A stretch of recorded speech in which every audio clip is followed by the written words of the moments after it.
In the dead of night, at Green Bamboo Upper-Class Area, Jinhai City, Shifeng held a folder of documents as he sat silently on the leather sofa.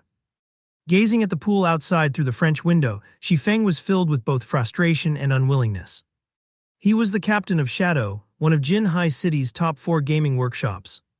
He had commanded a guild of tens of thousands of people. Even more, he was Jinhai City's famous expert. He was the sword magician. However, now the only thing he could do was drink away his sorrows inside his home. 10 years he had spent in gaming. 10 years he had fought in blood-soaked battles. He experienced countless trials and suffering. Under his leadership, Shadow had successfully established 10 city-states in. They were finally capable of rivaling the first-rate guilds.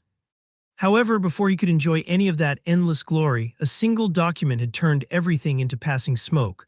Once it was gone, it was never coming back. Shifeng never thought his 10 years of effort would just go to waste.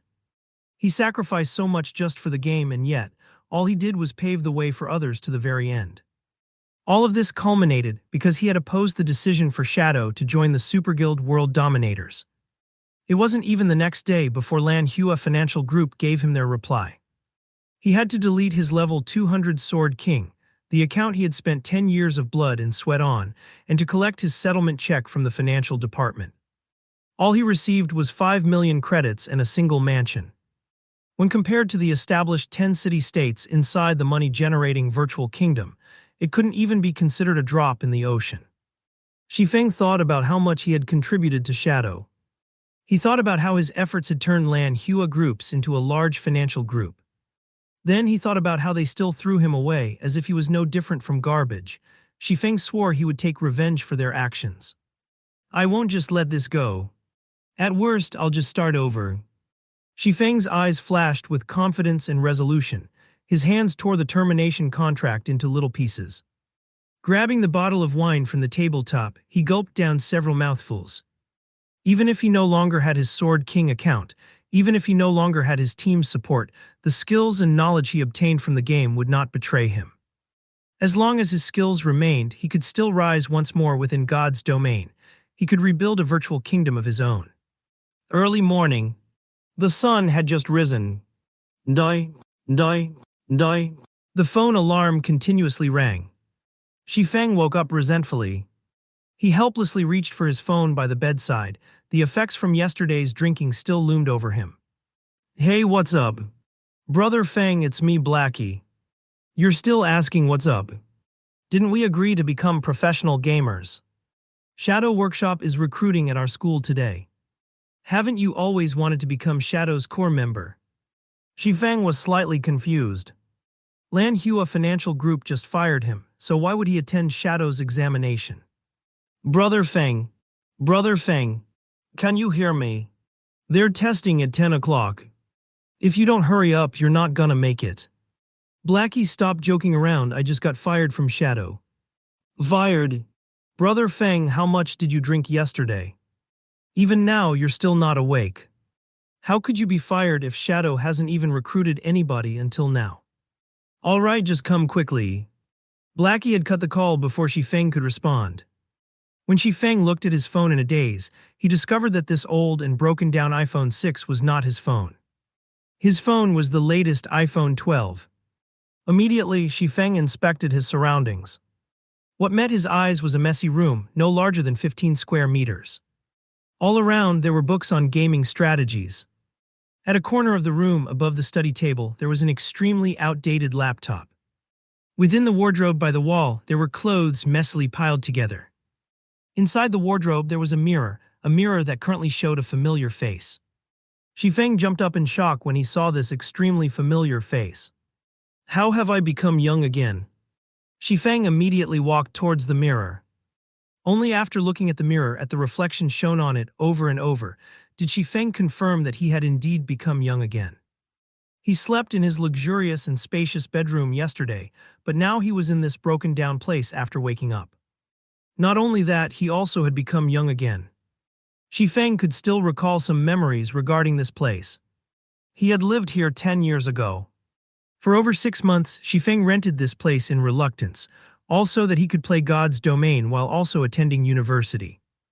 Only after he had earned some money in God's domain had he rented a large condominium.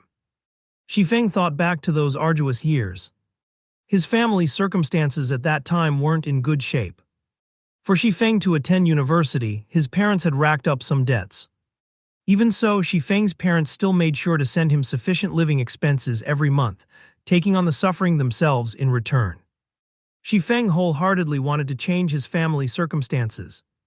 However, finding a well-paying job while the streets were filled with university graduates was tremendously hard, so he thought of the highly profitable virtual reality games. Setting professional gamer as his goal, he even bought a virtual gaming helmet, training arduously within the game to improve his skills. During that time, bread and instant noodles became his daily meals. To save money, he had also avoided participating in social gatherings held by his classmates, causing him to become an invisible existence in his class. The boys would look at him with disdain, while the girls would distance themselves from him. Every time Shifeng went shopping for cup noodles, his wallet would have no more than 10 credits. He did not even dare buy a ham sausage that only cost a single credit. In pity, the female salesperson there had offered him the ham sausage at a discounted price. However, the feeling of his empty wallet made Shifeng refuse with great reluctance. Is someone playing a prank on me? Shifeng stared at his younger self through the mirror and at the familiar surroundings. Shifeng couldn't help but shake his head, denying such a conclusion. Even America, as the world's most developed country, didn't have such rejuvenating technology. Besides, who would play such a joke with a poor old uncle like him? Shifeng looked at the time on his phone. 19th April 2129. Don't tell me I have been reincarnated.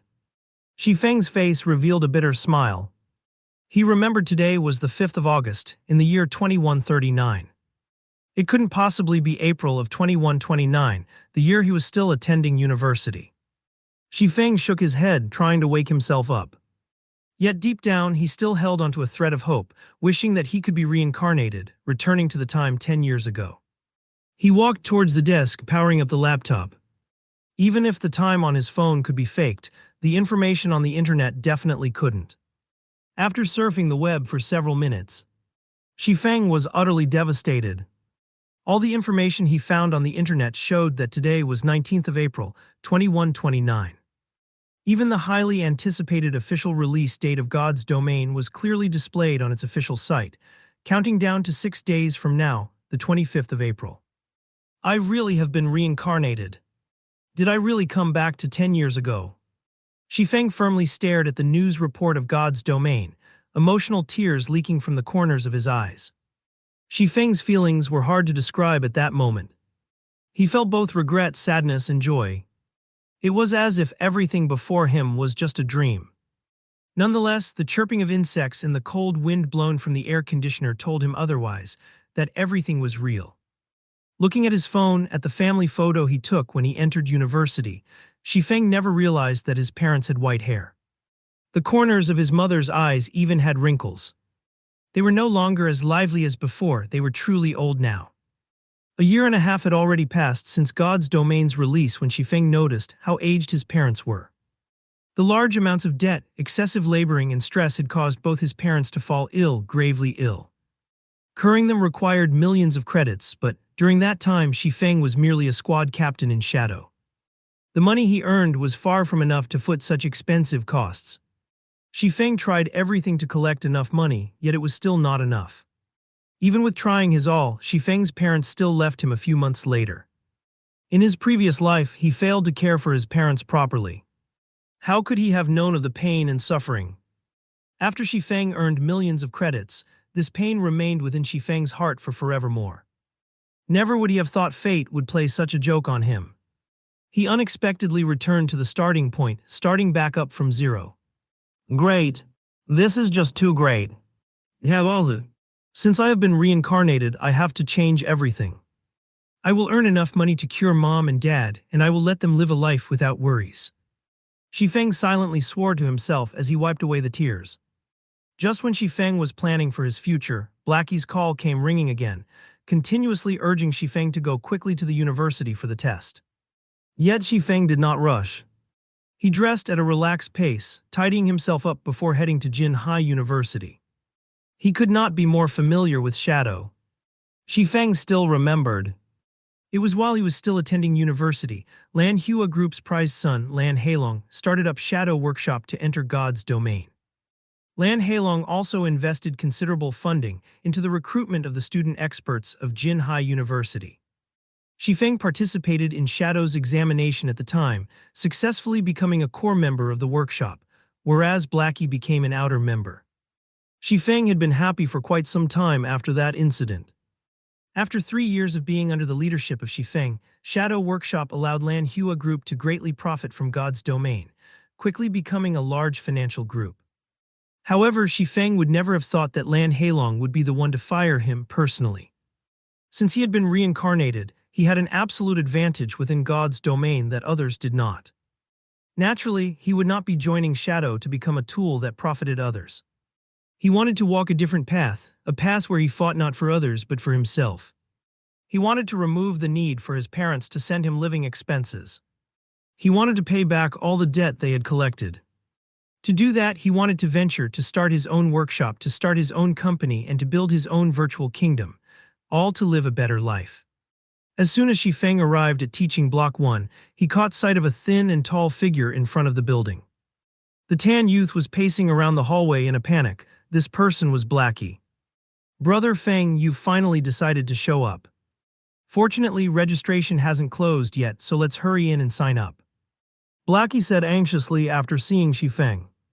Xifeng shook his head seriously, saying, "Blackie, I'm not joining Shadow. I'll be opening my own workshop." "Will you join me?" Blackie was someone Xifeng met in another virtual reality game, and the former had pretty good skills. The two of them had faced many challenges together, and they were no different than true brothers at this point.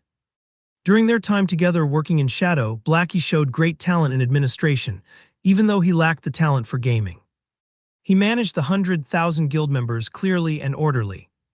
If Xifeng had Blackie's help this time, his plans would be one step further. Yet he would respect Blackie's decision regardless. It was because Xifeng had nothing right now, and Blackie's family circumstances were not that well either. Blackie had only chosen to become a professional gamer and join Shadow to earn some credits for living expenses. Blackie blanked at Xifeng's words, lowering his head in silence. It was just too sudden. Not only that, the Xifeng that he saw today felt different. Unlike his usual impatient attitude, Xifeng currently gave off an unshakable and confident aura. After a full minute, Blackie raised his head to look at Xifeng. "Brother Feng, stop speaking nonsense. Do you know how much a virtual gaming helmet costs? That's 8,000 credits. You also need at least 6 people to start up a workshop. What about the workplace, salary, and everything else? Just the initial startup funds would require 70 to 80,000. There are also the follow-up investments. That's a lot of credits. Do you have that many credits right now?" Blackie was very aware of Xifeng's circumstances. He knew Xifeng's household wasn't well off, so he wanted to persuade Xifeng away from this sort of crazy thinking. "You're right. Right now, I don't even have the credits for a God's Domain virtual gaming helmet." Xifeng nodded his head in admittance. It was like Blackie said. Even just 70 to 80,000 was considered a small amount. Xifeng recalled Lan Hailong had spent over 5 million credits for the 100-man workshop he had recruited. He had also spent more in the later stages to upgrade the workshop's quality and strength. Since this is so, rather than take the risk, wouldn't it be safer to join Shadow? At the very least, Shadow can provide us with virtual gaming helmets. Otherwise, forget becoming professional players, we wouldn't even be able to play the game. Seeing that Xifeng understood the core of the problem, Blackie sighed in relief as he pulled Xifeng into the teaching block. Xifeng shook away Blackie's hand, sternly staring at Blackie before saying in a grave tone, "I still plan on starting my own workshop. I don't want to be controlled by others. So Blackie, will you join me?" Xifeng would not insist to Blackie since he did not have any guarantees. He also couldn't reveal the secret that he had been reincarnated. He could only hope that Blackie would believe in him. Seeing Xifeng's serious expression, Blackie felt Xifeng was acting weird today. This was madness. Everyone knew you couldn't earn money during the initial periods of virtual games. Did Xifeng have some way to make money in God's domain? Even if they did make money, it would be after a few months. They did not have that much time to waste. After hesitating for quite some time, Blackie reluctantly answered, I get it. You're the boss. I'll start a workshop together with you, but what about the virtual gaming helmets? We can't play the game without them, right? Shifeng's tightened brows immediately relaxed as he happily clapped Blackie's shoulders, saying, Now this is my good brother. Don't worry about the gaming helmets. I recall that God's Domain had a trial period available for university students. Every university has a distribution point, and as long as you show them your student identification, then, for 10 days, you can obtain a gaming helmet for free. Let's go and take a look. What do we do after 10 days? Blackie's tan face turned ashen, suddenly feeling his future was pitch black. Why did he have to believe Shifeng? Could it be Shifeng's confidence and steadiness? There wouldn't be a problem venturing together with Shifeng, right? What could you do with 10 days in God's Domain? They would definitely miss out on the recruitment period of workshops after 10 days. In the end, they still had to buy the gaming helmet, but where would the money come from? Not even a professional gamer with a group would be able to earn 16,000 credits within 10 days of God's Domain's opening. Leave the money problem to me. Shifeng revealed a confident smile as he clapped Blackie's shoulders. Earning 16,000 credits in 10 days was indeed a pure fantasy. However, he had his spirit as a reincarnated person. No matter what the challenges were, he would break through them all, and the release of God's Domain was the starting point of his rise. Afterward, Shifeng brought Blackie to retrieve the virtual gaming helmets. He then used all his money to buy 2 large boxes of instant noodles, placing them under his desk in his rented house. They were enough to last him for over 10 days. After briefing Blackie on some things in God's Domain, Shifeng quietly waited for God's Domain's opening. 25th of April, 9 p.m. Within the dark and silent room, a few glimmers of light flickered alive. Shifeng laid on his bed, gently pushing the start button as he closed his eyes. God's Domain, here I come. To accommodate the majority of players, God's Domain could be played while sleeping. Also, the time within the game was different than in reality, where 2 hours within the game was equal to 1 hour in reality. Each day within the game was made up of 48 hours, consisting of 30 hours daytime and 18 hours of night. Not only that, to allow the bulk of working-class people to enjoy the game, nighttime in reality was daytime in the game. Shifeng passed through a multicolored tunnel as soon as he arrived in God's Domain, arriving at a solemn, golden temple. A female angel with 4 pairs of wings flew towards Shifeng. She was only about palm-sized. Hello, adventurer, welcome to God's Domain. I am the navigation angel, Gabriel. I will be introducing to you the 4 main categories and 12 main jobs. Please choose the job that you like most. With a wave of Gabriel's small hand, an illustration introducing the 12 main jobs appeared in front of Shifeng. These 12 jobs were categorized into 4 main classes: Warrior, Shield Warrior, Guardian, Knight, Berserker; Weapon Specialist, Swordsman, Assassin, Ranger; Healer, Cleric, Druid, Oracle; Mage, Elementalist, Summoner, Cursomancer; Warriors specialized in defending against monsters; Weapons Specialists focused on physical damage output; Healers focused on healing; Mages focused on magical damage output. Every job had their own style of battle, which was one of the main selling points of God's Domain. In his previous life, Shifeng picked the Swordsman under Weapon Specialists, and he was even known as the Sword Magician. Shifeng had already invested too much in the Swordsman job, so naturally he would not choose any other job. He chose the Swordsman class he was familiar with without hesitation. Job selection complete. Please designate a name for your character. Yifeng. Shifeng chose the same name he had in his previous life. Naming successful. Do you wish to adjust your appearance? Adjustment rate limited to 15%. Thinking about it for a while, Shifeng chose to adjust his character's appearance by 15% as to not stand out. With this, nobody could recognize Shifeng if they saw his character, though it wasn't as handsome as the original. Please select a birthplace in the Starmoon Kingdom. A map that displayed tens of cities belonging to the Starmoon Kingdom appeared in front of Shifeng. The opening of God's Domain was globally synchronized.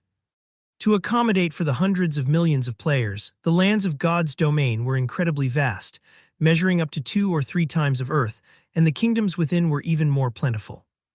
However, a player's living area and city in reality determined the country they would start in, so players could only choose the cities within the country. White River City. Shifeng did not plan to choose any other cities, so he chose the White River City that he was most familiar with. White River City was Starmoon Kingdom's fifth-ranked city.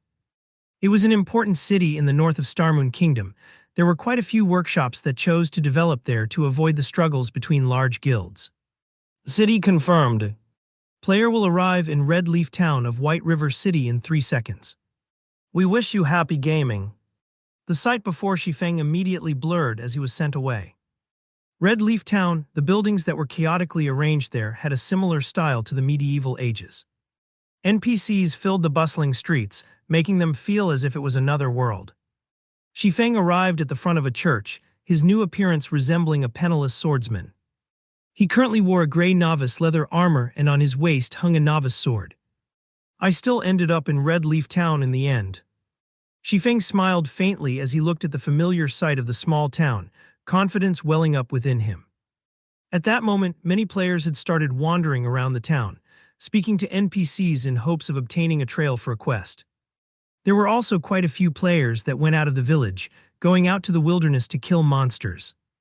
Every one of them was carrying out their tasks as if their lives depended on it, and they couldn't help but wish they could split their time in two. Shifeng didn't pay attention to the other players. With a slight wave and touch of his finger, a player's attribute panel appeared before him.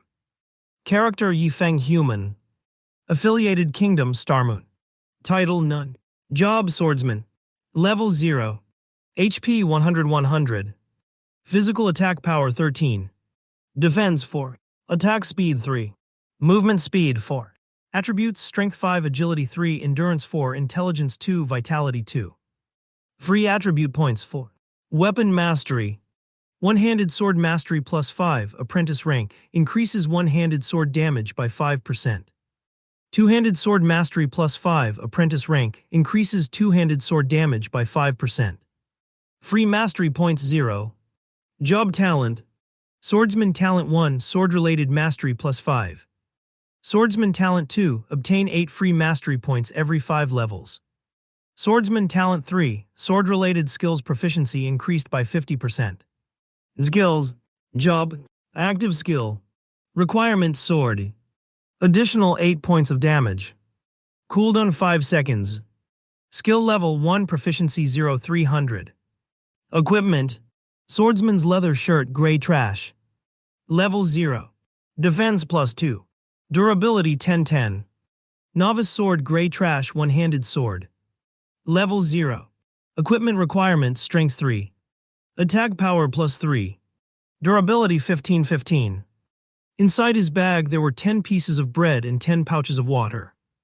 Eating the bread would recover 10 HP per second, while drinking water will recover 10 MP per second, and both effects lasted 10 seconds. Every swordsman started with the same attributes, the only difference being the allocation of the free attribute points. Each player could obtain 4 free attribute points with each increase in level. With each rise in level, the different ways players used these points would result in their own unique style. Strength increases physical attack power and the weight behind each attack.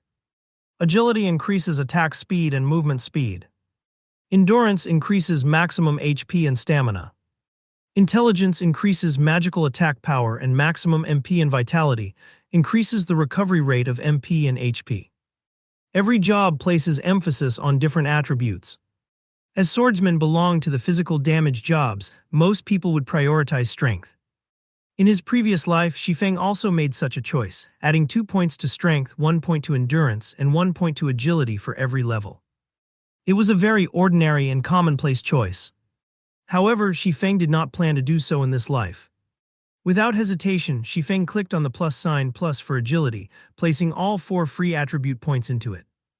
Shifeng's agility increased to 7 points, his attack speed changing to 4 and movement speed to 4. This method of point allocation was something not even assassins, who were widely known for their high agility, would do. They would prioritize strength first, as more damage meant an easier time leveling up. Unfortunately, Shifeng didn't think that way. For melee jobs, agility was the best choice at the early stages of God's domain. This was kept a secret, only being discovered several weeks after God's domain's opening. When it was finally made known, countless Melee players couldn't help but hammer their chests in regret. After adding the attribute points, Shifeng took a look at his surroundings. Only a while had passed before another large group of players were sent here. Green rhombus-like symbols belonging to players filled the air of the central plaza, blocking out the yellow symbols belonging to NPCs. Such a situation made looking for an NPC an even greater challenge. Die, die, die. Shifeng's voice communication rang, the caller's name showing Black Cloud. It was Blackie calling. Brother Feng, I chose Cursimincer and was sent to Falling Moon Town. Where are you? Now that he had entered God's domain, Blackie was extremely excited, itching to start his journey quickly. I'm in Red Leaf Town, not that far from Falling Moon Town. I'll help you level up, so come to Red Leaf Town. Shifeng said. Brother Fang, you must be crazy. Do you know how far Falling Moon Town is from Red Leaf Village? The map says that it'll take me 7 hours to get there. I'll fall behind all the other players by a lot if I go there. We should just level up on our own and meet up at White River City after reaching level 10. Blackie nearly coughed out blood in anger. Earning 16,000 credits in 10 days was already madness. Instead of frantically leveling up after entering God's domain, he was asked to waste 7 hours. He wasn't going to do that, even if he was beaten to death. Don't worry. You should just come over. You'll get back the time you waste very quickly. Shifeng said dully. When Blackie heard Shifeng's confident tone, he asked excitedly, Brother Feng, could it be that you have a beta tester's information? God's domain had invited quite a few people to test the game before it opened, and these people were called beta testers. These beta testers could get a hold of first-hand information for God's domain, and although changes would be made to the game, the beta testers would most definitely know more than regular players. What do you think? Just hurry over here. Shifeng answered in a mysterious tone, laughing. Hearing Shifeng's words, Blackie knew Shifeng had reliable information, and he couldn't help but get excited, saying, Okay, wait for me, Brother Feng, I'll go there right this instant. Ending Blackie's call, Shifeng walked towards a small dark alley of the town. There were hundreds of NPCs in Red Leaf Town. However, NPCs that gave quests only numbered in the tens, while hidden quests numbered 5 and unique quests numbered only 1. A unique quest would no longer be available once completed by a player.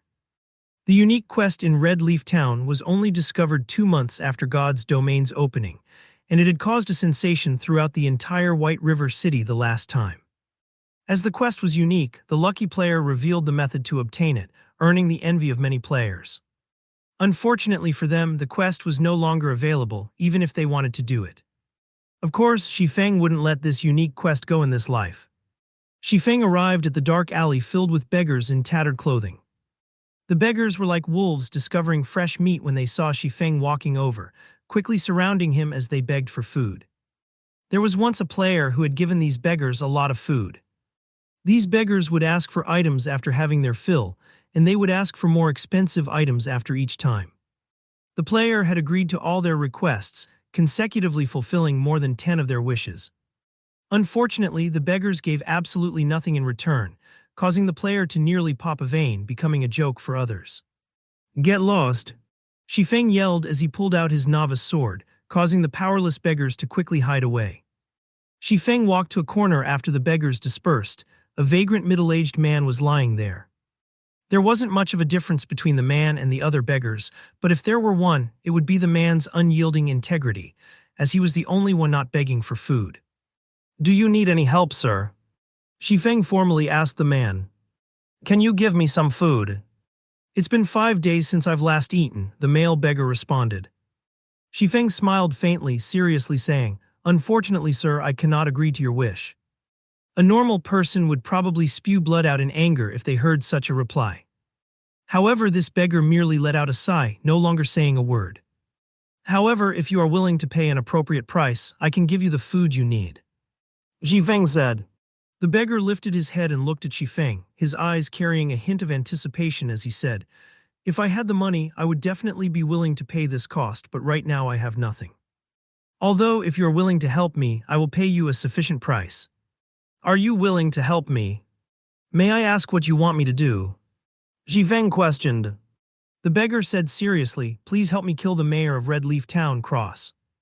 Even though Red Leaf Town was just a small town, the town mayor was still a level 15 elite. There were also level 25 guards by his side. Aside from that, killing an NPC would result in being arrested. Killing the mayor was, without a doubt, a crazy action, and no player would believe this was a quest, as this was no different than telling players to commit suicide. Nobody would agree to such a damnable request. All right, I promise you. Xi Feng unhesitatingly agreed with a smile. System unique quest, Sherlock's request accepted. Quest details, kill Cross, the mayor of Red Leaf Town, and bring the mayor's insignia back to Sherlock. Players must not exceed level 10. Xi Feng turned around and headed towards the town hall, the place where the mayor was staying, after receiving the quest. Xi Feng walked on the path towards the town hall, crowded with people. The less than spacious road was filled with players. They were conversing with the NPCs, taking the chance to obtain a quest. Such a scene gave one a feeling of arriving at a market. Unfortunately, it was not an easy task obtaining a quest in God's domain. The main reason being the NPCs had high intelligence, giving them the capability to hold one-to-one conversations. Also, players must watch what they say or risk being given the cold shoulder by the NPCs. And there was a tide of players as competition. Obtaining an easily found normal quest was truly difficult. After more than 10 minutes since God's domain started, there had yet to be a single player within Red Leaf Town to receive a normal quest. In comparison, Xi Feng's advantage as a reincarnated person was truly great. Not only has he received a quest, but it was a unique quest, albeit a slightly damnable one. However, a unique quest's reward was incredibly generous. Even top-tier players who had played God's domain for a month would drool at the reward of this unique quest. As a person who had been reincarnated, Xi Feng had the experience of leading thousands of people while he was in Shadow Workshop. They had even built 10 city-states. The amount of information on God's domain that was within his grasp far surpassed what the average player knew. It was especially true when it came to strategies on leveling up and earning money. These were the must-have essentials for a workshop with thousands of players to grow in strength. Now that he had been reincarnated and was playing God's domain again, Xi Feng wanted to use this information to accumulate a significant amount of advantages. It was all to build a better foundation for his future development. So naturally, he would not be imitating the average player, wasting hours on the streets just to fight over a single normal quest. Even more so, he would not be emulating those skilled players, using their refined techniques to kill monsters in the wild, because, at this moment, there were probably more players than monsters in the wild. What Xi Feng wanted to do was to avoid these piles of players, hence why he chose the unique quest, which had an absurd difficulty. However, completing this quest required money, something Xi Feng did not have right now. Every player would receive 10 copper coins at the start of the game. Although it was not enough to buy a weapon or equipment, purchasing HP or MP replenishing refreshments was not a problem. When Xi Feng arrived at the front of the two-storied town hall, he was met with a scene of hundreds of people, queuing up into a long line. Regardless of which game it was, the village head or town mayor was unquestionably a target to receive quests from. Naturally, no player would let this chance go. Hey newcomer, queue up if you don't want to cause a public outrage. From within the queue, a simple and honest-looking male warrior looked at Xi Feng. The warrior held up his hand, pointing towards the back of the line of people. I'm not here to receive a quest, Xi Feng said indifferently as he looked at the long line in front of the town hall. Compared to the other locations, this place had great order and efficiency. Although it would take more time to receive a quest, it was much better than some who could not receive one at all. The male warrior cautiously looked at Xi Feng.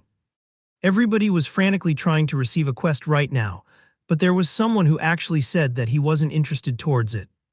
Not even a ghost would believe that. I'm honestly not here to receive a quest, Xi Feng looked at the male warrior. Seeing the person's hostile eyes and how he thought Xi Feng had wanted to jump queue, Xi Feng said with a smile, however, I advise you to receive a quest somewhere else. You'll just be pointlessly waiting here. Why would it be pointless? There were already a few people who came out after receiving a quest. After determining that Xi Feng had no intention to jump queue, the male warrior let out a sigh of relief. He had already been in the queue for over 10 minutes now, and he definitely would not want someone to cut in line. However, hearing Shifeng's firm tone made him curious as to why he would be waiting for nothing. Shifeng smiled but did not elaborate. Instead, he changed the topic saying, "Seeing as you're not a bad person, I'll point you towards a brighter path. Kill mobs in the fields. You'll have a better future than remaining here." "I'm not going. There are too many monsters in the wild, and I can't compete with those other people." "This place is still better," the male warrior shook his head. He was not an idiot. At this moment, there were definitely tides of people out in the field area. With just his skills, he probably couldn't even snatch a monster, so he was better off just waiting here. "That's because you went to the wrong place. If you go somewhere with few monsters, naturally, there wouldn't be anybody to compete with you. Compared to the areas packed with both players and monsters, the leveling efficiency there is several times better. Not only that, the respawn rate of the monsters there is slow, so a single person could easily handle themselves," Shifeng said with a smile. "Is there really such a place?" The male warrior was excited after listening to Shifeng. He was extremely interested in such a location. He still needed to wait for more than an hour to receive a quest, and the rewards he could obtain would only be exp and some meager amount of money. If he could grind on monsters for an hour unhindered, the EXP he could obtain would far surpass that from the quest. "Of course there is. I'll give you a preferential price of 20 coppers if you want to go to such a treasured location. Don't mention EXP. After grinding for a day, the materials you could obtain would earn you more than 40 coppers. If you're lucky, you could make a ton more if a piece of equipment drops." Shifeng walked closer to the male warrior, whispering into his ears. "You're not tricking me, right?" The male warrior looked at Shifeng with hesitation in his eyes. If there was such a treasured location, he could definitely surpass the other players by a lot, but 20 coppers was not a small amount. The monsters in God's domain rarely drop money or equipment, so copper coins were incredibly precious. "If you don't believe me, you can pay 10 coppers up front first. You'll know just from trying after you arrive at the spot. If it's true, you can then pay me the other 10 coppers. I'm only telling you this because I see that you're a good person. Just forget it if you don't believe me." Shifeng turned and left after saying his piece. Shifeng wouldn't be doing this if he didn't lack money. At worst, he'll just use some other method to earn money. Just after walking a few steps away, Shifeng was stopped by the male warrior. "Expert, hold on a moment. Let's talk about it, all right. Isn't it just a deposit of 10 coppers? Here, take it. I trust that an expert like you won't trick me." The male warrior revealed an honest smile, resolutely trading 10 coppers to Shifeng. "Seeing your performance, I'll give you a good location. Although this place is slightly far off, there is only a single mage-type level 0 green gnome. It has low defense and a quick respawn rate. Chances are also greater of money dropping. A berserker would be great at killing there." Shifeng gave the warrior a good grinding location after happily receiving the 10 coppers. The male warrior was relieved when he noticed how familiar Shifeng was with the wild monsters, even to the degree of knowing the amount of money dropped. He never imagined he would be so fortunate as to meet an expert of God's domain, and not just any expert. Shifeng might even be a beta tester. The male warrior became even more excited as he thought of this possibility. "Brother expert, do you know a location that drops skill books for berserkers? It's really hard to fight against mobs with only a single skill." The male warrior was more fond of Shifeng now, even treating Shifeng as his superior. "It's fine if you want to know, but it'll cost you 2 silvers, Shifeng smiled. Who would give out such valuable information after only a short conversation? Shifeng would not unless there was money involved, of course. The male warrior paled when he heard the price. 2 silvers equaled 200 coppers. Not even the average guild would have that much money. Expert, let's add each other as friends. I'm Lonely Snow. I'll contact you again once I've saved up enough money." The male warrior sent Shifeng a friend request. "All right." Shifeng accepted Lonely Snow's request.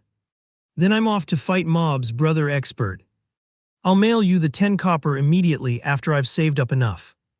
Lonely Snow happily parted with Shifeng, leaving the long queue and dashing towards the grinding location. Now that Shifeng had money, he walked towards the fruit stall by the town hall. "Boss, how much for this tomato?" Shifeng asked as he held up a ripe red tomato. Both fruits and vegetables could aid in recovering a player's HP and MP. Their tastes were also quite delicious. The only downside was the bad recovery rate.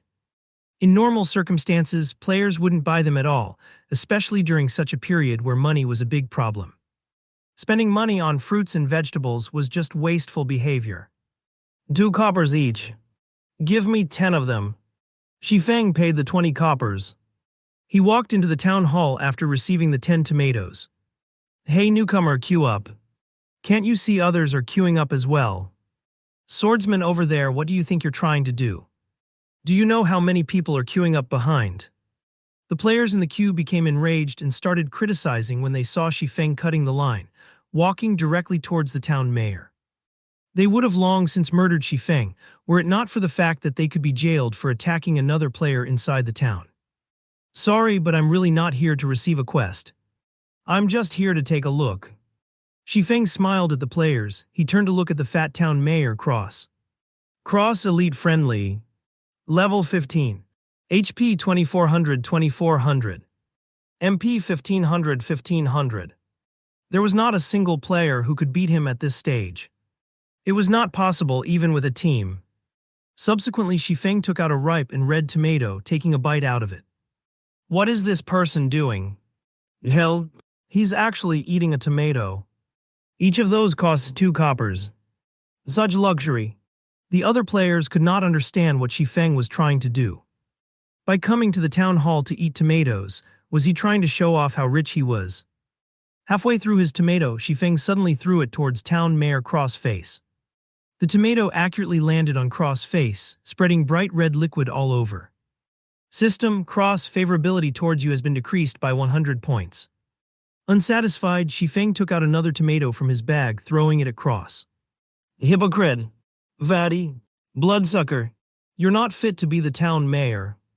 Shifeng kept cursing as he threw tomatoes, whereas Cross' favorability kept decreasing. Cross' body turned bright red as tomato juice kept flowing down his body.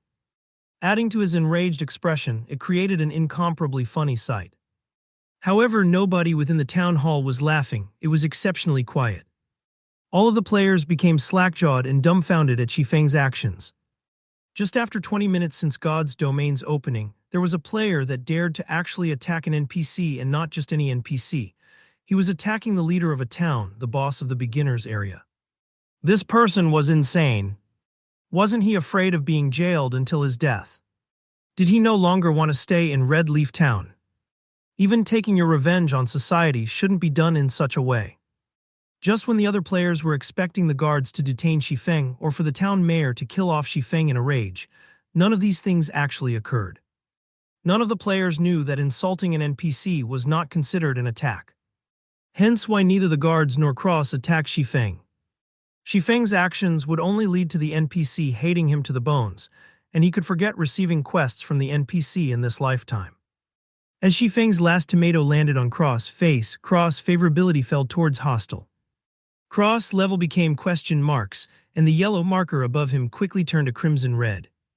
Damnable insect. I'll send you down to hell. The bright red Cross roared loudly as he rushed at Shifeng.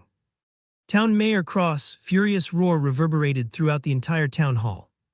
With a high speed, Cross instantly arrived in front of Shifeng, his fist stretching out towards Shifeng. The other players were currently reveling in Shifeng's misfortune, taking the chance to gauge Town Mayor Cross' strength.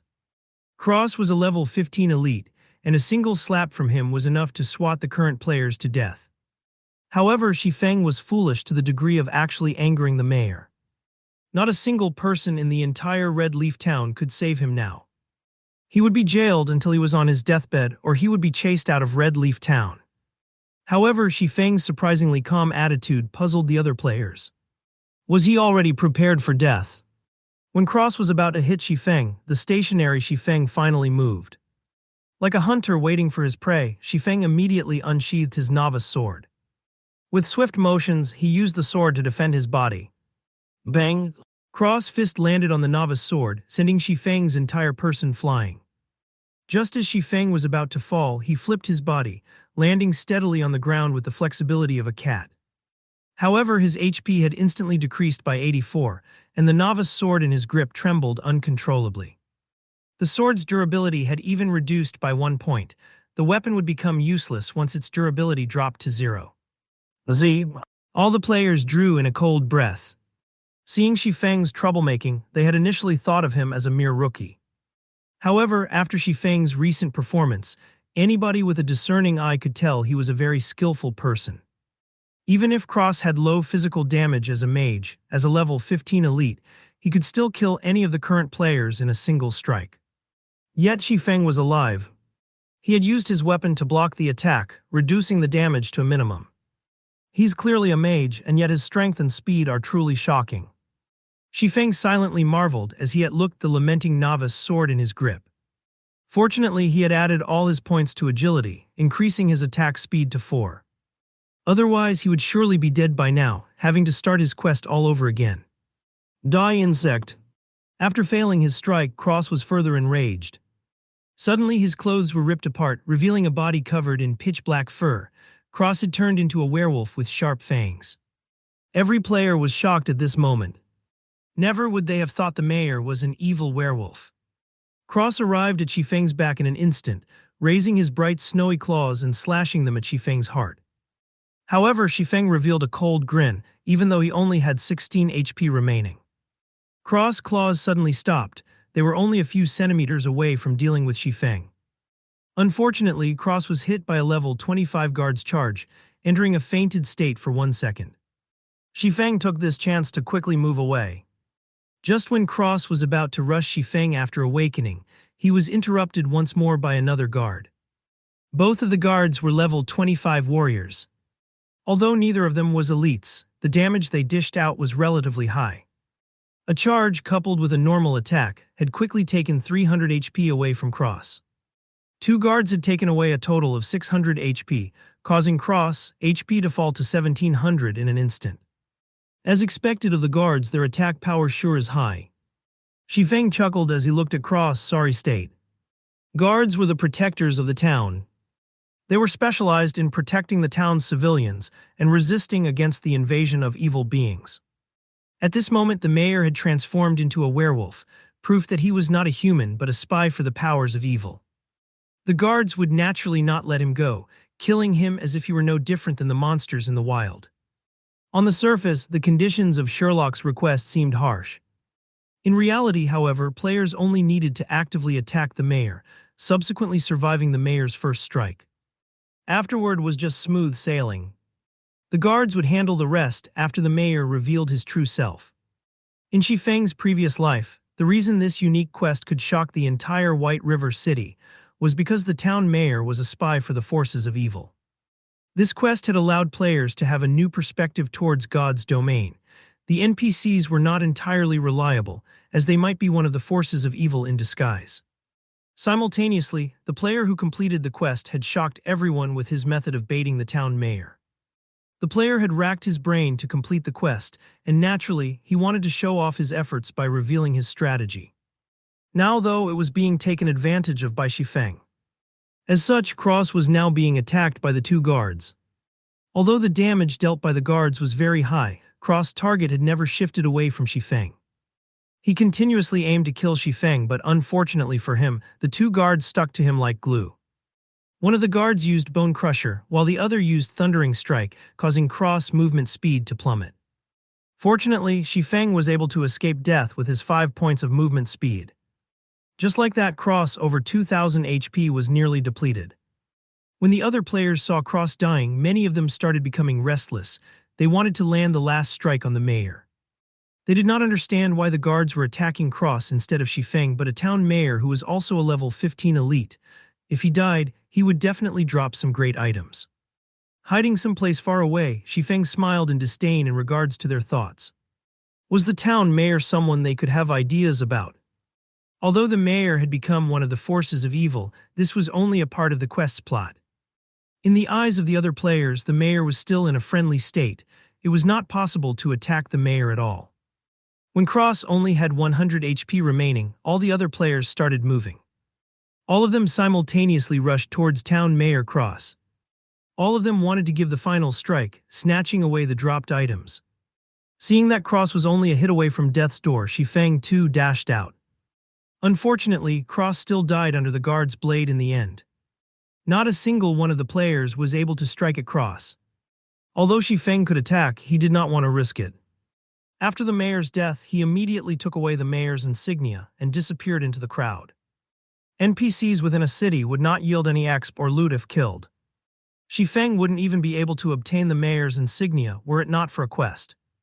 Grab. The system's bugged. Why can't I attack the mayor? I want to complain. Why didn't the mayor drop anything after death? Some of the rookie players resentfully complained. A level 15 elite had died before their eyes, yet they did not obtain a single advantage. They simply could not accept it. Moron! Don't you know you have a friendly relationship with the NPC?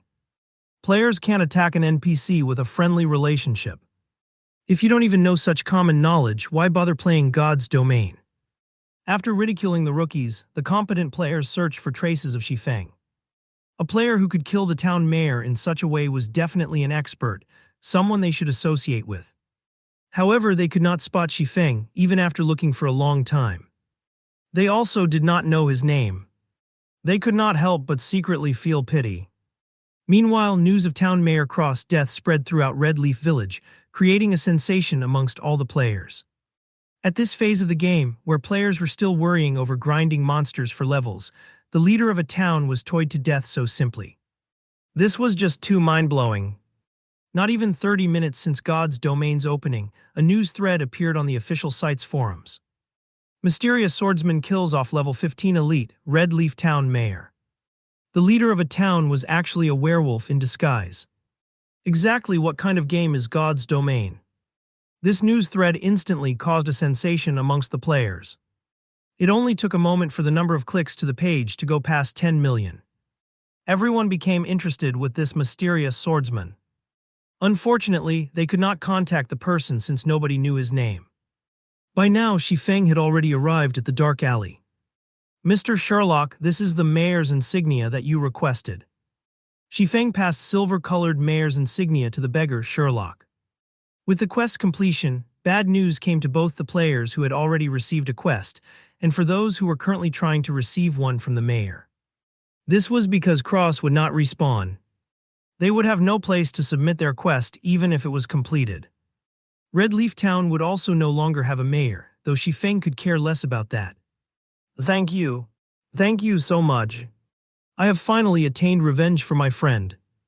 These things should be of help to you. Sherlock passed Shi Feng a delicate little box. Subsequently, Sherlock took the mayor's insignia and left the dark alley. System unique quest Sherlock's request completed. Rewarding 2,000 EXP, 20 free mastery points, 1 luxurious ornament box. With a hue sound, Shi Feng became level 1, and he was only 1,000 exp away from level 2. Shi Feng's level became Red Leaf Town's top 1, only 30 minutes after the start of God's Domain. In normal circumstances, the average player required 1,000 EXP to rise to level 1. Such an amount required at least 6 or 7 hours of grinding monsters, as each level 0 monster only gave 3 EXP. Time was also needed to look for monsters to recover and so on. Factoring in the massive amount of players at the start of the game that was fighting over monsters, taking over 10 hours to arrive at level 1 could be considered average. Why is the unique quest's reward so generous? Was it because I completed it at level 0? Shi Feng became slightly uncertain, but he was still delighted with such rewards. In his previous life, the rewards posted were not as luxurious. Although the amount of EXP was the same, the number of free mastery points was not. The other person only received 10 points for it, as well as a delicate ornament box, while Shi Feng received 20 points in a luxurious ornament box. Free mastery points were extremely precious in God's Domain. Rarely would a quest award 3 to 5 points. This unique quest had awarded 20 points. Hopefully it won't let me down. Although it isn't a delicate ornament box, it is still the better luxurious ornament box. It should come out. Shi Feng carefully held the ornament box, a nervous gulp coming from his throat. Slowly he opened the box. Though the EXP and free mastery points were great, what Shi Feng really wanted was the item inside the ornament box. It was an essential item he needed to complete his leveling and money-making plans. It was also a top-tier item that many experts drooled over. Feng would cry to death if something went wrong. As the luxurious ornament box slowly opened, a dazzling array of multicolored light burst out from within. Fortunately, Feng was currently standing inside a dark alley. There were no players who would wander over here. Otherwise, such a spectacle would have incited the greed in their hearts, and Feng would be killed and robbed. When the glowing brilliance faded, a simple silver necklace and a purple gold ring could be seen lying inside the luxurious ornament box. Carved on the ring's exterior were words resembling the ancient language of elves, and within them stored a tremendous magical power. Fortunately, it is still the Ring of Gravity. Feng let loose his breath when he saw the appearance of the ring. Carefully, he took the ring out of the box and inspected it. Ring of Gravity, Mysterious Iron Rank. Equipment level 0. Strength +2, Agility +1, Endurance +1. Additional skill, Gravity Liberation. Greatly reduces the gravity acting upon the user. Duration 30 seconds. Cooldown 5 minutes. Great. It's not just bronze rank. After reading the item's introduction, Feng became extremely excited. The situation was far better than he had expected. The equipment in God's domain was categorized into trash, common, bronze, mysterious iron, secret silver, fine gold, dark gold, and epic. At the start of the game, players only received trash equipment from the system. This equipment was utterly worthless. At this stage of the game, however, there were no players who possessed common equipment. While you could buy common equipment in large cities, the prices were costly. As for bronze ranked, those were extremely rare and they also came with additional attributes. Mysterious iron equipment, however, only dropped from bosses, and needless to say, they were even more precious. In Feng's previous life, the Ring of Gravity obtained by the player was only bronze ranked.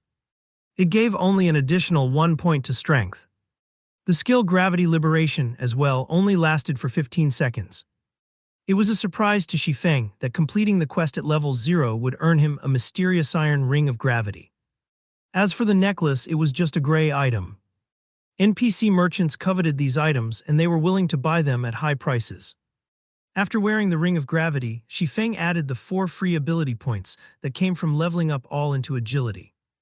Feng's agility rose to 12 points, his attack speed to 5 points, and his movement speed to 6 points. He could almost rival a pure agility assassin of the same level now. My agility will reach 20 points after rising to level 3. At that time, I can unlock the hidden basic skill of the agility system. Feng looked at his attribute panel in anticipation. Feng moved his body, feeling it become a lot livelier than before. He wouldn't be in his previous sorry state if he were to face off with Town Mayor Cross right now. If his agility reached 20 points, the condition of his body would become even greater after activating the basic skill Fast and Nimble. He could even rival against those Wulin experts depicted in wuxia novels. Afterward, Feng added 15 of the free mastery points towards his one-handed sword mastery, keeping the remaining 5 points for future use. With his one-handed sword mastery now at a total of 20 points, Feng advanced from apprentice to basic swordsman, and the additional damage dealt by using a one-handed sword increased to 10%. He was still 30 mastery points away from advancing to an intermediate swordsman. Regular attacks were only the basics for a swordsman. If one wanted to become an expert with the sword, skills were a must-have. The more, the better, as this would create more flexibility when in battle, thereby allowing the swordsman to dish out greater damage. Feng was both an expert of the sword and a person who had been reincarnated. Now that he had a special tool such as the Ring of Gravity, he needed a large amount of swordsman skills to display the true potential of a swordsman. He could then level up at a fast pace. Otherwise, it was impossible to increase the efficiency of killing monsters by relying on normal attacks. I recall there being a black market challenge in Red Leaf Town's trade area. Players who cleared the challenge for the first time would be able to obtain a skill book for swordsmen. Most skill books dropped from monsters around levels 3 to 5, and their drop rates were pitifully low. At this stage of the game, there were still no players capable of grinding those monsters. It would be a big waste of time if Feng wanted to obtain the other skill books for swordsmen. He also did not have the time for it. So the Black Market Challenge was the only way for Feng to quickly obtain a skill book in Red Leaf Town. Trade area of Red Leaf Town. Shops filled both sides of the street. There were pharmacies, smithies, bars, and more. It was extremely flourishing, just like a small market. However, the current trade area wasn't as lively as it should be. It hasn't been long since God's domain started its operation, so most players were busy leveling up instead of enjoying what God's domain had to offer.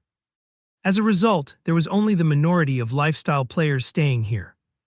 They were here to learn auxiliary jobs such as enchanter, forger, pharmacist, chef, engineer, alchemist, etc. Buying herbs at a high price, contact me directly if you have any. Buying ores, ripoffs can stay away. Sincerely buying high-ranking equipment. Price is negotiable. Willing to pay with credits. Many logistics staffers of workshops and guilds had set up a small stall by the roadside of the trade area. They were mainly here to buy items and equipment. Shifeng quickly headed towards a two-storied building without halting. High-ranking gnomes guarded the building, and above the building Red Black Market. This place was the dark side of Red Leaf Town, and it was a place of entertainment built by the greedy gnomes. The gnomes' auction house could be seen just after entering the black market. Going down along the basement staircase led to two empty fields. One was the battle arena, while the other was the field for the challenge race. At the moment, several players were standing in front of the field. They were receiving the gnomes' challenge. Good luck. You have to succeed this time. Good luck. Stomp those gnomes. A few players were currently cheering with all their might for an assassin player that stood on the field. Their reddened eyes made them look no different than crazed gamblers. The challenge race could be considered a testing grounds for a player's capabilities. Once a player entered the trial grounds, all their attributes would be fixed at 10 points, their skills disabled and their equipment rendered useless. Within the 30 yards long and 10 yards wide field, players were only allowed to block or dodge the incoming shots from the gnomes' muskets. A victory would ensue once players arrived at the finishing point. The gnomes gave out 3 ranks of challenges: copper prize, silver prize, and gold prize. After a challenge was completed, there would be a 3-day cooldown. There was a fee of 5 coppers for the copper prize, 5 silvers for the silver prize, and 5 gold for the gold prize. Naturally, the higher ranked the challenge, the greater the prize. There was even the chance of obtaining a dark gold equipment. However, if a player obtained the first clear for the challenge in Red Leaf Town, the reward of copper prize may be comparable even to the silver prize. In Shifeng's previous life, this first clear was obtained by a swordsman named Fiercegale, and the person had received a rare skill book for swordsman. After a short while, the assassin on the field was struck. His body lay at the 20 yards mark, still 10 yards away from the final point. Despicable. Just a little bit more. Do you guys still have money? I'll definitely clear it the next time. The male assassin said after reviving from the field. A male cleric shook his head saying, "Boss Stabbing Heart, the 5 of us have already given you all our money. We don't have any more." By the side, Shifeng shifted his sight towards the assassin. He was shocked after hearing the 2 words stabbing heart. The person's body was covered in black clothing. He had a short and skinny stature, just like a monkey. Shifeng could hardly believe that the monkey in front of him was Stabbing Heart, the assassin who ranked at number 10 on Starmoon Kingdom's assassin leaderboard. The assassin named Stabbing Heart shifted his gaze onto Shifeng. After sizing Shifeng up, his eyes revealed a gaze as if they had just found prey. With a smile, he walked up to Shifeng and said, "Nice to meet you, friend. I'm Stabbing Heart, assassin squad leader of the Assassins Alliance. Lend 5 coppers to me and I'll return 20 coppers to you tomorrow." So about it.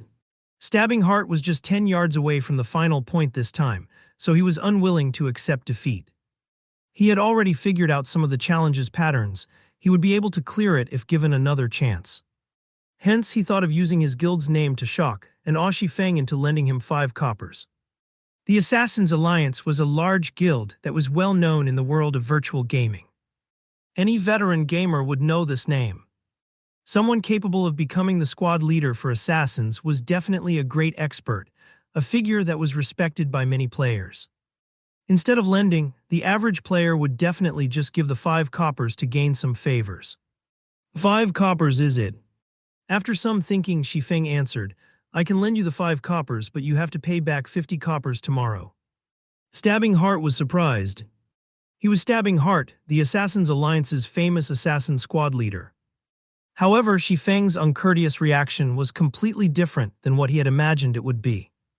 Could Shifeng be a rookie gamer? Seeing Stabbing Heart staying silent, Shifeng asked, still borrowing. I'll borrow. Stabbing Heart wanted to weep. Other players would be going expert when they met him, yet Shifeng showed no such reaction. However, when he thought about the bountiful reward awaiting him, even 50 coppers was worth it. Here's 5 coppers. Let's add each other as friends. Don't forget to return 50 coppers to me tomorrow. Shifeng took 5 coppers out of the 60 he obtained from selling the necklace, not forgetting to remind Stabbing Heart to return the 50 coppers. With tears flowing down his face, Stabbing Heart received the 5 coppers and said, "Fine. I won't forget." Not knowing what Stabbing Heart was thinking, Shifeng walked away after the trade was completed.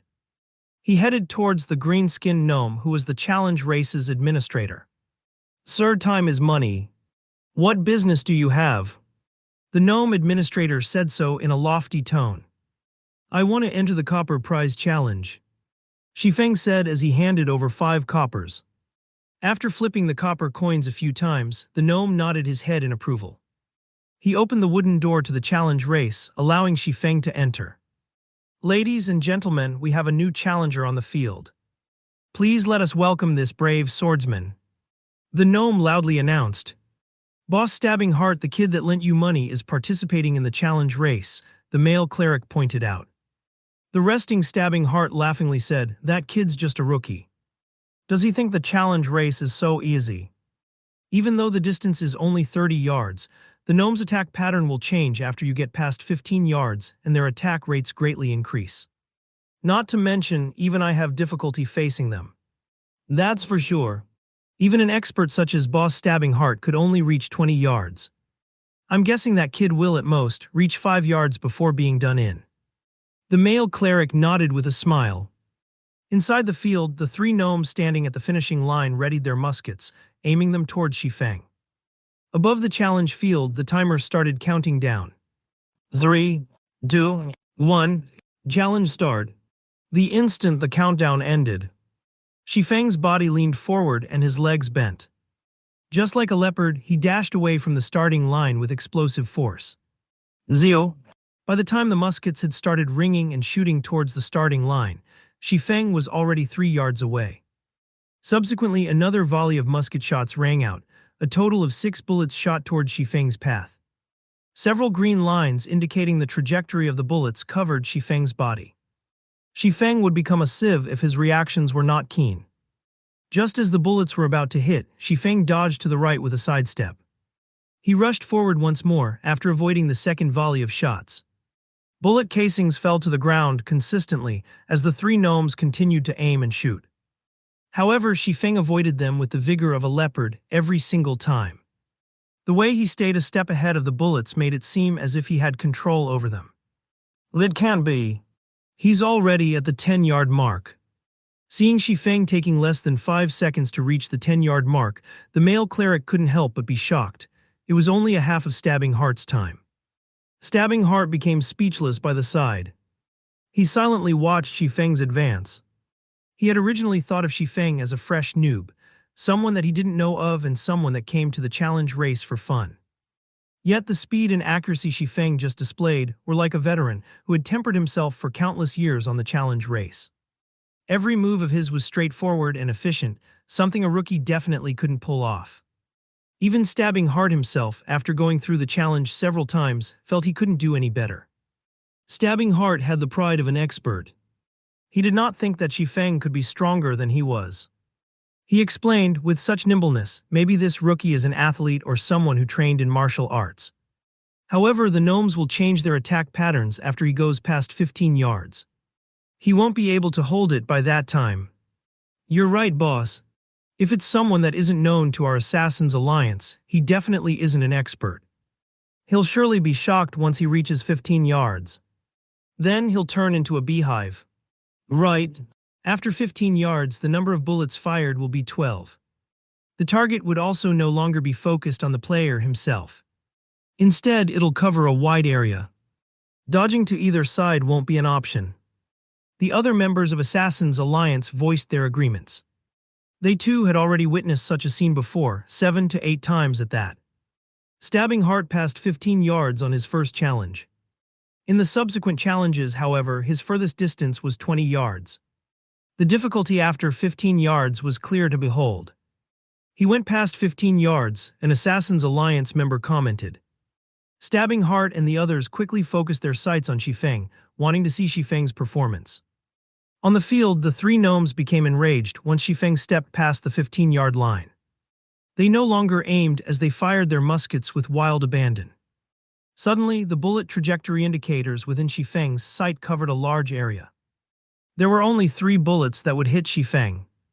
However, it was game over if even a single bullet hit its mark. Finally, showing your shameless behavior, eh? Xifeng revealed an indifferent smile. Unsheathing his novice sword, Xifeng used it to greet the bullets. In his previous life, Xifeng was always busy with work and leveling up as the captain of Shadow. He had no time to play the challenge race. However, he had seen it quite a few times, so he still had a clear understanding of the challenge race. He knew the gnomes would change their attack patterns after the 15-yard line. The 15-yard distance of the Black Market's challenge race was a bar that tested a player's operating skills. Only those who passed it could be considered to have entry-level operating skills. However, a majority of the players required 2 or 3 months before being able to reach this level. A minority took a month. There were only a scant few experts capable of passing it in one try. Stabbing Hart was one of those few experts. 3 bullets were about to hit Xifeng's head, chest, and arm, 3 locations. As expected, this kid's no good. The bullets are too numerous and too spread out. He's already forgotten to dodge them. He's even dashing ahead like an idiot. Stabbing Hart knew it was foolishness when he saw Xifeng rushing towards the bullets. Did he think the challenge would continue if he were just shot by 1 or 2 bullets? Right this moment, Xifeng's head shifted. He waved his novice sword, creating a white streak of light. Bang! A spark was created. Xifeng had waved the novice sword just at the right spot, effortlessly hitting the bullet that aimed at his chest. The threat of the 3 bullets was simply resolved by Xifeng. He had once more advanced another section of the distance. Yet the 3 gnomes did not stop firing. The muskets in their hands were like machine guns, firing volley after volley of bullets. Within an instant, Xifeng faced off with another 5 bullets. There were also bullets all around that prevented him from dodging. Dang! Dang! Dang! Xifeng swiftly moved his body while waving his sword to deflect the unavoidable bullets. As the bullets passed by his body, his ears could even hear the air being split. Only 3 seconds went by, and Xifeng had passed through the 20-yard mark. He was only 10 yards away from the finishing point. Grab! Boss, who is this kid? He actually used his sword to block the bullets. The male cleric widened his eyes in surprise. Xifeng had given him an indescribable sense of shock. Although the bullet trajectories were indicated, accurately blocking them was easier said than done. Such an action required extreme precision and skill to carry out. Not to mention, the margin of error allowed was a damnable one. Stabbing Hart suddenly became speechless. Deflecting bullets with a weapon was like walking on a thread of wire high up in the sky. A single misstep would send you plunging into the abyss. As if he was enjoying it, Xifeng blocked the oncoming bullets over and over. Whereas the bullets seemed to have a life of their own, intentionally avoiding Xifeng's body as they flew past. Boss, that swordsman has run past 25 yards. He'll definitely pass the finish line at this rate. The male cleric's heart became a chaotic mess as he watched Xifeng dance forward, sparks occasionally flashing in front of his body. I have eyes. I don't need you to remind me. Stabbing Hart said in annoyance. He was deeply drawn in by Xifeng's actions. The moment Xifeng went past 25 yards. Die, challenger. One of the gnomes at the finish line laughed. The gnome took out an automatic musket, sending a wave of bullets towards Xifeng. Suddenly, the number of bullets increased to 24. Not only that, their distance from Xifeng was a mere 5 yards. It was an unavoidable distance for players. Hell, this is cheating. Stabbing Hart unwillingly shouted. The other players became extremely nervous when they saw the scene, and they couldn't help but curse at the shamelessness of the gnomes. Facing the hail of bullets, Xifeng quickly turned grave. Although he had known about the second change at the 25-yard mark, even he would panic in the face of so many bullets. Shifeng bent his knees, leaping forward like a leopard.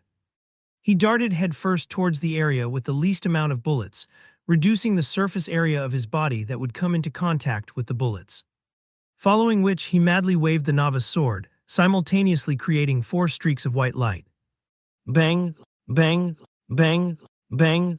After a series of sparks, Shifeng's body passed through the storm of bullets. The moment his body was about to make contact with the ground, his free arm pressed downwards. Shifeng quickly stood up with all his might, rushing past the finish line like a bolt of lightning. Total time spent 14 seconds. Estimated record time of 18 seconds for copper prize broken. OMG. I'm really not used to this soft and weak body, Shifeng slightly lamented after passing through the finish line. If he was over level 100, with his body's constitution, he could easily carry out the 4 simultaneous sword slashes with great ease. Ladies and gentlemen, a round of applause. This swordsman has passed the challenge. The gnome administrator announced loudly. System, player was the first to pass the copper challenge and break the record. Rewarding player with 1 silver coin and swordsman's skill Thundering Flash.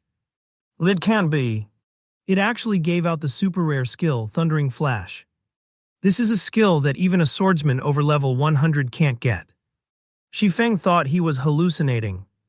However, he was shocked when he saw the Thundering Flash skill book inside his bag. Thundering Flash action type. Requires sword. Rapidly send out 3 sword lights to 10x 2 yards forward. Each hit will cause 130% damage and also give a damage amplification effect, amplifying the damage of your following attacks by 20% for 15 seconds. Cooldown 30 seconds. Without a second thought, Shifeng clicked and learned the skill. Swordsman was a job that mainly focused on dealing damage to single targets. It didn't have many powerful AoE skills. Thundering Flash was one of the few powerful AoE skills a swordsman possessed.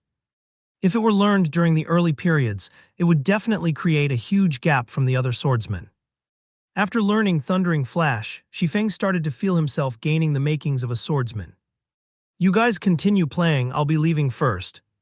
Don't forget my 50 coppers. Shifeng looked towards the dumbfounded Stabbing Heart, leaving the black market after calling out to them. Stabbing Heart indifferently nodded his head. Boss, he's gone. He took away the prize as well. Should we chase after him? The male cleric asked. Stabbing Heart's shock gradually faded after Shifeng left. He stared at the male cleric, scolding, "Are you an idiot? We'll be lucky if we have time to even curry up to such an expert swordsman. Making enemies of him. Are you courting death? Not good. I have to tell this to guild leader. Luckily, I added him as a friend. Is he called Yifeng? I can't believe I've never heard of such an expert. Could he be some sword expert in disguise?" Stabbing Heart acknowledged that he could not pass the challenge in such a magnificent way. Especially the last bout after the 25-yard mark, that was just cheating. It was impossible for players to block or dodge. Yet Shifeng had done it. At the trade area, Shifeng met with Potion Master Kevin. He spent 120 coppers purchasing 20 exploding berry, instantly shrinking his wealth down to 30 coppers. However, he still spent it all to level at the speed of a rocket. Shifeng took the exploding berries and left Red Leaf Town running westward. At that moment, all players were at level 0, and all of them were killing level 0 monsters around Red Leaf Town. There were also a few with good techniques killing level 1 baby wolves in a party. A warrior tanking at the front and a damage dealer and healer behind, fighting together in an orderly manner. Although the EXP was shared between several people, the efficiency was a lot higher and there were fewer competitors. However, Shifeng did not plan to compete with these people. Passing through the level 1 monster area, followed by the level 3 monster area, Shifeng headed straight towards Red Leaf Forest, a level 5 monster area. There were no players who would go there. There were still no players who dared to challenge level 5 monsters at this stage of the game. Not only was there the suppression due to the difference in levels, but there was also the significant disparity in HP and attack power. A level 5 monster could easily steamroll over a level 1 player. Even a 6-man party was no match for a level 5 monster. There was a heavy penalty whenever a player died.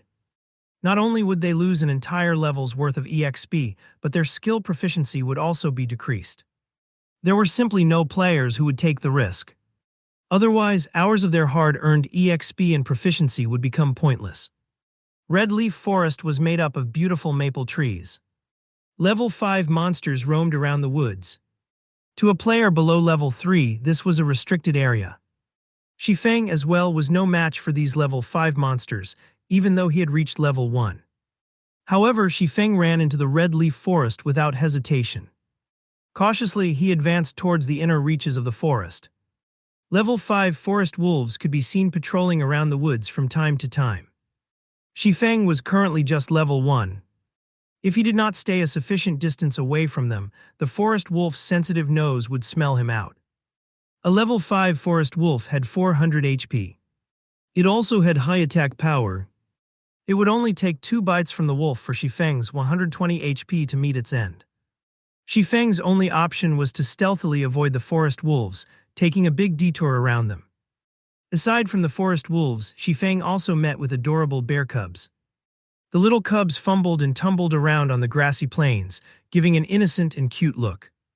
However, they were still level 5 monsters, and they were hated by melee players. This was because of their high HP and defense, making a fight with the cubs very exhausting.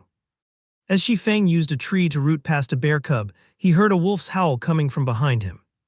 Damn, a wolf den. As calm as Shifeng was, he still couldn't help but call out. In his previous life, many players came in parties to the Red Leaf Forest. Most of them were level 4 or 5. Aside from grinding a large number of monsters, the main reason players came here was because of the bountiful loot. Skill books, leatherworking materials, and equipment were such examples. There were also a large amount of herbs and ore that were attainable in the forest. However, a single mishap could still cause a party wipe in the Red Leaf Forest.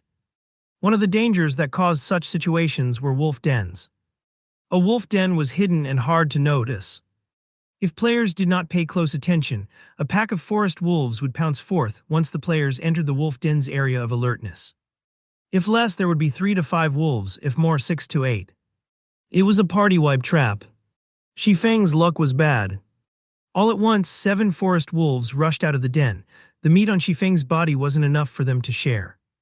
The speed of the forest wolves was fast, but Shifeng wasn't slow either. With his attribute points all going into agility, his movement speed was at 6 points. He was still a level 1 swordsman in the end. Even if he was a pure agility one, his speed was still a notch slower than the forest wolves. Seeing the wolves catching up, Shifeng stopped caring as he activated the life-saving skill, Gravity Liberation. Shifeng suddenly felt his body becoming as light as a feather. His speed increased by a massive leap, easily shaking off the forest wolves behind him. In the end, a common monster was still a common one.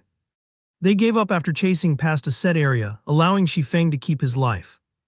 After running for over 10 minutes, Shifeng arrived at a range of mountains and hills.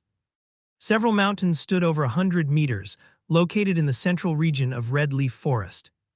The top of the mountains was surrounded by clouds and mist, creating a scene of immortal lands. Finally arrived, Shifeng looked towards the towering mountain and its surroundings. Discovering a waterfall, he walked towards it. In his previous life, players were mostly over level 20, so their attributes were naturally high. They could do much more than they could while they were low-leveled.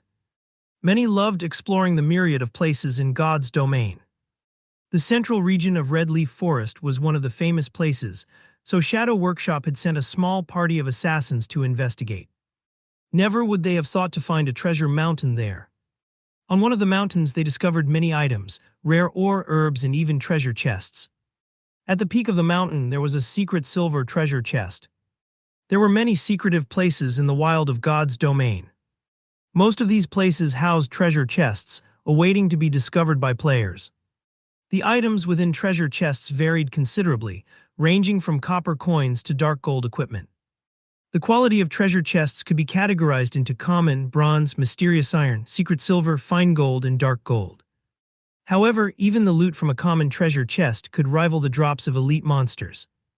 Not to even mention how good the loot from a secret silver treasure chest could be. This secret silver treasure box quickly allowed Shadow to become a well-known workshop in White River City. This allowed Shadow to amass quite a fortune during the initial periods of the game. More than just equipment, the secret silver treasure chest had a secret recipe for pharmaceutics and a forging design. In God's domain, the drop rate of pharmaceutical recipes was not even 10,000 to 1. It was even lower for a forging design. You could create bronze-ranked equipment using forging designs, something sorely needed by players. With it, making money would become a simple task. Shifeng's plan to earn 16,000 credits within 10 days all depended on the design. So naturally, he wouldn't be leaving it for Shadow Workshop. However, low-leveled players without 40 agility were unable to activate the hidden basic ability, Flying Steps. Without it, they had no way of climbing the rocky mountain. There were also no paths that led up the mountain, leaving rock climbing as the only option. Although Shifeng did not have 40 points in agility, he had the Ring of Gravity. He could still climb the mountain after activating it. Shifeng easily scaled up the mountain after activating Gravity Liberation. He was already 5 meters up after a few moments. When Gravity Liberation had 5 seconds remaining, Shifeng found an empty spot of land to rest while waiting for Gravity Liberation's cooldown. Not long after Shifeng sat down, the rock wall suddenly shook. A rock giant appeared with bursts of roaring. Rock Giant Common Monster. Level 5. HP 550. That was quick. Shifeng had long since been ready when he saw the rock giant walking over. He took out an explosive berry from his bag and threw it towards the rock giant's feet. Sticky orange-colored juice erupted all over the ground. As a level 5 monster, the rock giant had extremely high attack power, HP, and defense. However, it had low attack speed and reaction time. Its body's turn rate was even slower. A player only needed 20 points in agility to easily toy with the rock giant. There were plenty of assassins who loved dealing with such dumb monsters. They could easily be killed without wasting a single HP. Although Shifeng did not have 20 agility, he had the explosive berries. Each had an effective area of 3x3 yards, reducing movement speed by 30% and turn rate by 70% for 1 minute. It was a godly tool used to counter dumb monsters. 2 months after God's Domain started, a lot of players would use such a method to kill high-leveled monsters that were slow-moving. However, such slow-moving monsters existed in limited numbers in God's Domain, so grinding on them for quick levels was not possible. The rock giant's speed sharply reduced after being hit by the explosive berry. Shifeng pulled out his novice sword and rushed towards the rock giant's back, chopping down at it. Above the rock giant's head, 3 points of damage appeared. It was a hardly mentionable damage when compared to its 550 HP. The rock giant also regenerated 1% of its HP every 5 seconds. That was 5.5 HP every 5 seconds. It was very challenging to kill it within a minute. The rock giant tried to turn around when Shifeng attacked it. However, its body's turn rate was slow to begin with. Now that there was an extra 70% speed reduction, it was just abominably slow. Shifeng attacked it twice more, following up with another chop, causing a series of -3, -3, -6 to appear. The effect of chop was not that great due to the level suppression. However, because the rock giant was 4 levels higher, there was an additional bonus towards skill proficiency. Coupled with one of the swordsman's natural talents, a single usage had increased Chop's SB by 3 points. This was an absolute location for raising skill proficiency. After much trouble, the rock giant turned around to face off against Shifeng. However, Shifeng did not give it any chance, quickly circling to its back where he continued attacking. Thundering Flash. Suddenly, a single sword light caused 4 damage, followed by another that dealt 5 damage, and the last one that dealt 7 damage. After all 3 streaks of thunder hit its mark, Thundering Flash's SB increased by 3 points. Another few slashes followed. A series of -4, -4, -4 damage was dealt. Though each strike only had an increase of 1 damage, the totaled up damage would still be great. Although the effect of Thundering Flash lasted only for 15 seconds, it had greatly increased the speed of killing the rock giant. The battle could be ended within a single minute now, saving up a precious explosive berry.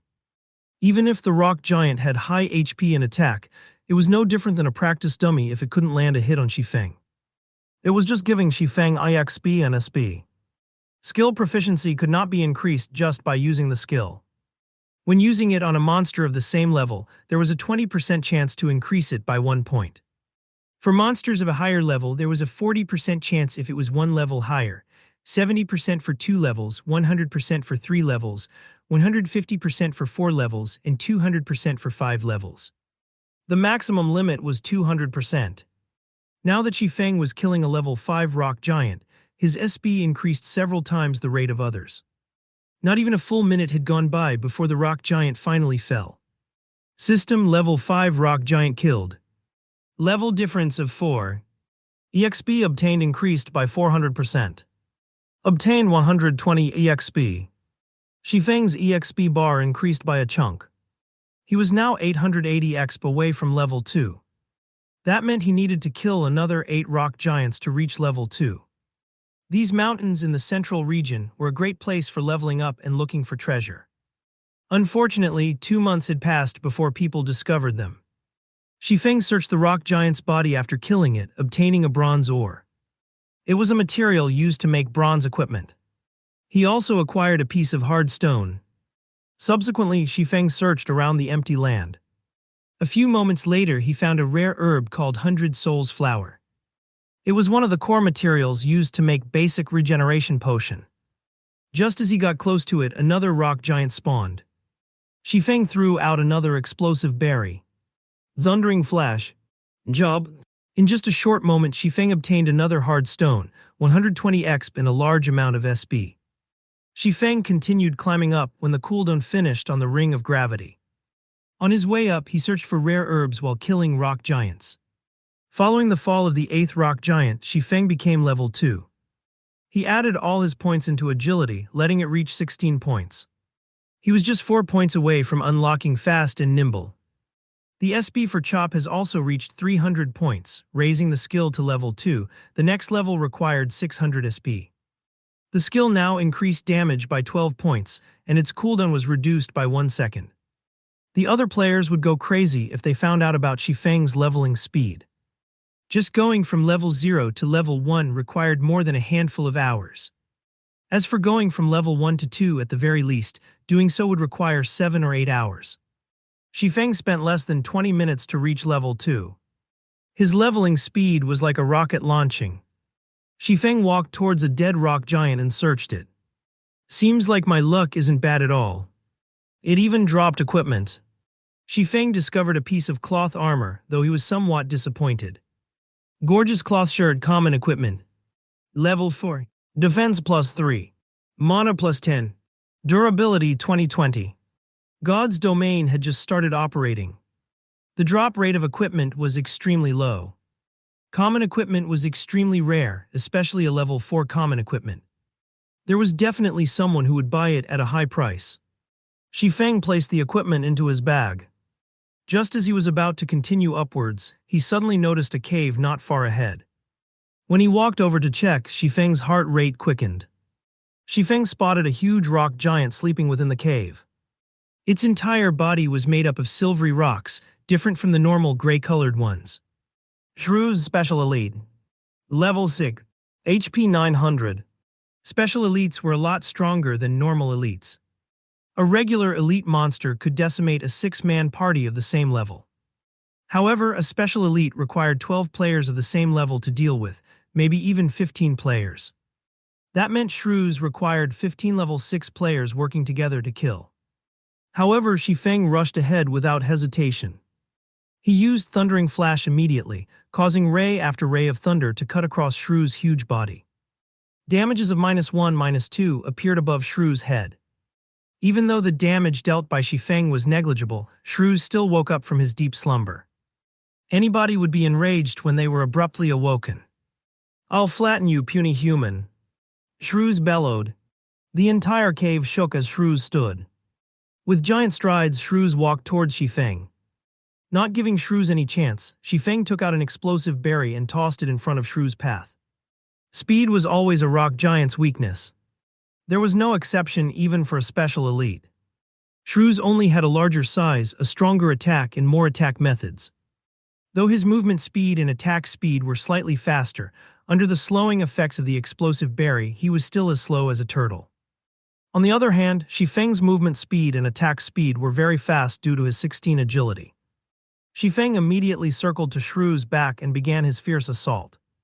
A series of damages appeared above Shrew's head. -2, -2, -2, -2. They were followed by another chop that dealt 6 damage. It had to be said, Shrew's had a frightening defense. Even with the amplified damage from Thundering Flash, a level 2 chop had only dealt 6 damage.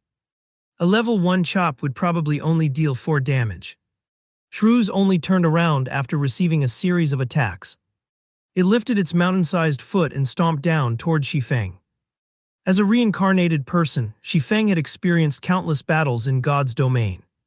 He did not have a threat of panic in him when facing against Shrew's. With a step, Shifeng nimbly evaded toward Shrew's back, avoiding Shrew's sluggish attack. Shifeng then followed up with a series of mad cuts. When 5 seconds passed, Shrew's regenerated 18 HP, leaving him with a remainder of 886 HP. Half of Shifeng's efforts had gone to waste within an instant. Compared to common ones, elite monsters or above would regenerate 2% of their HP every 5 seconds during battle. Shrew's had 900 HP, so it was 18 HP every 5 seconds. This regeneration had exceeded the damage Shifeng could deal using normal attacks. Even so, Shifeng still calmly waved his sword, continuously reaping away Shrew's HP. An average player would have already given up when seeing such high HP and regeneration. Shifeng would not, though. 16 points of agility allowed Shifeng to avoid an attack with ease. His high attack speed also allowed the damage he dealt to mitigate Shrew's regeneration completely. However, killing Shrew's required a lot of time. It was very dull just avoiding and madly attacking. Dealing out strong attacks was very tiring both physically and mentally. With each passing second, Shrew's HP continually fell. 15 seconds later, once Thundering Flash's amplifying effect disappeared, the damage Shifeng caused sharply reduced. Each strike of his sword only dealt 1 damage, and chop only took away 4 HP from Shrew's. Shifeng immediately fell into a bitter battle. Another 5 seconds passed, and Shrew's once more regenerated 18 HP. However, Shifeng only dealt 17 damage within that 5 seconds. It wasn't even enough to even make up for Shrew's regeneration. Shifeng wrinkled his brows. As expected, it was hard to kill off Shrew's. It was just a pointless endeavor without sufficient damage. Do I give up? Just as Shifeng was thinking so. I want to flatten you. Shrew's roared as he stomped his foot. Suddenly, the entire cave shook. Sharp stalactites fell from the cave ceiling one after another, covering the entire cave. It even has a party wipe skill. Seeing the bad situation, Shifeng moved quickly away from Shrew's side, dodging the falling stalactites. The stalactites continuously fell in great numbers. Their speed was quick as well. If a party came into this cramped space, there wouldn't be any place to dodge. They would definitely be party wiped. If it weren't for his nimble body and the somewhat spacious area, Shifeng would be hard-pressed to avoid these falling rocks. Shrew's revealed an exhausted expression after finishing his skill. Shifeng's eyes shone, he quickly rushed ahead. Thundering Flash. Job. -4, -5, -6, -10. Suddenly, a series of terrifying damages were caused. Fatigue state, it was a period of weakness that appeared after a boss used a powerful skill. In this state, the boss would have both its attack and defense greatly reduced. With this fatigue state, Shifeng could see the hope of killing Shrew's. Shifeng took the chance to attack even more fervently. -4, -4, -4. Each sword strike took away 4 HP, while Shrew's was under both states of fatigue and damage amplification. During this weakened period, Shrew's regeneration also fell to 1%. By the time Shrew's returned to his normal state, Shifeng had already taken away 15% of Shrew's HP. The subsequent battle was filled with persistence. Shifeng would repeatedly attack to make up for Shrew's regeneration. Every 30 seconds, he would deal a burst of damage with Thundering Flash, following which he would await Shrew's use of his big move. This party wipe skill was a nightmare to player parties. To Shifeng, however, it was a chance. As expected, Shrew's would again use his big move after a period of time. Shifeng took this chance to take away 16% of Shrew's HP. Time passed bit by bit. After using 5 explosive berries, Shrews had 32% HP remaining. When Shrews activated his big move once more, Shifeng took away another 16% of his HP. Shrews was quickly left with 16% HP remaining. Just as Shrews' HP fell to 15%, a sudden change occurred. Shrews' body continuously shrunk, his attack and defense reducing as well. However, his movement speed and attack speed kept increasing. This change was very disadvantageous to Shifeng. Although the explosive berry was still in effect, Shrews' attacks were becoming faster. He had nearly landed a hit on Shifeng. Shifeng was just level 2. Even if Shrews' attack power had reduced, a single hit was enough to end Shifeng. If Shifeng died, he would lose a level and a lot of skill proficiency. It was not something he wished to see happen. Void. A cold glint flashed through Shifeng's eyes as he activated gravity liberation. Suddenly, dodging became relaxing. It was impossible to easily give up on a special elite with only 15% HP remaining. Shifeng continued to circle and madly hack his sword at Shrews. Every hit dealt 3 damage, slowly reducing Shrews' HP. 14%, 10%, 9%, 8%, 5%. Gravity liberation's duration became shorter and shorter. When there were only 7 seconds left, Shrews still had 5% of his HP. Shifeng would definitely be one-shotted as soon as gravity liberation ended. Gwig, gwig, gwig. Shifeng's eyes turned blood red as his sword strikes became faster and faster. Just as Shrews had only 10 HP remaining, gravity liberation ended. Shifeng's speed dropped sharply. A cold, human-like grin appeared on Shrews' face as he smashed his boulder-like fist down on Shifeng. Die. The cooldown of Thundering Flash finally finished. Thundering Flash. In an instant, 3 streaks of light passed through Shrews' body. -4, -5, -6. Shrews' final 10 HP was taken away. Boom. Shrews turned into a pile of rubble. System Special Elite Shrews killed. Level difference of 4. EXP obtained increased by 400%. Obtained 940 EXP. Shifeng's experience bar abruptly rose by 27%, pushing him a big step closer towards level 3. After killing off Shrews, Shifeng searched around in the pile of rubble. The drops of a special elite were far better than a normal elite. Shifeng obtained an equipment, a skill book, and 16 coppers. The rewards for challenging higher levels sure are good. Even a bronze shield dropped. I can definitely sell it for a high price. It would be great if I could grind it a few more times. Shifeng looked at the blue cross-shaped shield in his hands. He could already imagine how the guilds would be willing to pay a high price for the shield. Rock Iron Shield Bronze Rank. Equipment requirement Strength 8. Equipment level 5. Defense plus 21. Defense rate 23%. Strength plus 2, Endurance plus 4. HP plus 30. The shield could be considered high quality with such attributes. When equipped, the shield would greatly increase defense.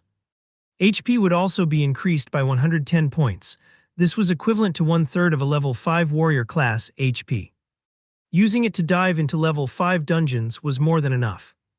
It could even be used to dive into level 8 dungeons. The skill book was a good one as well. It was a skill that could be used by all melee jobs parry. It required a melee weapon to be used. It could block a single attack that came from the front, and it had a cooldown of 30 seconds.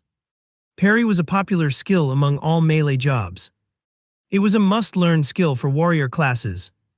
The skill had a low drop rate, and it was almost never seen being sold on the market, as it was a life-saving skill. You could activate it at a crucial moment, and it might even help you through a crisis. It was especially true when battling against a boss.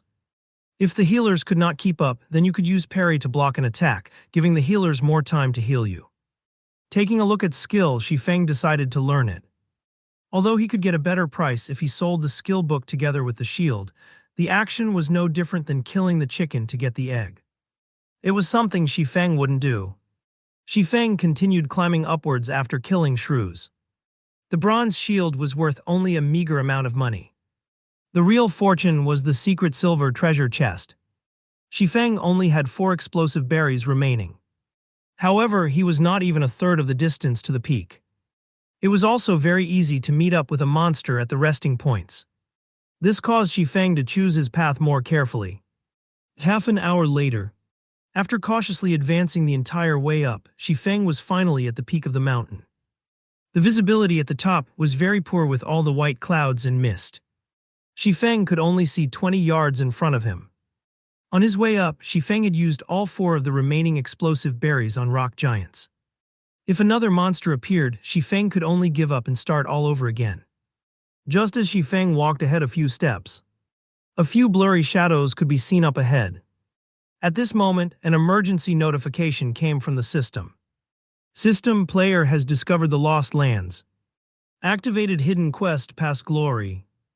Temporarily disabled players' communications to the outside world. Unable to leave the map until quest is completed. Crap, those assassins lied. Xifeng silently cursed. Those assassins had undoubtedly kept hidden some information. The situation at the mountain peak was entirely different from what the assassins reported. Although the lies of those assassins angered Xifeng, he had to remain calm in facing this unknown situation. Even members of a workshop would have their own selfish motives. They would definitely hide some of their important discoveries, silently empowering themselves in making a fortune. There were plenty of such people in a workshop. Be they outer members or core members, after some time there were always some exceptionally strong people who suddenly appeared, their social statuses abruptly rising.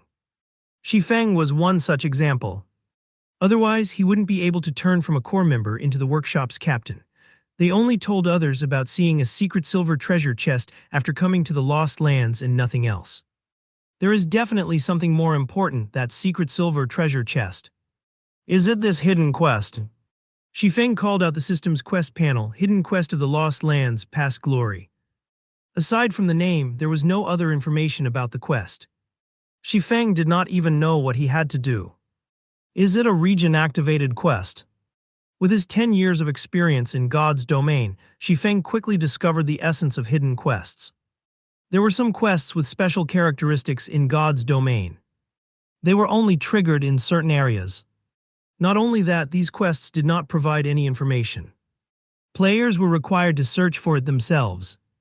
After the quest was completed, it would no longer be triggered again, even if another player came to this place. It could be called as a special kind of unique quest. At the same time, it was a quest filled with extreme danger. Searching for the method to complete the quest in an unknown region also meant dealing with the unknown monsters of the region. For such special quests, the region's monsters were usually several levels higher compared to the surrounding areas. An average player had no chance in completing the quest. There were 6 assassins over level 20 that came to this place last time. The quest was also triggered in this region with level 5 monsters, so the assassins could complete the quest. There's no point in bothering.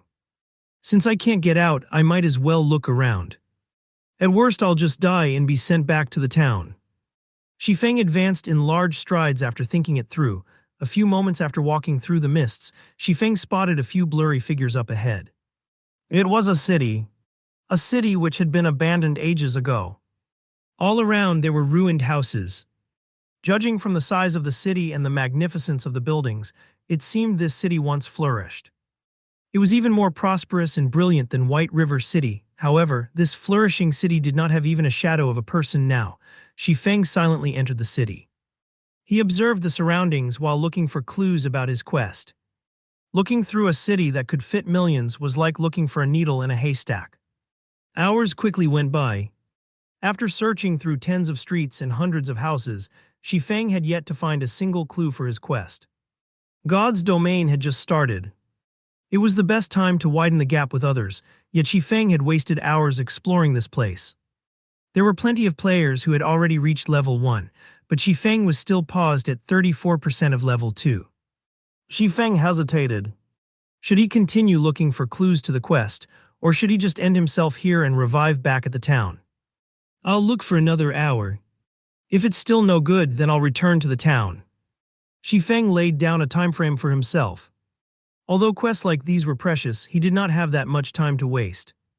He still had a ton of quests he could do. There was no need to waste away in this place. Time slowly passed by bit by bit. Xifeng arrived at the central tower of the city. This place was once a sacred ground for mages. It was the best place to learn magic. Now, however, it was irreparably ruined. Even the magic crystal at the tower's peak had shattered. Shi Feng went up the tower. He stood in the tower's observatory, filling his eyes with the city's scenery. Shi Feng would slowly savored the sight were he not in a rush. After taking a look around, he still did not find any special locations. Just as Shi Feng was about to leave, young adventurer welcomed to the city in the sky. A white-bearded old man suddenly appeared. The old man's voice was filled with vicissitudes and wisdom. The sudden appearance of the old man shocked Shi Feng into a jump. He had even thought the old man was some monster that had appeared. However, he let loose a breath after noticing the yellow indicator above the old man. City in the sky. Shi Feng became shocked when he thought of this well-known city of God's domain. City in the sky, the name of this city had once shaken the entire continent of God's domain. There were countless legendary jobs in this city. There was even the famous demigod-ranked sword saint Ultir. It was a city which was even feared by gods themselves. Unfortunately, the city had fallen during the Third God's War, becoming a regret of God's domain. Respectful elder, is there anything I can help you with? Shi Feng smiled and asked in a formal tone. Help? The white-bearded elder shook his head, smiling as he said, No, I don't need any help. I imagine you wish to become stronger. I can help you with that, but are you willing to accept a test of mine? Of course, I'm willing to receive your test. Shi Feng felt relieved. The trail to the quest past glory was here. He didn't have to die back to town, losing both levels, and SP the elder nodded his head in satisfaction, gravely saying, I'll give you 3 choices. The first one is the normal difficulty. After you pass it, you'll get a mysterious iron treasure chest. The second one is the hard difficulty, where you'll get a secret silver treasure chest. In addition, you can get additional rewards depending on your rate of completion. The third option is the hell difficulty, where you'll be rewarded a fine gold treasure chest. You'll also receive additional rewards depending on your rate of completion. Young adventurer, which do you choose? 3 choices, each harder than the other and each more attractive than the other. The 6 assassins who were over level 20 had chosen the hard difficulty. They returned with the secret silver treasure chest, but chose to hide the additional reward. This meant that the additional reward was even better than the secret silver treasure chest. After some thought about it, Shi Feng decided to bravely challenge it. A person who had been reincarnated should have courage. Respected elder, I choose the hell difficulty. Shi Feng was confident he could manage this difficulty. If he could complete it, then it would have a great effect on his future developments. Ha ha ha. Young people sure are full of energy. I truly admire you, but be sure not to regret your choice. The elder disappeared after his hearty laughter. System, quest past glory accepted. Face off against 1,000 monsters of the same level. Considered passed after killing 500 monsters. Time limit of 4 hours. Quest failure penalty, all attributes permanently reduced by 10 points. Attributes are the essence of a job. If Shi Feng's attributes were all reduced by 10 points, then he was as good as crippled. This penalty sure is ruthless. Shi Feng's scalp started itching as he looked at the countless specter warriors appearing below the tower. The countdown started. There were 5 seconds remaining before the monsters attacked. Specter warrior, common monster. Level 2. HP 230. Fighting against one of them would be easy. Against an ocean of them, however, even Shi Feng would start to panic. Rushing in was just plain suicide. Shi Feng would quickly become surrounded and killed. The only choice was to fight the monsters one by one. Shi Feng had a wealth of experience in battling. He quickly ran down the tower and stood at the staircase. The stairs only allowed 2 monsters to pass through at a time, so it was the best place to attack from. Shi Feng would be able to clear this quest so long as he guarded the staircase. Once the 5 seconds were up, every single specter warrior rushed the tower with wild abandon. However, the staircase was too narrow. As a result, they were blocking each other. Shi Feng only had to face 2 specter warriors at a time. With regards to the warriors' attacks, Shi Feng could dodge them with relative ease. Thundering flash job. 3 streaks of light flashed across, instantly causing a high damage of 60 to all specter warriors within a 2 by 10 yard area. The chop that followed dealt 33 damage. Within an instant, the first Spectre warrior had only half of its HP remaining, whereas the tens of others behind had lost a quarter of their HP.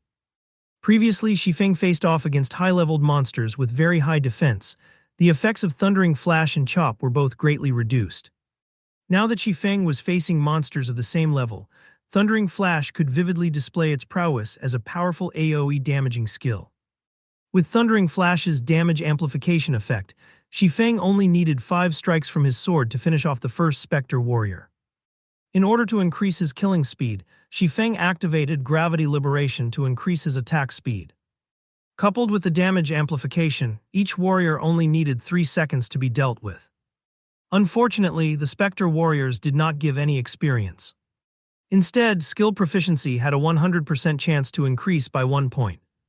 With every death of a Spectre warrior, Shifeng's SB continuously increased. Shifeng became very happy after seeing such a sight. The elderly NPC probably had not imagined that a level 2 swordsman would possess such a powerful AoE skill. With such a skill, Shifeng feared crowd tactics the least. Shifeng could also easily dodge attacks in a 1 versus 2 scenario. Other players would have most likely failed the quest, yet Shifeng was able to complete it with perfection. After 2 hours had gone by, Thundering Flash had reached level 2 after its SP increased to 300 points. The skill's damage increased from 130% to 135%, and its cooldown reduced from 30 seconds to 28 seconds. Chop's SB had also increased to 426,600. It would reach level 3 with just a little more. Shifeng's monster grinding speed increased once more after Thundering Flash reached level 2. The Spectre warriors fell in batches. When there were only 20 warriors remaining, there was still an hour and a half remaining for the quest.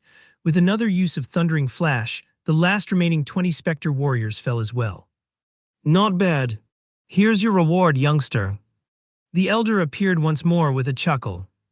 Looking at Shifeng, the elder took out a fine gold treasure chest and a pitch-black longsword. System quest Pass Glory completed. Rewarding 1 fine gold treasure chest, 1 magic weapon, job-related. Obtained title Might of 1,000. Might of 1,000 title. When this title is in use, allies in a 30-yard radius will receive an attribute increase of 10%. Simultaneously, title user will obtain an additional effect of Strength +5 and Endurance +5. I've given you your reward. You can go now. The old man waved his hand after finishing his piece. Shifeng's vision blurred. When he opened his eyes once more, he was back in the plaza of Red Leaf Town. Die. Shifeng's system communication continuously rang. Blackie was contacting him. Brother Feng, you finally picked up. How come I couldn't contact you before? What should I do now? I'm already behind others by a level. Blackie was extremely panicked. However, he still patiently asked because he believed in Shifeng. He had wasted 7 hours just to run to Red Leaf Town. While he was still at level 0, the players that filled the streets were already level 1. How was he to make up for this gap? Nobody would want him in a party now. Their minimum requirement was level 1. A level 0 noob like him would just be pushed aside. My bad, I was doing a quest. Come to the central plaza, I'll take you with me to level. Shifeng apologized. It had already been over 8 hours since God's domain started, and Shifeng had spent over 5 hours doing his quest. At this stage of the game, most players had already risen to level 1, while some professional players were already close to level 2. As a person who had been reincarnated, helping Blackie level up was an easy task. It wouldn't take long before Blackie would catch up to the professional players. Shifeng observed his surroundings after hanging up on Blackie. Seeing that nobody paid attention to his sudden arrival, he quickly entered an empty alley. Opening a fine gold treasure chest would definitely cause a commotion. Opening and showing off a fine gold treasure chest at the crowded plaza was a bold action. It was something only noobs would do. Compared to the real world, there were no constraints within the game world. It went without saying, the great powers in the game hungered for great treasures. If a player did not have the capability, one of the best-case scenarios was one being killed back to level 0 for the treasure. However, if the treasure did not drop out, then congratulations, you can only live in the city for the rest of your life. While other players were out in the wild leveling up, the only thing you could do was to hang around in the city. After a few months, you could proudly be promoted to city guide. Shifeng was not an assassin who was capable of stealth, hiding, and assassination. Currently, he did not have the sufficient strength to protect himself, so keeping a low profile was necessary. Shifeng quietly observed the empty alley for some time. After he made sure nobody followed him, he took out the black longsword. Shifeng's brows wrinkled when he looked at the black longsword. Abyssal blade, magic weapon. Job requirement, swordsman. Do you wish to bind the equipment? Should I equip it or not? Shifeng became frustrated when he looked at the abyssal blade. Shifeng was very familiar with magic weapons. Magic weapons were different from normal equipment. They did not have any rankings to differentiate them, and they were even rarer than legendary equipment. Its power was without question. However, a magic weapon was a double-edged sword. This was because the weapon had a side effect called backlash. If the player using the magic weapon was not cautious, a single mistake could cripple their account. In his previous life, there were a few experts in Starmoon Kingdom that became top-tier experts because of magic weapons. Even during his peak, Shifeng could only look up to them. However, after a period of time, two of those experts crippled their accounts because they did not deal with the backlash properly. Their only choice was to start a new account. Forget it, let's just set it aside for now. I can't take the risk right now. Shifeng shook his head as he kept the abyssal blade. He had to earn 16,000 credits in 10 days. The pressure on him was huge. If any mistakes were to happen, then all his efforts before would become wasted. Shifeng took out the fine gold treasure chest. Shifeng looked at the gold-plated treasure chest, unable to suppress the excitement in his heart. The secret silver treasure chest they brought out the last time already contained a pharmaceutical recipe and blacksmithing design. I wonder what a fine gold treasure chest would give. Shifeng had been playing God's Domain for 10 years now, and the number of fine gold treasure chests he had seen did not exceed 20. Wars were fought over for every fine gold treasure chest. Shifeng would not even dare to dream that he could be in possession of one. Shifeng slowly opened the treasure chest. Suddenly, golden rays of light leaked out from the chest, illuminating the small alley. It would definitely be a dazzling beacon of light if it was night time. It would attract everyone's attention. Not daring to take any risks, Shifeng quickly retrieved all the items from the chest. The dazzling lights slowly faded away after the chest was emptied. Fortunately, it was an empty alley, so nobody would notice the short period of radiance. The settings for treasure chests in God's Domain really are damned. Luckily, it's daytime here. Shifeng glanced at the treasure chest by his side, then shifted his gaze towards the three treasures in his hands. There were two ancient books and a battle armor. The battle armor was a secret silver equipment. It was much worse than Shifeng had imagined it to be. Sky armor, secret silver rank. Plate armor. Equipment requirements, strength 20. Equipment level 5. Defense plus 25, strength plus 6, endurance plus 3, agility plus 3. Durability 30-30. Additional attribute, power weakening. Reduce physical damage received by 15% after equipping. Shifeng became shocked after looking at the battle armor's attributes. Although the level of the equipment was a lot lower than the one in his previous life, its attributes were top tier. If it was worn by a warrior class, the high defense coupled with power weakening would make tanking physical bosses no longer a problem. If this armor was sold now, its price would definitely be astronomical. This is too great. Now I have armor for level 5. Shifeng happily stored the sky armor.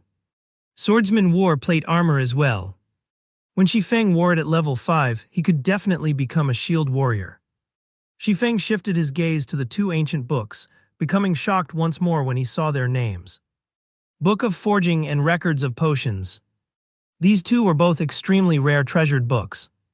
Everyone knew that forging and potion making were extremely hard to learn. Every forging master and potion master were the symbols of strength of a guild. Even Shadow, a guild that possessed 10 city-states, only had 2 forging masters and 5 potion masters. Every one of them was treated like princes. With these 2 books, Shifeng could create a forging master and a potion master. I remember there being a hidden quest in Dark Moon Valley. Not only would it teach forging for free, it would also reward a forging talent. If I have both the forging talent and book of forging, I could quickly become an advanced forging apprentice. Then I could make bronze equipment and earn a lot of money. Shifeng recalled a member of Shadow called Hammer Trading. The person had become a forging master because he completed that hidden quest.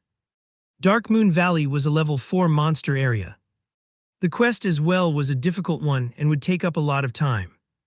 It seems I have to buy some items and make proper preparations.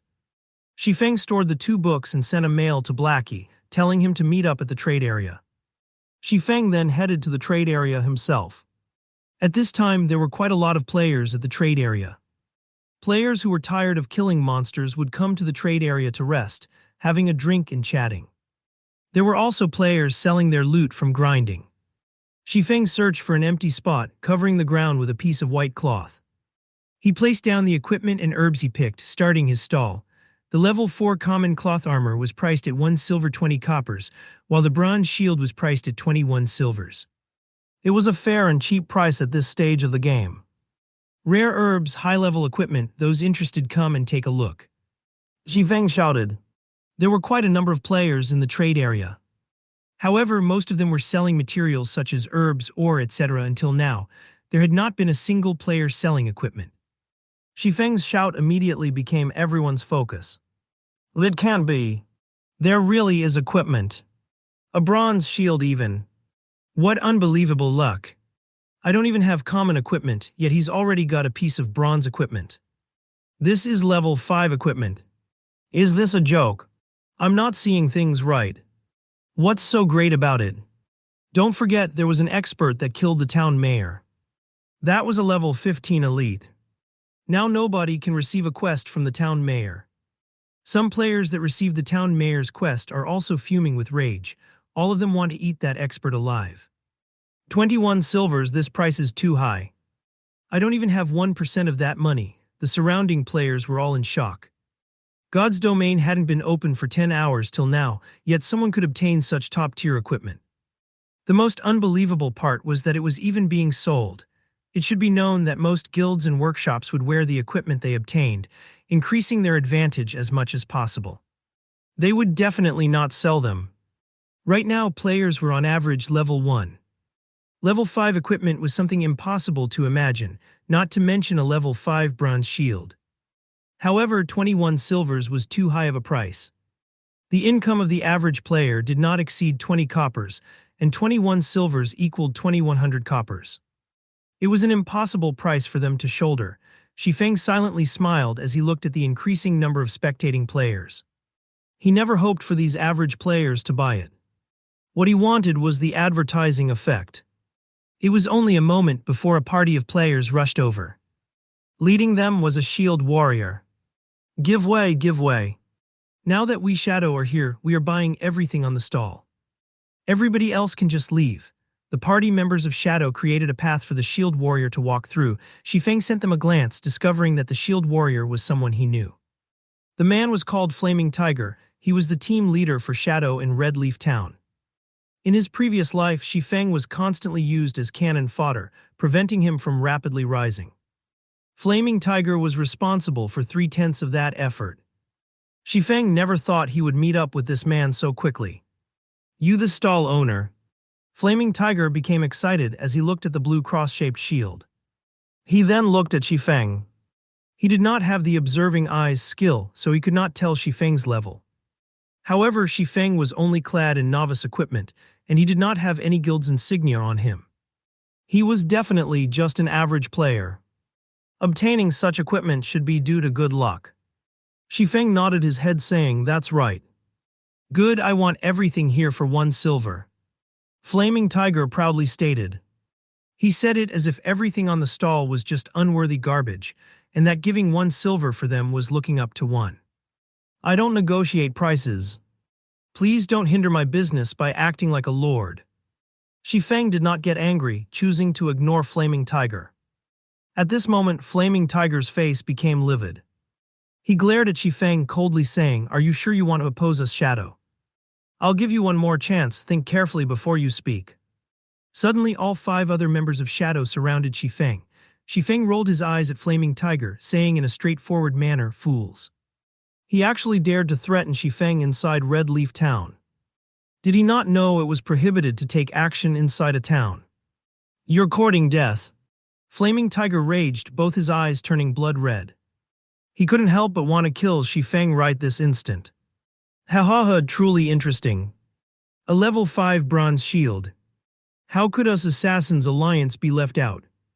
Another group of over 10 players came at this moment. Every player wore the Assassins Alliance's insignia. The person who spoke up was Stabbing Heart. He became shocked when he saw the stall owner. He did not expect to see Shifeng, the expert who had cleared the bronze prize challenge in a single try. Shifeng had even obtained a level 5 bronze shield now, so he had definitely killed a high-level elite monster. Stabbing Heart became even more respectful of Shifeng. Here's 24 silver, I want everything here. Let's become friends. The next time you have any good equipment, you must consider us Assassins Alliance. Stabbing Heart handed over the 24 silvers without hesitation. Although it was not easy for the guild to collect these 24 silvers, it was definitely worth it if he could become friends with an expert like Shifeng. All right. Since you're so straightforward, I won't ask for the 50 coppers anymore. I'll contact you in the future. Shifeng understood Stabbing Heart's intention. It wasn't a bad deal if he could cooperate with such a large guild. Meanwhile, the surrounding players were shocked by Assassin Alliance's overwhelming air, handing over 24 silvers without batting an eye. Now this was a large guild. Such an action had made a lot of players wanting to sign up for the guild. Compared to the Assassins Alliance, there was no future in joining a guild like Shadow. Everybody sent looks of contempt over to them. After being looked down upon by Shifeng, then being given a slap by the Assassins Alliance, Flaming Tiger's face became beet red. His eyes nearly crackled from anger.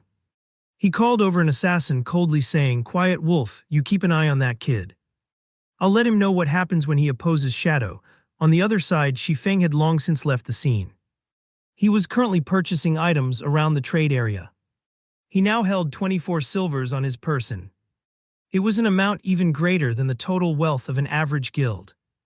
Now that Shifeng was an absolute tycoon, he started buying things without a single care.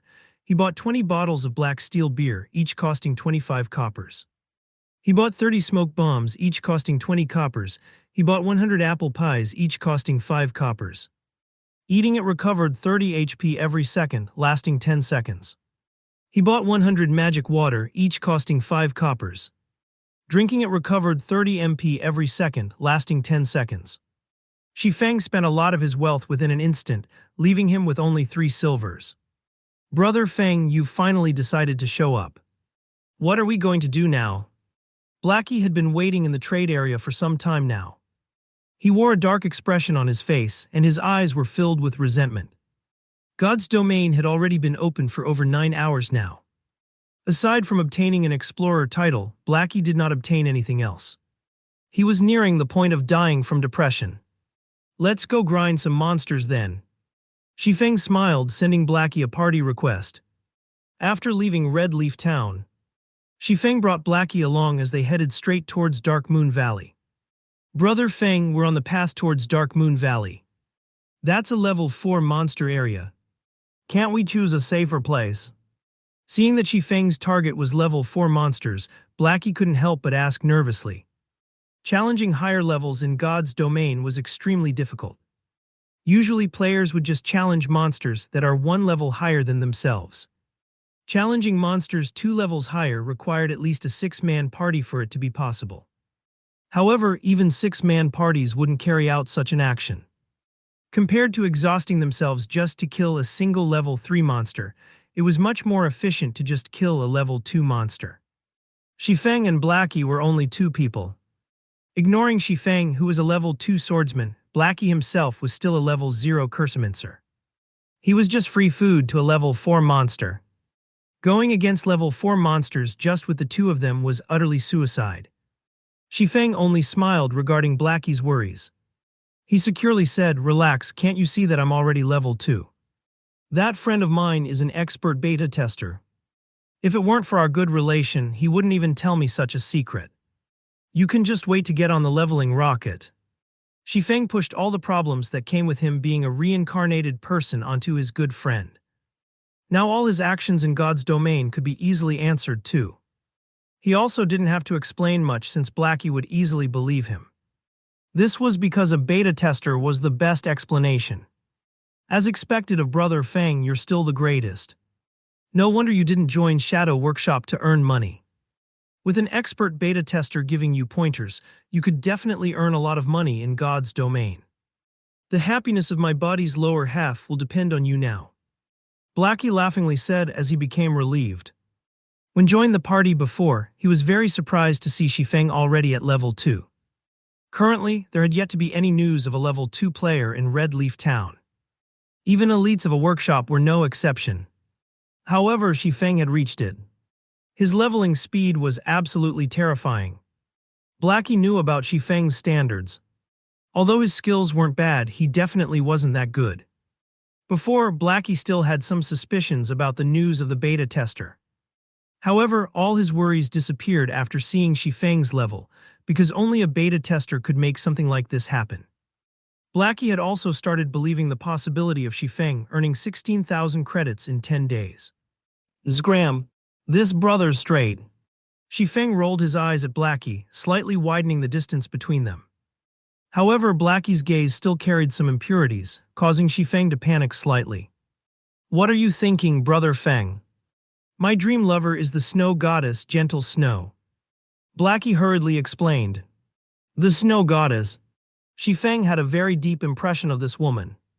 She had performed extremely outstanding in other virtual games. Not only did she possess an absolutely beautiful face and devilish body, but she also had a proud attitude which was backed up by her excellent battle techniques. Because of these traits, she became even better received by the public. After 3 years since God's domain's opening, she had become a top-tier expert within the whole country.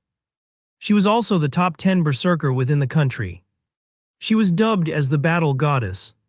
She had starred in plenty of commercials. Her personal net worth at that time had exceeded tens of billions of credits. Not only that, but she was also the vice guild leader of our Ouroboros. Millions of players would move with her single command. During those times, Shifeng was only a minor character within God's domain. He could only look up to Gentle Snow's shadow. Unfortunately, sometime later, Gentle Snow suddenly vanished from God's domain. Her disappearance became a hot topic within God's domain for some time. Brother Fang, look. That's an elite monster.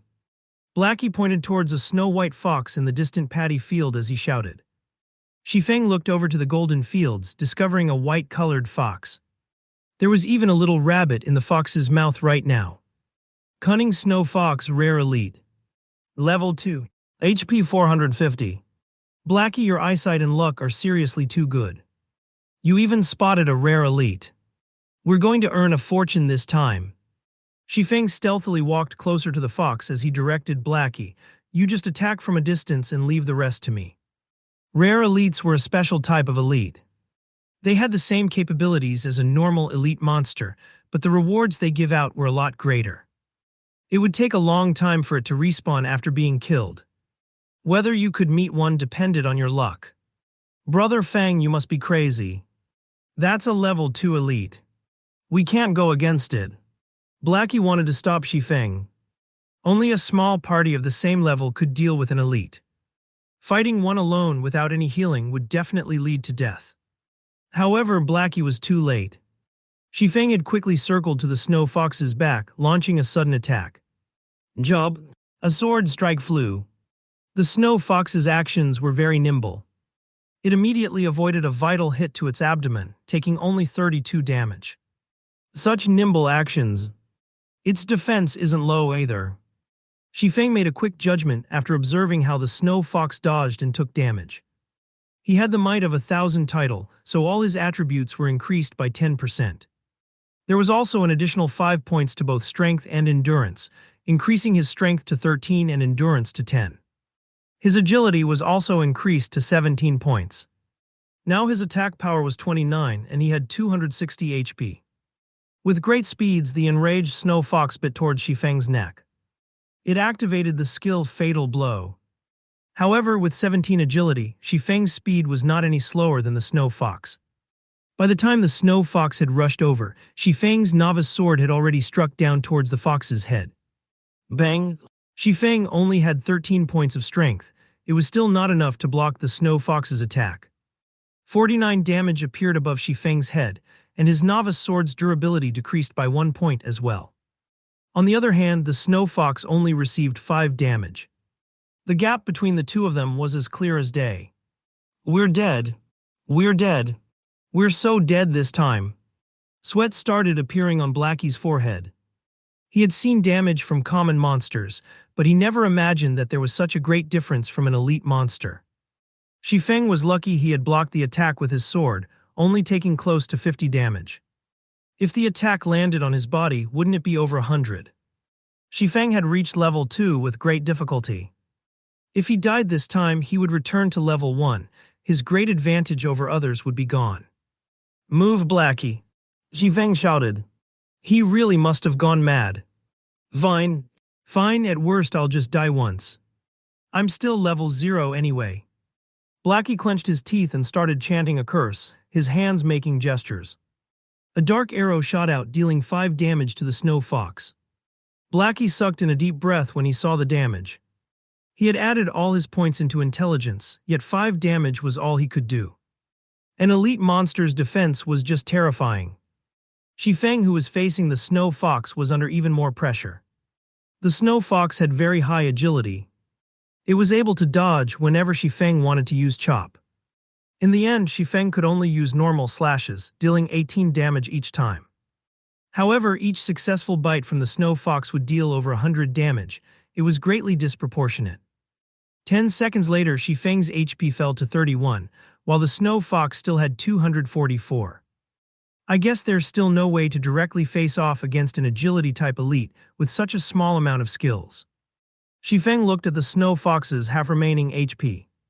If he continued to drag on this fight, he would be the one to die. He had to start bursting. Shifeng took out a bottle of black steel beer from his bag. After taking 2 mouthfuls, he became slightly drunk, and his vision started becoming blurry.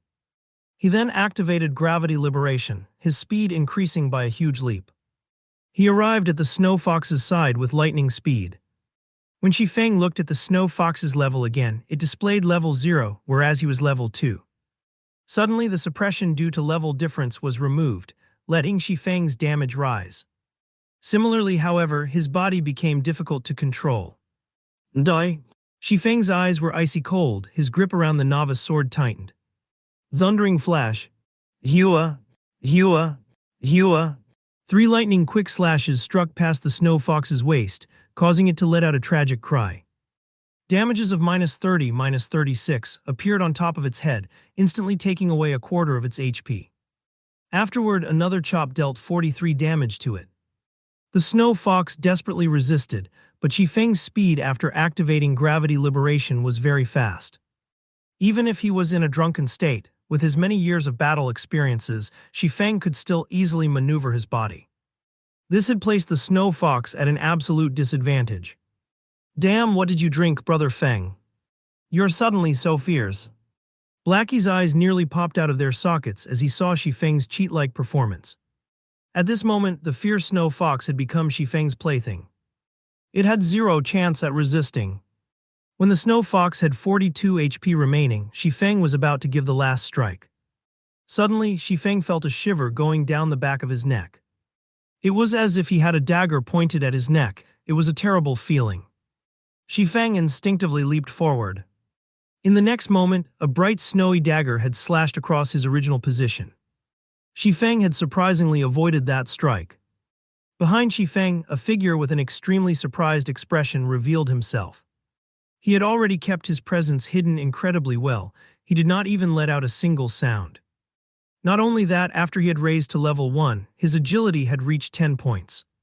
However, his sneak attack had actually been dodged. What sort of intuition did Shifeng have? Friend, we have no hatred or enmity between us. It isn't good doing something like this. Shifeng focused his gaze on the newly appeared assassin as he coldly said so. If you wish to place blame, then blame yourself for angering us, Shadow. It is too late even if you regret it now. Quiet Wolf said excitedly. He held his dagger in reverse grip, paying attention to Shifeng's every movement. Quiet Wolf had been following Shifeng while also reporting his location. He never imagined that they would meet an elite monster. The Snow Fox's current target was Shifeng. Although Shifeng had good skills, with the Snow Fox holding him back, Quiet Wolf could definitely find a chance to kill of Shifeng's remaining strand of life. Then he could kill the Snow Fox. There were only benefits for him. As for the Cursomancer on the side, he was just garbage that was not even worth mentioning. Naturally, the Snow Fox wouldn't care about any of this. It just knew that it had to kill Shifeng. The Snow Fox suddenly bellowed, its snow-white skin turning into a flaming red. Its body also increased in size and its HP rose by 20%. Then the Snow Fox activated its final skill, Tearing Bite. The skill amplified its damage by 50%, also causing a bleeding damage of 30, lasting for 5 seconds. You can go and regret now. I'll take care of this Snow Fox in your stead. Quiet Wolf rushed at Shifeng. He was prepared to kill off Shifeng the moment he dodged the Snow Fox. System player Quiet Wolf has attacked you and entered a yellow name state. Duration of 1 hour. Any players who attack yellow name players will not receive any penalty. Shifeng only had 31 HP remaining. Being attacked from both sides by the Snow Fox and Quiet Wolf put Shifeng in a very dangerous position. Despicable, standing at a distance, Blackie scolded Quiet Wolf for sneaking an attack at such a moment. However, he couldn't change a thing about it. The two of them were too far apart. It was too hard for him to land a hit on Quiet Wolf. He could only aim his attack on the Snow Fox, hoping to kill it off a second earlier and not letting Quiet Wolf profit off of them. Although mages had high output compared to hitting monsters, it was far harder to land a hit on players unless they stood still without moving. This was because the moment the dark arrow shot out, there would be a prediction line appearing. In a situation where the distance was great, players with good standards could usually dodge it. If it was an expert, then dodging it would be a piece of cake. Just as the Snow Fox and Quiet Wolf were about to rush up, the corners of Shifeng's mouth revealed a cold smile. He had been interacting with Quiet Wolf in shadow for years now, so he was extremely familiar with Quiet Wolf's strengths and habits. Shifeng took 2 steps back, forming a perfect triangle between the Snow Fox and Quiet Wolf. Shifeng gripped the novice sword tightly in front of his chest. He stood there without moving as he awaited the arrival of their attacks.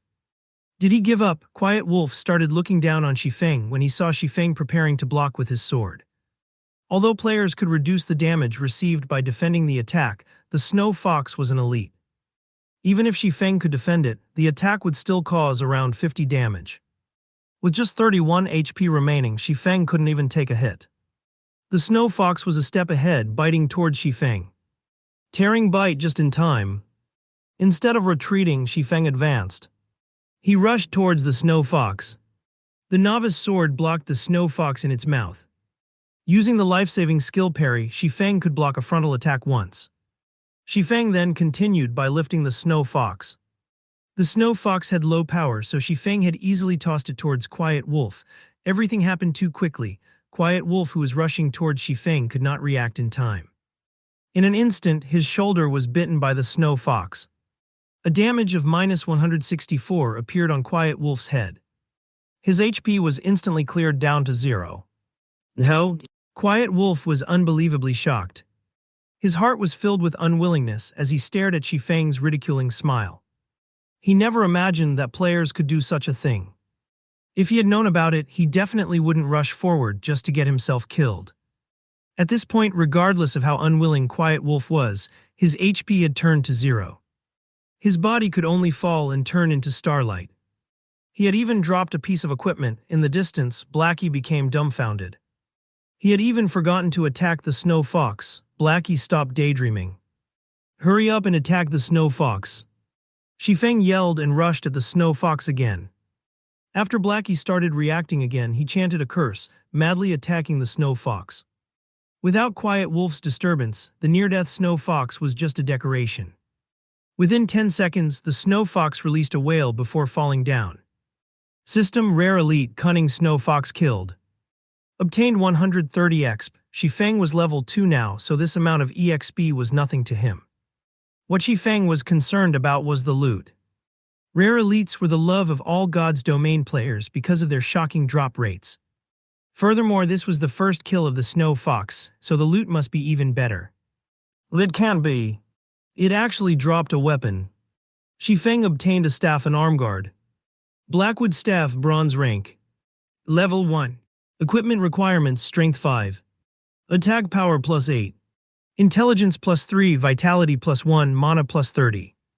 Durability 2020. This equipment would greatly strengthen a mage.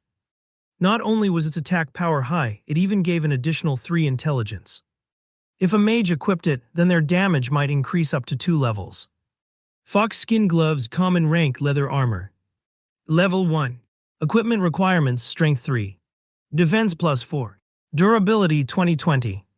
On the other hand, Quiet Wolf had contributed a pair of level 0 common leathered shoes with plus 3 defense.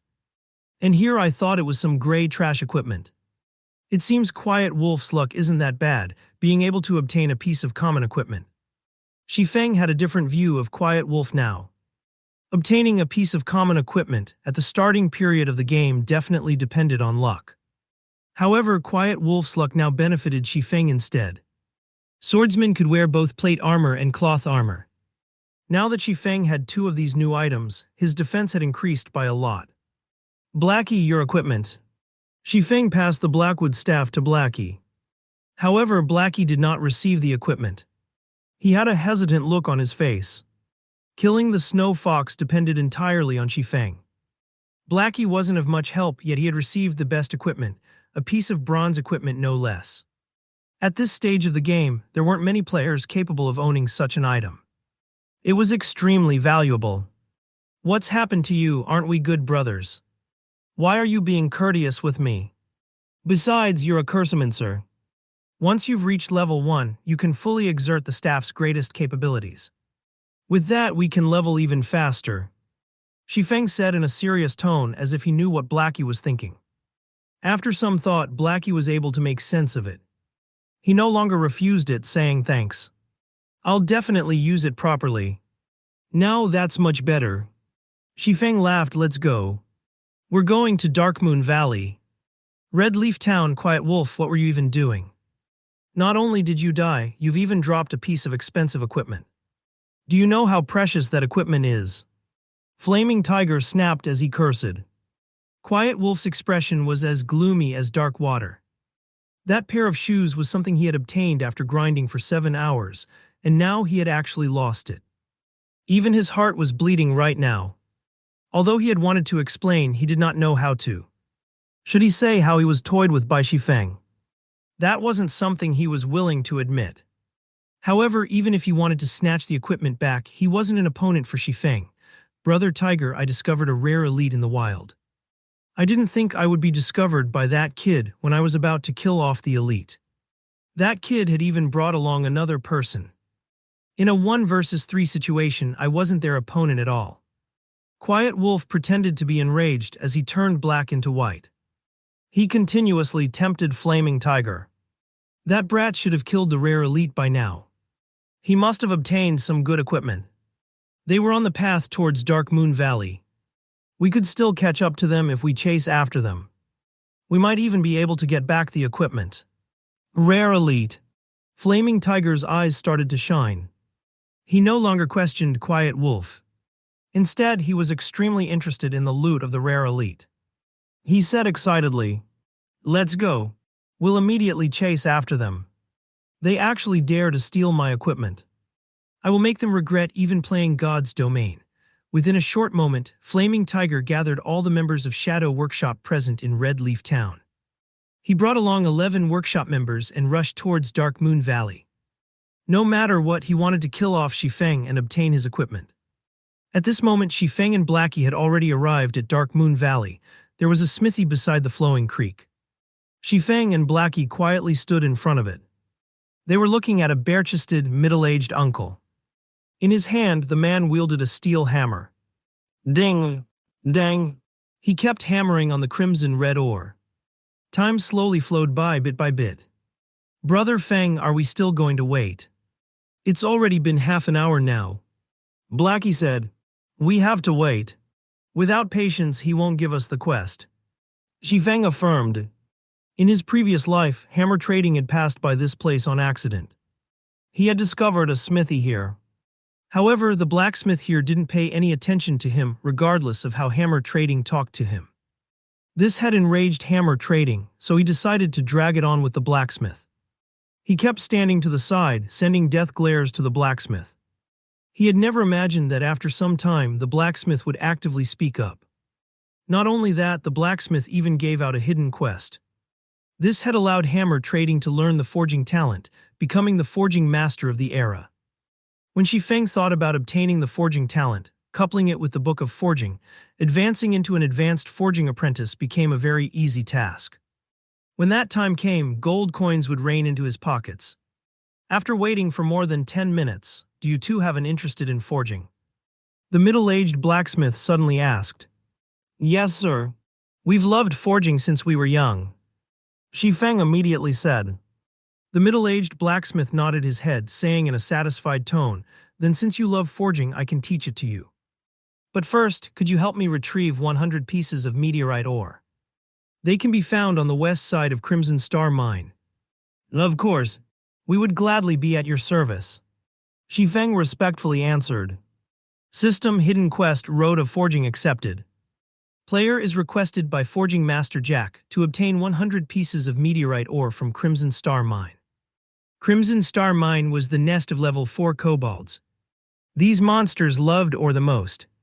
They would spend every day mining within the mines. As such, kobolds were born with great strength. However, they had short limbs. Because they stayed underground for long periods of time, their range of vision was short. They could only detect enemies within a 35-yard distance. This distance was also the maximum range of attack for a mage. At the mine's entrance, there were many kobolds walking around. An entire group of them would be attracted even if only one of them was attacked. Kobold, level 4, HP 420. Here, first some food and drink to fill ourselves. We'll start work after that. Xifeng brought out a black steel beer and an apple pie. Blackie didn't understand what Xifeng was trying to do, but since it was Xifeng's request, he must have his own reasons. Blackie sat down and started eating. 10 seconds after eating the apple pie, all of Blackie's attributes were suddenly increased by +1 points, the effect lasting 30 minutes. After drinking the black steel beer, Blackie's vision started becoming hazy. When he looked at the distant level 4 kobolds, their levels were suddenly reduced by 2, becoming level 2. Alright, let's start then. A bottle of black steel beer's drunken effect only lasts 30 minutes. Xifeng stood up. He took out a smoke bomb and walked closer to the mine's entrance. Then he threw it at the group of level 4 kobolds. There were currently over 10 of them there. Smoke bomb. Able to reduce the visibility in a radius of 10 by 10 yards. Duration of 1 hour. The smoke bomb was able to reduce a monster's vision by 10 yards.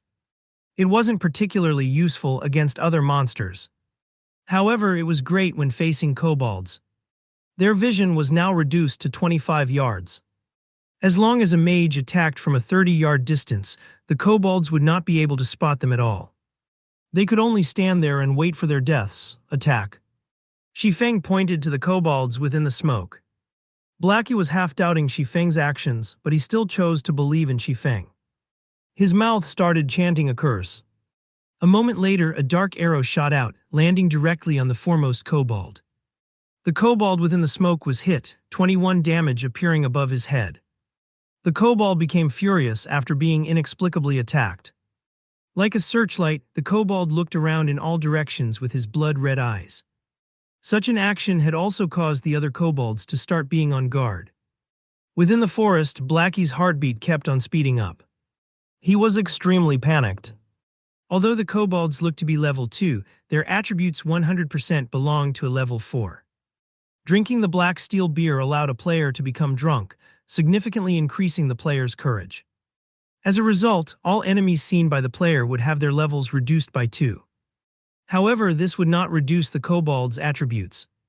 If these kobolds came rushing at them, only death awaited Xifeng and Blackie. Yet Blackie's worries were for naught. The attacked kobold looked at its surroundings. However, it did not discover any enemies. After whining for a bit, it returned to its original state. The other kobolds also stopped paying attention to their deranged companion as they continued walking about. Relax. They won't attack us as long as you maintain a 30-yard distance. Shifeng clapped Blackie's shoulders as he confidently commented. He had been planning all this ahead of time. Otherwise, he wouldn't have spent that much money buying all those items. Blackie became even more courageous after Shifeng's encouragement. He continuously chanted curses and shot out dark arrows. The kobold only had 420 HP, and it couldn't withstand Blackie's bombardment at all. After receiving more than 20 dark arrows, it breathed its final breath. Meanwhile, the other kobolds by its side did not show any reaction at all. Blackie became excited when he saw the first kobold fall. He had killed a monster 4 levels higher. Although the EXP was shared due to being in a two-man party, the amount of EXP he received was still plenty. His experience had risen by 5% within an instant. This meant that Blackie would level up after killing 20 kobolds. He was even safe and unharmed. If the monsters did not disappear completely, their leveling speed would be terrifying.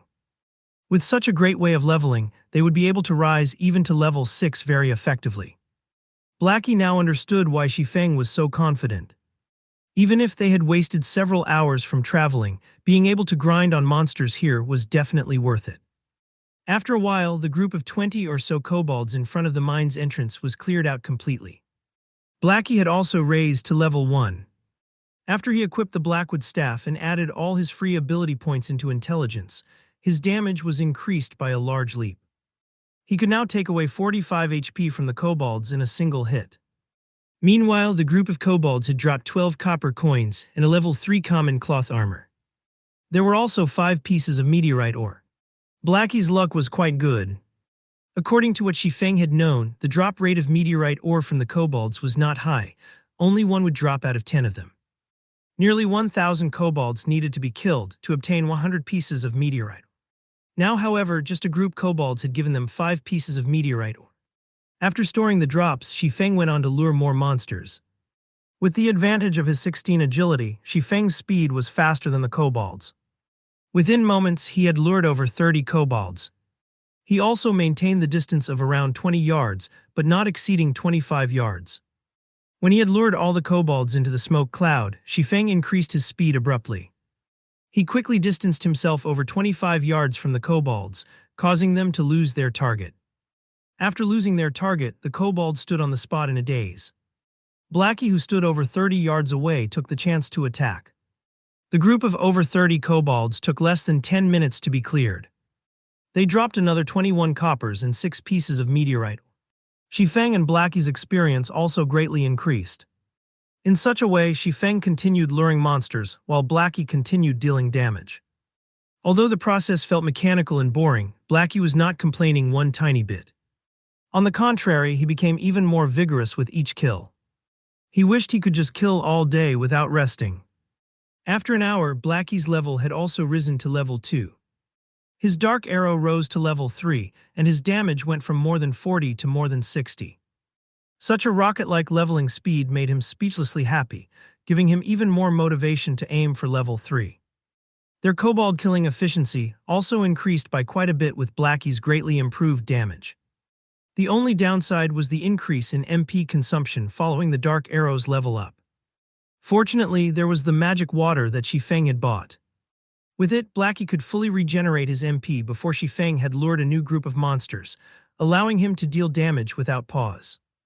Meanwhile, Shifeng was observing Blackie's condition while he lured a suitable number of kobolds. Other than that, he was just picking up the loot. The number of copper coins and meteorite ore were steadily increasing. After another hour of Blackie's effort, they had managed to collect 73 pieces of meteorite ore, 6 pieces of common equipment, and 264 coppers. They would be able to gather the remaining meteorite ore if they grinded for another hour. The system notification rang out just at this moment. System player Lonely Snow has sent you 10 coppers. Subsequently, Shifeng received a communication request. The person contacting him was Lonely Snow. You are... Shifeng had just finished luring a group of monsters. Since he had nothing to do, he accepted the call request. Hello, brother expert. I'm Lonely Snow. We met before at the town hall, and you've even pointed me to a grinding spot. That place was just too great. There wasn't anybody stealing mobs from me, and I could also easily handle them. I'm already level 2 now. I've also looted a lot of materials and copper coins. I've already mailed you the 10 coppers. I wonder if you've received it. Lonely Snow was extremely excited. Previously, he was worried that this expert would not bother with him any longer. This was because experts were usually very proud. They wouldn't even look at minor characters like him. Lonely Snow had earned over 60 coppers from that treasured location he purchased. His level had even risen to level 2, leading the other players by quite a lot. Spending 20 coppers for this were definitely worth it. So it was you. I've received the 10 coppers. Shifeng only remembered about it after being reminded. Indeed, there was such a matter. However, that was when he needed the money to kill the town mayor a little earlier, so he had just casually given out some pointers. He didn't really mind regarding the remaining 10 coppers. Brother Expert, the level 2 dungeon Deathly Forest has already been opened, so I wanted to invite you to dive into the dungeon. My friends are all veterans and they're all level 2 now. They will definitely not drag you down. Of course, all swordsman equipment obtained from the dungeon will belong to you. Do you perhaps have the time? Lonely Snow was slightly nervous. Experts usually disdained bringing along other people, especially rookie newbies. It was the reason why Lonely Snow mentioned that there were level 2 veterans in the party. He was afraid Shifeng would just outright reject him. Deathly Forest. Shifeng had a deep impression of this dungeon. As long as the number of level 2 players in Red Leaf Town reaches a certain amount, the first level 2 dungeon in Red Leaf Town, Deathly Forest, would be opened. Along with the Deathly Forest's opening, players of God's Domain were made known to the difficulty of dungeons. Deathly Forest was only conquered after many players had reached level 4 or 5. Meanwhile, Deathly Forest's true purpose was to increase the number of skills a player could possess. The monsters within the dungeon mainly dropped the basic skill books for every job. However, the most precious item within the dungeon was the forging design. Only the final boss, Werewolf Felot, dropped it with a very low probability. Shifeng was very interested in this forging design. If he could learn it, then he would be able to further progress in his plans. Fine. However, I have a condition of my own. I will be bringing a Cursomancer, so all Cursomancer and swordsman equipment will belong to me. Also, I want all materials and design papers that the boss drops. If you all are willing to agree to this condition, then I can go with you. Shifeng had just casually asked for the majority of the profits. However, he did not feel anything wrong with it. Oh, this. Lonely Snow started sweating all over after hearing Shifeng's condition. As expected, an expert's asking price was definitely high. However, when Lonely Snow considered the strengths of a beta tester, he still reluctantly agreed. All right then, I agree. I'll tell it to the others. Expert, when will you be free to come? We'll meet at the dungeon's entrance in another 2 or so hours. Shifeng estimated Blackie's killing speed. In over an hour, they would definitely be able to finish gathering the 100 pieces of meteorite ore. That's good. Then I'll start preparing over here. I'll see you at the dungeon's entrance, Brother Expert. Lonely Snow ended the call, a heavy weight being freed from him. At this moment, there were 3 other people standing beside Lonely Snow. Every one of them was level 2. What did that expert say? A handsome ranger asked. Lonely Snow explained it to them word for word. What dog's fart expert? He's just here to take advantage and rip off equipment from us. What's the point of inviting him? If we add another 2 damage dealers, we can enter the dungeon all the same, a shield warrior angrily cursed. The male cleric standing at a side curled his lips, saying in a bad mood, then he's saying that all mage-class equipment belongs to his friend. Lonely Snow advised that person is a real expert. He's also a beta tester. He definitely has a deep understanding of the dungeon. He might even be able to guide us through it. Don't you all want to clear the Deathly Forest? So what if he's a beta tester? He just had an extra month of experience in God's Domain and a rough understanding of it. Besides, the data has long been changed after the game's official release. Even if he knew a lot about the Deathly Forest, how much use could there be? The shield warrior asked in disdain. He felt that those beta testers were only lucky. Their actual skills and strength might not even be comparable to them. We'll see how it goes after they arrive. If it's no good, then by that time there will be a lot more level 2 players. It won't be too late, even if we find someone else by then. The leading ranger said. After hearing this ranger speak, the others nodded their heads in agreement. At this moment, there was a flash of light in Dark Moon Valley. Shifeng had finally raised to level 3.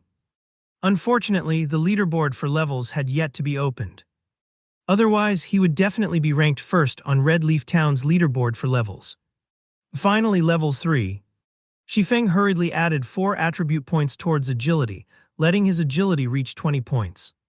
System player's agility has reached 20 points. Activating agility hidden basic skill Fast and Nimble. Fast and Nimble active. When activated, possess a body exceeding the normal man. Body's degree of freedom is completely released. Shifeng suddenly felt a gush of strength from his entire body. He also felt his body becoming unspeakably agile. His 5 senses also received a great improvement. These improvements allowed Shifeng to better exert his body's potential. Besides Shifeng reaching level 3, the last kobold that Blackie killed had unexpectedly dropped a level 1 bronze equipment, Warboots. Shifeng couldn't help but admire Blackie's luck. Common monsters of level 1 to 3 would not drop any bronze equipment. The drop rate of bronze equipment from level 4 wild monsters was 1 out of 10,000. Yet Blackie had actually got it. His luck was just heaven-defying. Brother Feng, what are the attributes? Let me see as well. Blackie said so excitedly. The Warboots attributes are quite good. Shifeng displayed the attributes. Recruits Warboots bronze rank plate armor. Level 1. Equipment requirement Strength 6. Defense plus 8. Strength plus 1, Endurance plus 1. Movement speed plus 1. Durability 2020. This is too great. With this equipment, Brother Feng's speed would become even faster, Blackie happily said. Before, it was only him who obtained a bronze equipment. It had troubled him to no end. Now that Shifeng had one as well, his heart became relieved as he said, Brother Feng, how many meteorite ore are we still missing? Not many. Just 4 more pieces. We'll be okay after another wave. Shifeng looked into his bag. Unknowingly, there were already 96 pieces of meteorite ores in his bag. If someone else had come here to grind, they might have needed 5 to 6 hours to obtain this many. Luckily, there was Blackie. They had gathered most of it after just killing a few hundred kobolds. Just when Shifeng was about to lure more monsters, his keen senses detected 3 blurry figures were closing in from behind Blackie. Blackie dodged quickly. Shifeng yelled as he pulled out his novice sword. With lightning speed, Shifeng rushed over. Blackie remained ignorant of the situation. He was still stuck being happy, unaware of the things approaching him. Only finding out now. You're too late. He'll be the first one. 3 figures suddenly appeared. They were 3 assassin players, and one of them was Quiet Wolf, the person who was killed before. A mage being simultaneously ambushed by 3 assassins would die without question. There would be no suspense to it, even if Blackie was 1 level higher than them. The simultaneous attacks from the 3 assassins caused a lot of damage to Blackie. Even though he wore several pieces of common cloth armor, he had still lost nearly half of his HP. System Guild Shadow has attacked your party. All party members are allowed to attack members of Guild Shadow without penalty. Duration of 1 hour. I'll fight you guys. Blackie knew he was sure to die. His speed was not comparable with an assassin's. However, he also wanted to retaliate before he died. Blackie started chanting a curse, firing a dark arrow towards Quiet Wolf at 0 distance. Quiet Wolf smiled in disdain. Although the arrow was unavoidable, he still had 80 HP at level 0. How strong could a Cursemancer's attack be? Could it possibly instant kill him? Hung! The dark arrow hit Quiet Wolf. A damage of 76 points appeared above Quiet Wolf's head, instantly leaving him with only some leftover HP. Quiet Wolf immediately became dumbfounded after seeing such damage, his eyes nearly popping out of their sockets. The other 2 assassins were equally shocked. How is this even a Cursemancer? This was just a cannon. The person who dealt the damage was also shocked. Blackie had never imagined that the level 3 Dark Arrow would be so powerful. In reality, however, it wasn't just the level 3 Dark Arrows taking effect. There was also the high damage Blackwood Staff, the aura effective might of 1,000, and the bonus damage from level suppression. Such extreme damage was only possible with all these added together. Crap, let's kill him, brothers. His staff is definitely a mysterious iron equipment. As a veteran gamer, Quiet Wolf quickly reacted, revealing his greed towards Blackie's weapon. Blackie being able to deal such a high damage was definitely due to a mysterious iron weapon. Otherwise, he wouldn't be able to nearly instant-kill Quiet Wolf. Suddenly, the other two assassins became full of energy as they rushed towards Blackie. Not to mention a mysterious iron weapon, they didn't even have a common weapon. If they could get Blackie's mysterious iron weapon, then they would profit beautifully. The three assassins attacked again, leaving Blackie with only 6 HP remaining. When they saw that Blackie was about to die, the three assassins became even more excited. The mysterious iron weapon was about to come into their hands. At this moment, with unbelievable movement methods, Shifeng appeared in front, blocking Blackie. 3 sword strikes blocked the attacks from the 3 assassins, creating 3 sparks. All 3 assassins were sent flying backward. Before the assassins could get over their shock, streaks of thunder appeared within their vision.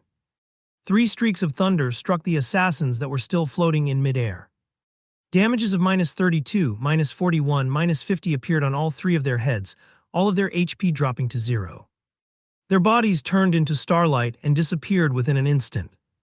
Because assassins had low defense and were under level suppression, the effect of a level 2 thundering flash was extremely horrifying. Brother Feng. Blackie became dumbfounded as he looked at Shifeng's back, dumbly saying, "Are you Brother Feng?" Everything had happened all too quickly. Shifeng had suddenly appeared and swung his sword 3 times, blocking 3 attacks from different directions. Then he had followed it up with a thundering flash. All of these actions had been carried out within an instant. It was so fast that the assassins could not even react. Shifeng's actions and reactions were just inhuman. If Blackie wasn't familiar with the Shifeng in front of him, he might have even thought it was someone else pretending to be Shifeng. After sweeping his gaze around, Shifeng discovered 8 players surrounding them. Leading these players was Flaming Tiger. Shifeng no longer dared to stay behind, hurriedly saying, "Why are you still in a daze? Let's go." Shifeng had activated fast and nimble, completely releasing his body's degree of freedom. However, even though he had a constitution that could keep up and react to his thoughts, his actual body's attributes were too low. He had a very hard time controlling his body, and it was also mentally taxing. Taking explosive maneuvers 2 to 3 times was still possible, but doing it long-term was definitely too much. The enemies also consisted of numerous healers and jobs that equipped plate armor. Shifeng and Blackie's only choice now was to run away. Blackie continuously nodded his head. "Everyone go at them. You must definitely get me my bronze equipment and take over this mine." Flaming Tiger licked the corner of his lips. He was extremely excited. He did not mind the death of the 3 assassins at all. Originally, Flaming Tiger was still burning with rage. They had spent hours at Dark Moon Valley searching for Shifeng and his partner, causing their leveling speed to fall greatly. However, they had accidentally discovered Shifeng and Blackie grinding monsters. At first, Flaming Tiger had wanted to immediately surround and kill the 2. However, when he saw Blackie utilizing the smoke cloud at the cave's entrance to kill the level 4 kobolds, Flaming Tiger nearly died from excitement. His hatred towards Shifeng had also reduced by a large half. He had even wanted to thank Shifeng for giving him such a valuable location. The difficulty of killing monsters of a higher level was famously known. If he could kill level 4 monsters without any harm, then his leveling speed would be absolutely horrifying. It won't be more than 10 hours before he would be leading the other players. After he had gained a huge advantage over others, the task of uniting Red Leaf Town would be at his fingertips. When that time came, he might even become Shadow Workshop's captain. Countless virtual game companies had closed shop because of God's Domain's opening. There were billions of players joining God's Domain. To obtain their share in this, many enterprises and financial groups started investing in God's Domain, one after the other. God's Domain could be said to be the most profitable virtual game in the world. Flaming Tiger thought about how he would be able to stand out in Red Leaf Town. He thought about forcefully taking the large guilds down a peg. He also thought about becoming Shadow's captain. When that time came, obtaining expensive cars, beautiful ladies, and luxury mansions were only a matter of time. When Flaming Tiger thought of these things, he became unspeakably excited. He had to appreciate Xifeng for giving all of these things to him.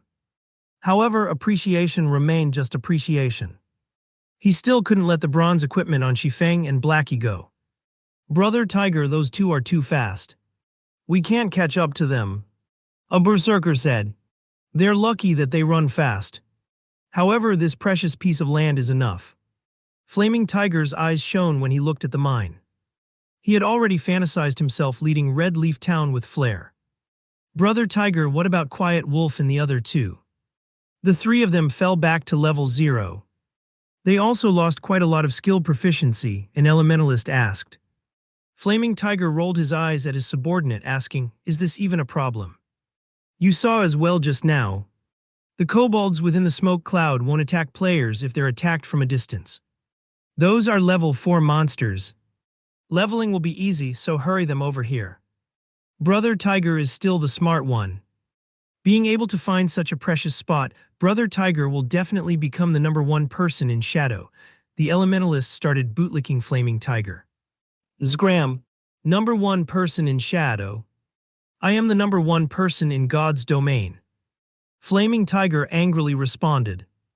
The other members of Shadow also agreed, one after another, laughing at the elementalist for licking on the wrong boot. A moment later, 3 mage players started attacking from a distance. As for the other players, they lured the monsters into the smoke cloud. Under Flaming Tiger's command, they started killing the kobolds in an orderly manner. Great, this is just great. Even after sharing a kobold's exp with so many people, my experience still increased by 2%. Brother Tiger, this is really fantastic. These monsters also drop ore and a lot of money. Not only that, but these kobolds also respawn quickly. We can grind here without limits until we reach level 6. By that time, we Shadow will definitely become Red Leaf Town's #1 guild. The members of Shadow started laughing happily. It wouldn't take many hours before every one of them reached level 6. It was already great just imagining how they would suppress the other guilds in Red Leaf Town. Hello. Consider yourselves lucky for following me. The other team leaders are nothing. When the time comes, I'll become Shadow's captain. Flaming Tiger was in a great mood. With such an increase in experience, it wouldn't take an hour before he rose to level 2, compensating for his previous losses. Meanwhile, at the nearby location of Crimson Star Mine, Blackie was grinding his teeth in anger. Brother Feng, are we just going to let this go? That was hard to obtain information that came from a beta tester, but now it's just profiting these people. I get angry just from thinking about it. These people from Shadow are just shameless. Fortunately, I didn't join them. Xifeng shook his head as he looked at the system panel's clock, smiling indifferently. They dare to steal my things. We'll let them enjoy it for now. In a moment, we'll let them know after happiness comes sorrow. Time passed bit by bit. Xifeng and Blackie did not just do nothing. They were killing level 4 roaming gnomes in a place not far from Crimson Star Mine. Roaming gnome common. Level 4. HP 400. Compared to the kobolds, the roaming gnomes were much agiler. They were very good at dodging. However, their attack and defense weren't all that good. Moreover, Dark Moon Valley had yet to be developed. The monsters here were more numerous, and there was nobody here to compete with. There was no need to search for monsters to kill. Xifeng was already a level 3 swordsman, while Blackie was a level 2 cursemancer. After activating Fast and Nimble, the roaming gnome's dagger had no chance of even touching Xifeng. As for Blackie, his damage was even fiercer after drinking a black steel beer.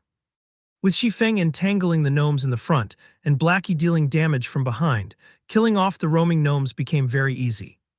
The efficiency was even better than grinding off the kobolds. In the front of the Crimson Star Mine, groups of kobolds laid still before the mine's entrance. Copper coins and various kinds of ores were scattered all over the ground. Brother Tiger, this place is just too great. It's just been over half an hour and everyone is already level 2. So much money dropped as well. Ha ha ha, keep up the effort, everyone. You three lure more monsters. As long as we continue grinding this way, it will only be 3 to 4 hours before we can rise to level 3. Flaming Tiger excitedly commanded the 3 assassins that just recently arrived to lure the kobolds. The mages were already level 2, so the speed of killing the kobolds had increased by a big leap. Luring a group of over 30 kobolds was not enough for them. Brother Tiger, something dropped here. A berserker held on to a book as he shouted. Bring it here, let me have a look at it. Flaming Tiger said while smiling. He licked his dried lips when he saw something dropped. After Flaming Tiger received the book, he suddenly started laughing loudly. Great, really great. Not only has the spot that kid found after much effort been taken over by me, but if he knew a rare skill for swordsman was even in my hands. I really want to see that kid's look of regret. Brother Tiger, I saw that kid when I came here. They were still nearby killing roaming gnomes. I'm guessing that they're still unwilling to leave and still thinking of this place. Why don't we go over and kill them? Save us some trouble. A cold glint flashed through Quiet Wolf's eyes. They were filled with killing intent. He was overcome by a great resentment after being killed twice by Shifeng. Flaming Tiger waved his hand with a disdainful smile on his face as he said, then let them look. Watch at how fast we level up and earn money, and at how we become the tyrants of Red Leaf Town.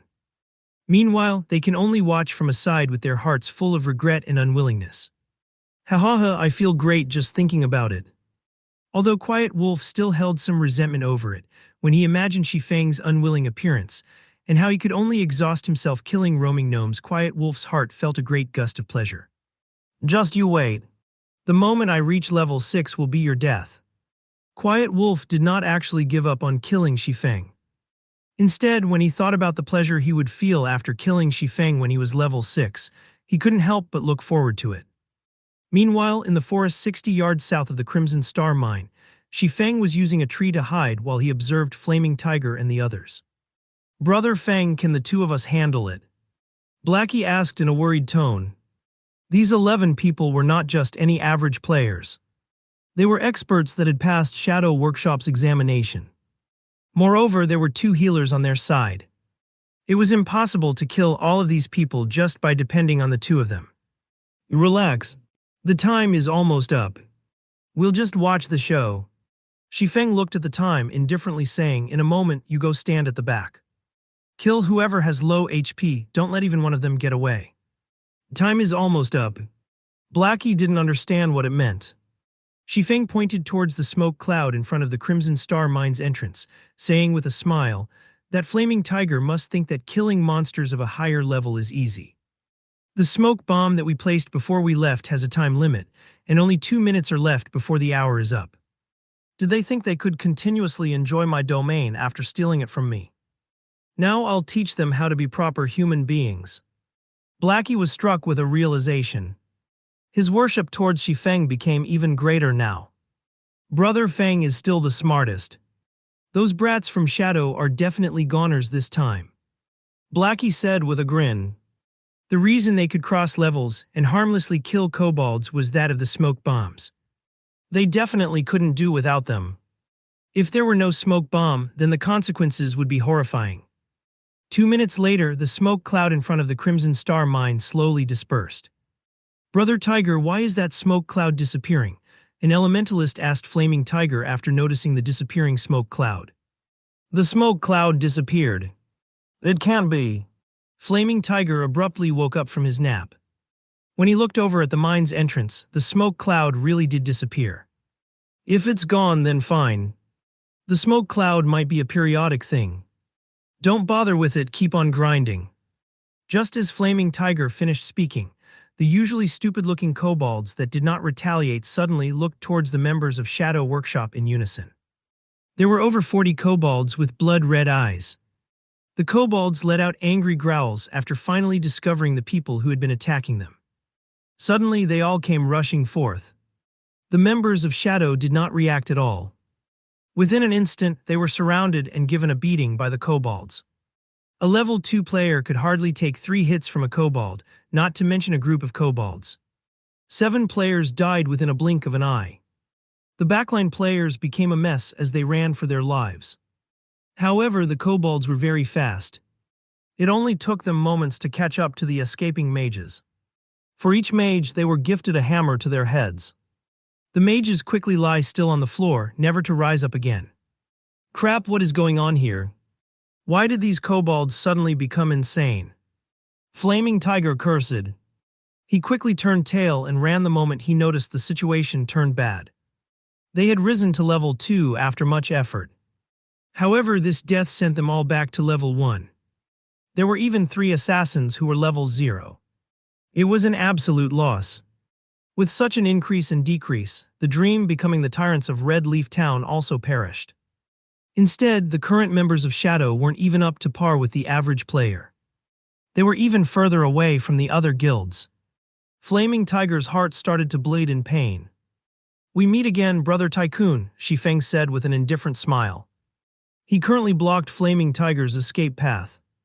After seeing Shifeng's sneer, even an idiot would understand that the kobolds' rebellion had something to do with him. "You're dead for sure, kid. You dare to actually scheme against me. If I don't kill you back to level 0, then my name will be read backward." All of Flaming Tiger's hair stood up in anger. He raised his shield and swung it at Shifeng. Compared to the other members of Shadow Workshop, Flaming Tiger's skills were clearly a tier higher. With one hand, he used his shield to block Shifeng's vision, while he used the other to stab his short sword towards Shifeng's vital point. It was simple yet sinister, and it was very hard to stop. However, Flaming Tiger's confident strike struck air. "Where is he?" Flaming Tiger fixed his gaze to the front. However, there wasn't even a shadow of a person present. "Over here." Shifeng stood behind Flaming Tiger, his sword waving down. "Job." A damage appeared above Flaming Tiger's head. His HP had instantly gone from 220 to 184. When Flaming Tiger was hit, he hurriedly spun around and used Shield Bash. However, Shifeng had long since seen through Flaming Tiger's movements. He took a step backward and spun his body around, hiding by the shield. Then Shifeng arrived once more at Flaming Tiger's back, giving him another sword slash. Without the use of any skills, Shifeng could only deal 23 damage to a shield warrior with high defense. "You coward! Don't hide if you have the ability. I can kill you any time I want." Flaming Tiger could not land any hits on the agile Shifeng. His HP was constantly decreasing, and only 83 points of it remained now. He had no way of dealing with Shifeng's attacks, so he decided to start ridiculing Shifeng in hopes of provoking him, allowing Flaming Tiger the chance to kill Shifeng. "Sure, I'll stand here without dodging." "Come attack me then," Shifeng answered without hesitation. Flaming Tiger silently smiled. He never imagined that Shifeng was such a fool, taking the bait with just a small amount of stimulation. "Watch how I'll toy with you to death." Flaming Tiger raised his shield and used charge at Shifeng. If Shifeng didn't dodge, then he could only take the hit forcefully. In terms of strength, Flaming Tiger wouldn't lose to Shifeng. However, only disappointment was waiting for him. Just when Flaming Tiger was 2 yards away from Shifeng, Shifeng immediately used Thundering Flash. 3 streaks of thunder went past Flaming Tiger's shield, directly landing on his body. 3 high damages appeared above Flaming Tiger's head, -28, -35, -41, his HP instantly dropping to 0. "Are you despicable?" Flaming Tiger glared at Shifeng. He was furious to the point of spitting out blood. If it weren't for himself rushing towards Shifeng on his own accord, he wouldn't have been struck by all the attacks of that skill. "Are you all right, Brother Tycoon? I said I would stand here without dodging, but I've never said I wouldn't move my hands. How could you be so gullible, even rushing over yourself?" Shifeng spread out his arms, showing that it was all a mistake, saying, "Oh right. I still have to thank Brother Tycoon for earning me so many ores. You've saved me a lot of time." Flaming Tiger pointed towards Shifeng, wanting to say something. However, his body had already turned into starlight and disappeared. He couldn't even utter a single word, only leaving behind a pile of ore and a single book. In Red Leaf Town's noisy plaza, flashes of white light appeared, following which figures of players appeared one by one. These players were the revived members of Shadow. These people had down and extremely depressed expressions on their faces. Nothing could beat the pain and entangled feeling of having recently gained something, then losing it again. Just a moment ago, they were still dreaming of becoming the tyrants of Red Leaf Town. Their levels were increasing, it was like flying.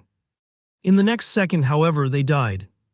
Not only had their levels and skill proficiency decreased, but the experience they had at level 1 was also lower than before. They were much worse off compared to the average player. Flaming Tiger's expression after reviving was even more livid. His eyes alone could eat a person alive. System player Yifeng has killed you. You will be revived in Red Leaf Town after 3 seconds. At the same time, you will lose 1 level, and all your skill proficiencies will be reduced by 100 points. Yifeng, I will not let you off. I will definitely make you wish for death. Flaming Tiger let out an angry bellow after looking at the numbers displayed by the system. His actions had caused the other players to quickly avoid him, not daring to look at this madman. After venting for a while, Flaming Tiger ordered the other members of Shadow to check their bags, checking for the items they dropped. Although this death caused great losses for everyone, there wasn't just the EXP gained from killing kobolds. There was also loot. This was also the only thing they could be happy about. At the very least, they did not busy themselves for nothing. When Flaming Tiger took a look into his bag, a sweet taste suddenly entered his throat. He spat out a mouthful of blood. At once. Immediately. We head for Dark Moon Valley now. I must kill that kid. Flaming Tigers bellowed, his anger reaching up to the skies. The skill book that he planned on using to ridicule Shifeng was gone. It was an extremely rare skill for swordsmen, and it was also the most valuable item they got from grinding kobolds. Now it was gone. However, the most unforgivable thing was that the skill book had fallen into Shifeng's hands. In the end, all of Flaming Tiger's efforts had become Shifeng's gains. This was something that he would not tolerate. His hatred was something that could not be resolved, even if he were to kill Shifeng back to level 0. The other members of Shadow did not understand what had happened to Flaming Tiger. Going to search for Shifeng right now was just a futile effort. Nobody would be foolish enough to wait for them to take revenge. Shifeng would definitely slip away, snickering at them in some other place. At this moment, Flaming Tiger's system communication rang. Who is it? Disturbing me at this time, are you trying to die? Flaming Tiger cursed after the call connected. Flaming Tiger, your temper sure has grown after not meeting for a day. The voice on the other side was ice cold, as if in a furious rage. Flaming Tiger felt the familiarity of that voice. When he found the corresponding identity to the voice, his face suddenly turned extremely ugly. Brother Zhang, it is you. I'm currently educating my subordinates.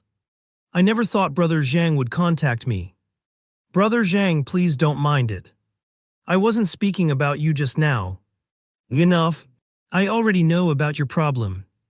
Just looking at the damage you've caused towards Shadow's development in Red Leaf Town, looking at what the good you've done has accomplished towards Shadow's development in Red Leaf Town, I'll come to you immediately.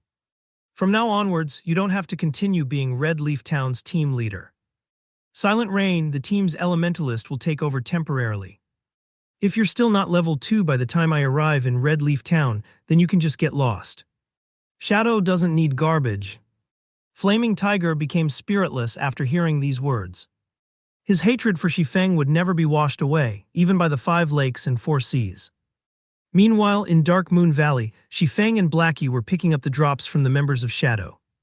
Shifeng was currently holding the skill book dropped by Flaming Tiger. Flaming Tiger really is too generous. He had even left me such an item. Shifeng chose to learn the skill without hesitation. Wind Blade Action Type. Requires Sword. Level 1. Proficiency 0300. Ambush an enemy outside 5 yards and within 30 yards.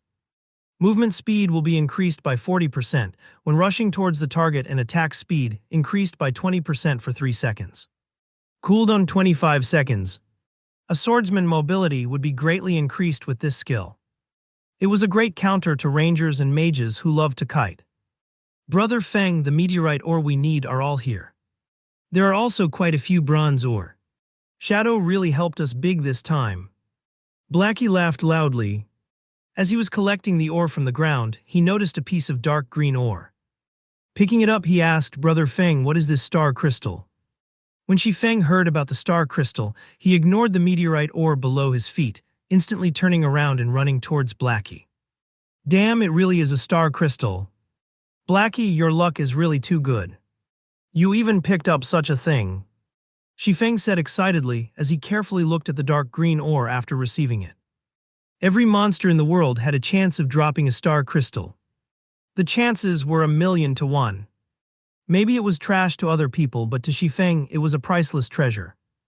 It was also the thing he needed the most. Brother Feng, what is this star crystal for? Blackie curiously asked. Feng was usually calm and indifferent. Such an excited reaction from him displayed the preciousness of the star crystal. It's for eating, but not for players. Feng smiled slightly but did not continue explaining as he kept the star crystal. It's for eating. Blackie was slightly confused. Who would eat a rock?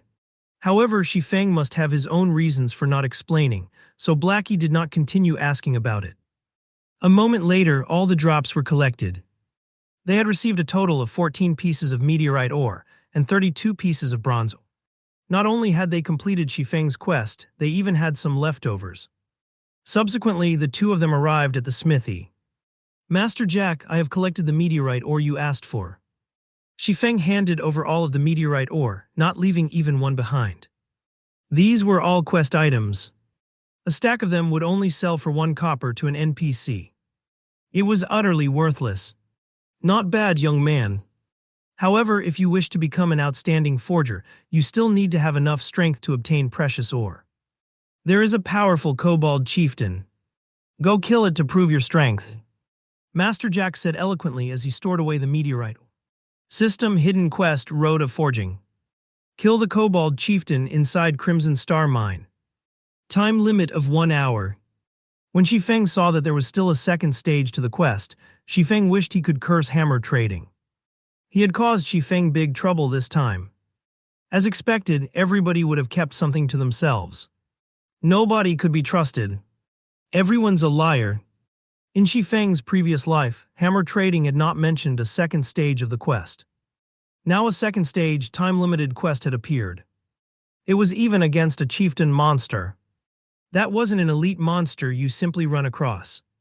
A chieftain was even stronger than a special elite. It was the equivalent of a dungeon's boss. Feng was just level 3, and a leader monster was just too deadly to him. In Feng's previous life, Hammer Trading was level 16 when he accepted the quest. Completing the quest was extremely easy. Forget it, let's have a look at it first. He could do nothing about being tricked. However, Feng did not plan to give up. The forging talent had too great of a use, and Feng must learn it. Following which, Feng and Blackie cleared the way of kobolds as they headed towards the deeper parts of the Crimson Star Mine. Compared to the kobolds at the entrance, the kobolds inside were no longer level 4, they were level 5. They took more time and energy to kill. Often, another kobold would respawn before one was killed. If there weren't enough black steel beer to reduce the kobold's level by 2, then Feng and Blackie's killing speed would be completely unable to keep up with the respawn rate. Half an hour later, Feng and Blackie arrived at the deepest part of the Crimson Star Mine. It was a large piece of empty land. There were over 10 kobolds mining for ore in the surroundings. There was a huge figure standing in the center of the empty area.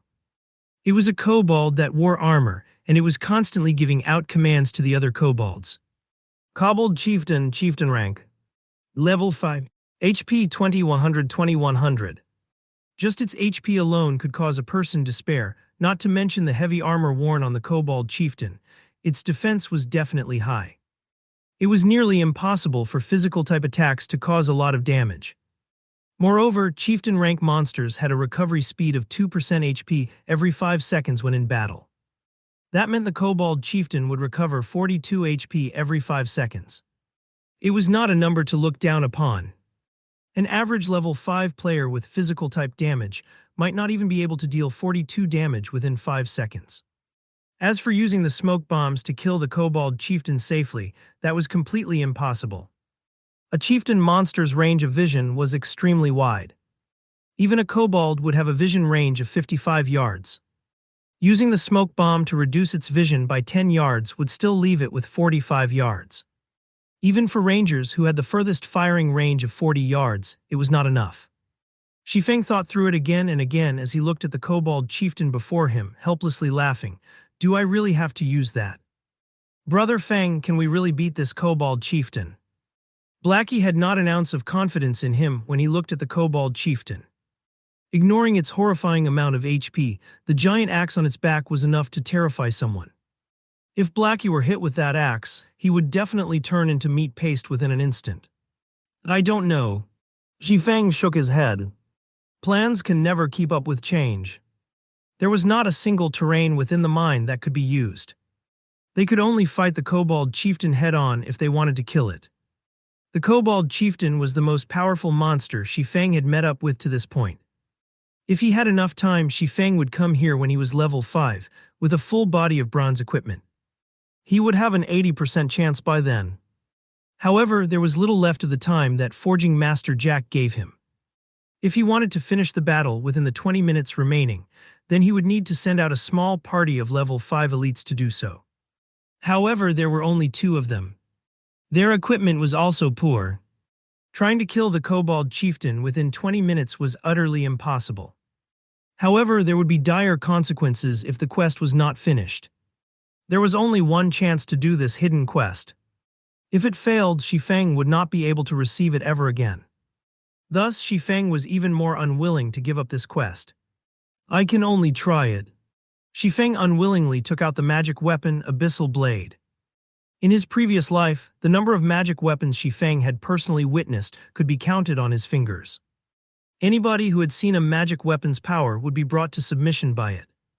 Whereas those who could properly wield a magic weapon was as rare as a phoenix's feather. Crimson War God was one such person.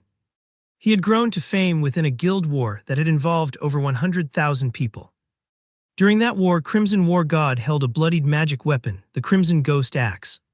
He rushed into groups of thousands of warriors with the axe and slaughtered. There was no one who could block his giant axe. In the end, the enemy guild was forced to retreat in embarrassment. Crimson War God had created the scene of one man defending against 10,000. After that war, he built up the glorious War God Empire. There was also the madman Windchaser. He held the magic weapon, Evil Spirit's Roar. With only the bow in hand, Windchaser had single-handedly defended a city. Of the thousands of enemy players, not one of them could enter within 100 yards of the city. Using a single arrow, Windchaser had even sniped Outstandingly Extraordinary, the guild leader of Imposing Expert. Outstandingly Extraordinary had been standing further than 100 yards from the city at that time. As long as they were a magic weapon user, then they would be famous, top-tier experts in God's domain that were respected by all. System, do you wish to bind the Abyssal Blade? Shifeng sucked in a deep breath, choosing to bind. He did not care anymore about the backlash of the magic weapon. Since those people could control the magic weapons, then how could he, as a reincarnated person, lose to those newbies that had yet to grow up? The moment the binding was finished, Shifeng could clearly feel his entire body's strength being sapped away. His levels as well dropped one after the other, becoming level 0 within an instant. In another moment, however, a force of strength started flowing through his body. His body's current constitution was even stronger than when he was level 3. When he checked the Abyssal Blade attributes, Shifeng became even more shocked. Abyssal Blade, magic weapon, one-handed sword. Attack power 24. All attributes plus 10. Attack speed plus 3. Ignore monsters level by 5. Attacks have a 15% chance to cause 2x damage, 10% chance to induce Doom Curse, reducing all stats by 30%, lasting 20 seconds. If wielder belongs to any swordsman job, all skill levels plus 2. Increase free ability points, received by 2 points for every increase in level. Equipment level 0. Can be leveled up. Devour 10 level 5 bronze equipment and 1 level 5 mysterious iron equipment to level up to level 5. Can be evolved unknown. Additional skill 1 Phantom Kill. Instantly creates a doppelganger. You can control this doppelganger. Doppelganger will have 50% of original body's attributes and all skills. At the same time, doppelganger and the original body can be swapped. Duration of 30 seconds. Cooldown 5 minutes. Additional skill 2, Abyssal Bind. Binds enemies and prevents movement, reducing defense by 100%. Duration of 3 seconds. Cooldown 1 minute. Additional skill 3, 9 Dragon's Slash. Instantly create 9 phantoms of the Abyssal Blade for the wielder to use. Each phantom sword is capable of dealing up to 30% damage. Duration of 20 seconds.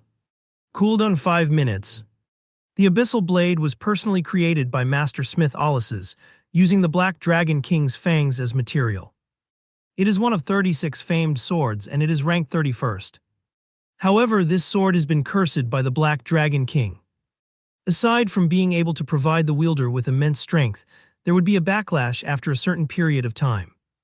If the wielder is unable to suppress the backlash, the wielder will receive the curse of the Black Dragon King, permanently reducing all attributes by 50%. Unable to be dropped. Unable to be traded. Seeing such attributes and these many additional skills, the Abyssal Blade was no different than a god's weapon. However, there were still 35 of these famed swords, and the Abyssal Blade was just one of the lower-ranked ones. It was hard to imagine what kind of sword the first-ranked was. Brother Feng, please don't scare me. How did you become level 0? Glancing at Xifeng from the side, Blackie became shocked. It had already been troublesome just facing the Kobold Chieftain. Now that Xifeng had fallen back to level 0, how could they fight it? Relax. Use the smoke bombs to clear off the small mobs first. Leave the Kobold Chieftain to me. Xifeng called up the attribute panel, placing all 6 free attribute points into agility. His agility had reached 20 points exactly, activating fast and nimble. Xifeng was very eager to test his sword on the Kobold Chieftain. Character Yifeng Human. Affiliated Kingdom Starmoon. Title Might of 1,000. Job Swordsman. Level 0. HP 464-60. Attack Power 72. Defense 4. Attack Speed 10. Movement Speed 8. Attributes Strength 24, Agility 20, Endurance 22, Intelligence 13, Vitality 13. System Strength has reached 20 points. Activating Hidden Basic Skill Smashing Fists. Able to destroy trash weapons with bare hands. System Endurance has reached 20 points. Activating Hidden Basic Skill Robust Physique. Along with the activation of the hidden basic skills for strength and endurance, Xifeng could now utilize the full potential of his current body. He was no longer a 3-second hero. Although he was level 0, his current attack power and attributes were far above that of when he was level 3. His HP was even more awesome. It wasn't any worse than a level 5 shield warrior's HP. Not to mention Xifeng still had a bunch of high-level skills. He could definitely fight it out with the Kobold Chieftain.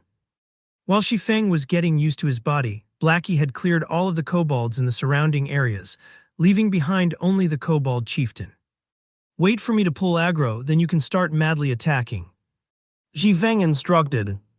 Taking a step forward, Xifeng rushed towards the Kobold Chieftain. Wine Blade. In the blink of an eye, Xifeng had arrived in front of the Kobold Chieftain. The Kobold Chieftain had yet to react before 2 streaks of black light slashed at its neck.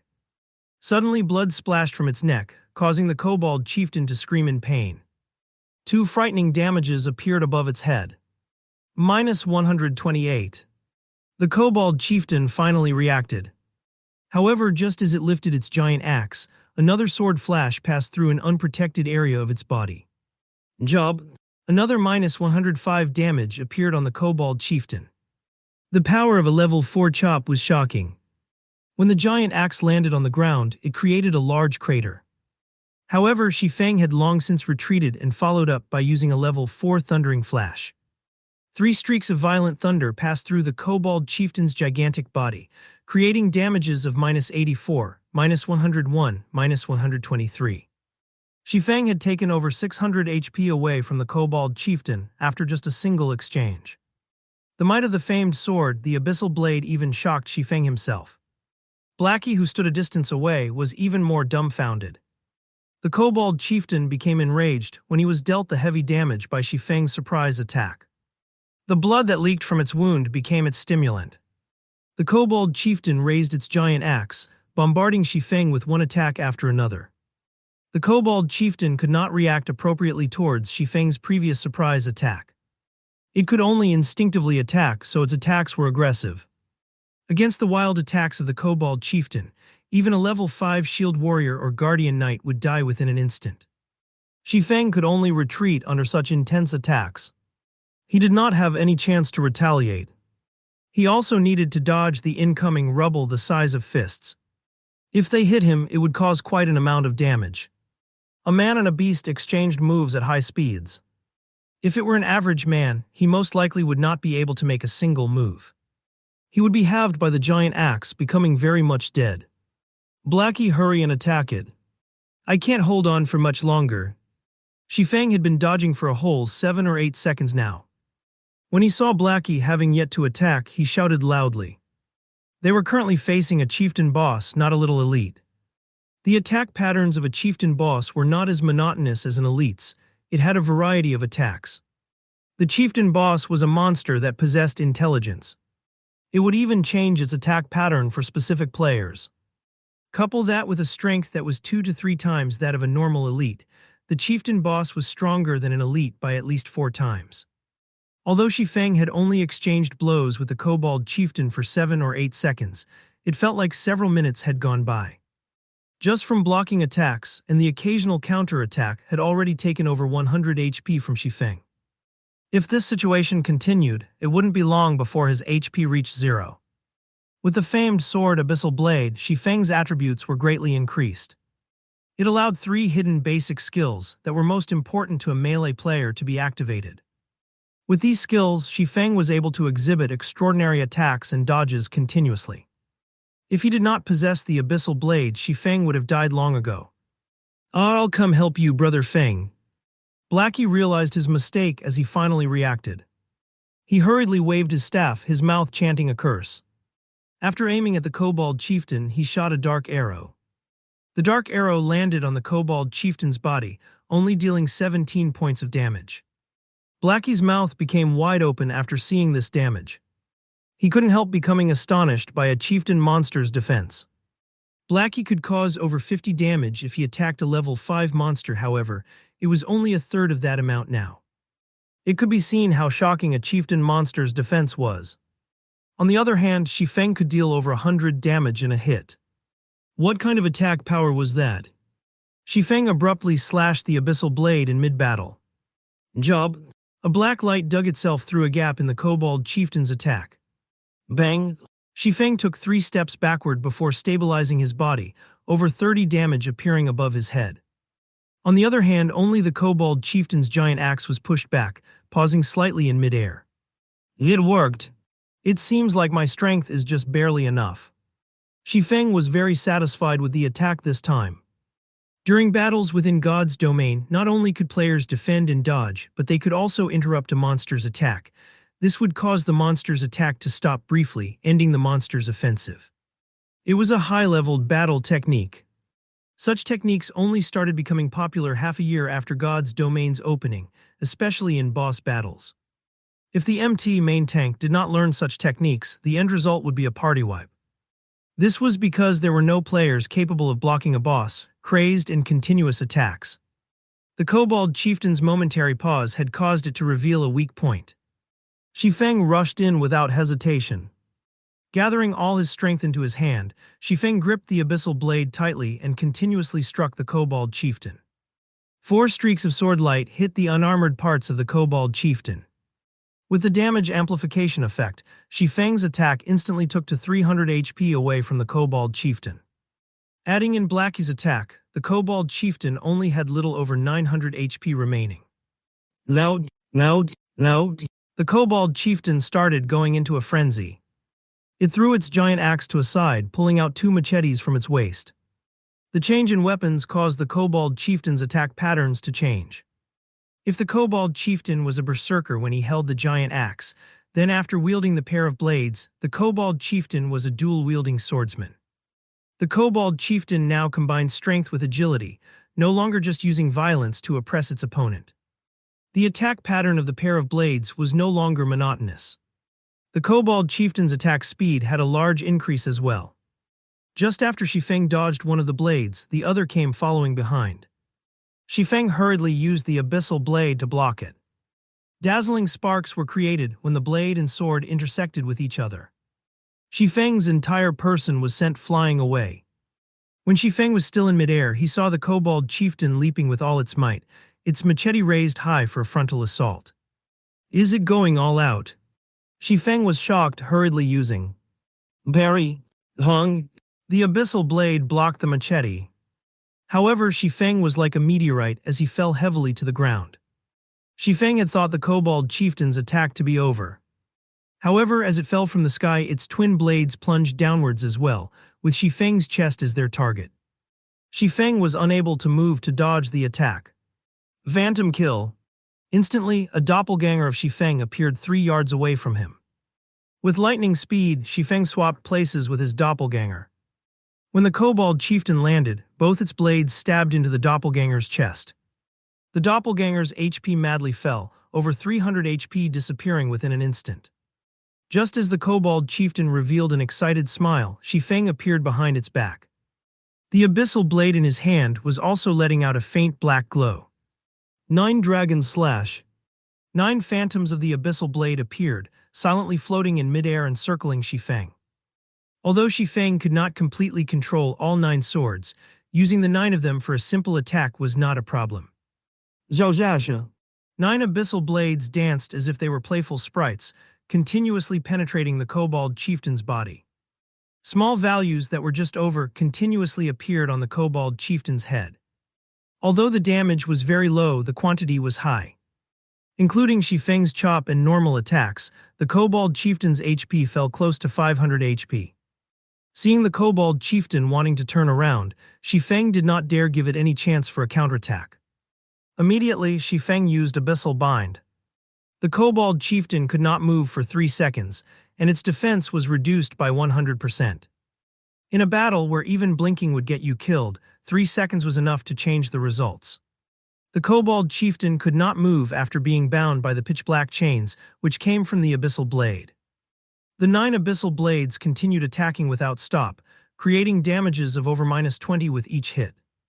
The kobold chieftain's HP madly fell, leaving it with only around 200 HP within a moment. Lao! The kobold chieftain bellowed as it became thoroughly berserk, its body size becoming 2 folds larger.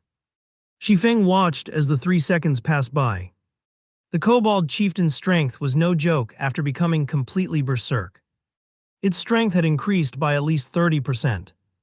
However, all of Shifeng's attacks and life-saving skills were still on cooldown. As if having seen through Shifeng's distress, the kobold chieftain's face revealed a mocking expression. 2 large blades came crashing towards Shifeng, their speeds like that of flying arrows. At the moment of life and death, Shifeng noticed a kobold miner respawning from the corner of his eyes. Immediately, Shifeng activated Gravity Liberation, followed by Wind Blade. With lightning speed, Shifeng dodged the chop from the twin blades and rushed towards the kobold miner's front. Loud, loud, loud. When the kobold chieftain saw the near-death Shifeng actually dodging its attack, its strong legs abruptly stomped on the ground, pushing it straight towards Shifeng. Blackie felt chills down his back as he watched Shifeng fighting. Regardless, his mouth never stopped chanting curses, sending out one dark arrow after another. However, the kobold chieftain's speed was too fast, trying to hit it was just too hard. Fortunately, there was more than a 20-yard distance between the kobold chieftain and Shifeng. The kobold chieftain would still need some time to catch up to Shifeng. Within this period, Shifeng might even be able to kill off the kobold chieftain with the 9 phantoms of the abyssal blade. However, both Shifeng and Blackie had underestimated the kobold chieftain's explosive strength. Not only were its strength and defense greatly increased, even its agility had a great increase. It only took 2 seconds for the kobold chieftain to reach over 20 yards. The kobold chieftain lifted its twin blades, strongly slashing it down. The kobold miner in front of Shifeng was split into 2, and a rain of blood fell 5 yards around it. This slash had closely brushed past Shifeng's cheek, nearly taking his life away. Seeing the kobold chieftain preparing to slash down its other blade, Shifeng strongly raised the abyssal blade in his hand. 3 streaks of thunder penetrated the kobold chieftain's body, taking away its last remaining 130 HP. Seeing the kobold chieftain finally fall, Shifeng let loose a breath of relief. The chieftain monster is truly too strong. Even if Shifeng came here at level 5 fully equipped with bronze equipment, he would still be a goner. He could only kill it due to luck. Compared to a level 2 Thundering Flash, the level 4 Thundering Flash only had a cooldown of 24 seconds. The cooldown had finished just in time, allowing Shifeng to escape death. System level 5 Kobold Chieftain killed. Level difference of 5. EXP obtained increased by 500%. Obtained 2350 EXP. Shifeng immediately rose to 76% of level 1. System, congratulations for becoming the first player to kill a chieftain monster. Kobold Chieftain's item drop increased by 200%. Reputation in Starmoon Kingdom increased by 10 points. Suddenly, the Kobold Chieftain's body started expanding. Its size continued increasing until its body exploded with a boom, scattering a pile of items all over the floor. When the Kobold Chieftain exploded, items scattered all over the floor. Copper coins paved the floor as well in a copper glow, shining through the entire mine as if celebrating Shifeng's success. At the moment, Blackie sat paralyzed on the ground, cold sweat pervading his entire body. It was as if all of his strength was sapped out from his body. He could not care less about the drops on the ground. This battle was truly difficult. There was no time to even take a breath. Every minute and every second were a soul-shocking moment that stimulated the eyes. Every moment of the battle just toyed with Blackie's heart. He would not be able to take it at all if he did not have a strong heart. As for Shifeng, who could battle against the Kobold Chieftain head-on, what kind of heart did he possess? This is too great. We won, Brother Feng. You really are my idol. Blackie loudly shouted in extreme excitement. Seeing Shifeng's calm face, Blackie was filled with respect for him. Although Shifeng's former strength was quite good, surpassing many average players, he was still just an average professional player. Shifeng's skill had never been out of reach for Blackie. Shifeng had been previously quick to get excited. He would even get into an endless conflict over a piece of common equipment, as if he was an unsheathed blade. However, the current Shifeng was hugely different than before. It was as if he became a different person. The present Shifeng was extremely calm and did things without hesitation. He gave off a certain serenity that resembled that of a dormant dragon. He did not do anything outstanding normally, yet when he did, it would shock the world. Blackie wasn't your idol, Gentle Snow. Shifeng slightly smiled as he said so. Of course, Gentle Snow is my idol. However, you're awesome as well, Brother Feng. Usually you keep quiet without revealing anything, but now that you've shown it, even such a powerful Kobold Chieftain was done in by you. Not even a true professional gamer could compare to you, so how could I not admire you? As they said, the shade is better under a large tree. Brother Feng, you should teach me how to play a Cursomancer. Even in my dreams, I've dreamt of becoming a professional gamer. In Blackie's eyes, Shifeng was just like a mountain of gold. He was glad for the choice he had previously made. If he had gone to Shadow Workshop, he would probably still be a nameless gold farming member. He wouldn't even have the chance to meet an expert, forget about becoming a real expert. All right. Shifeng smiled. Blackie's character was just so straightforward.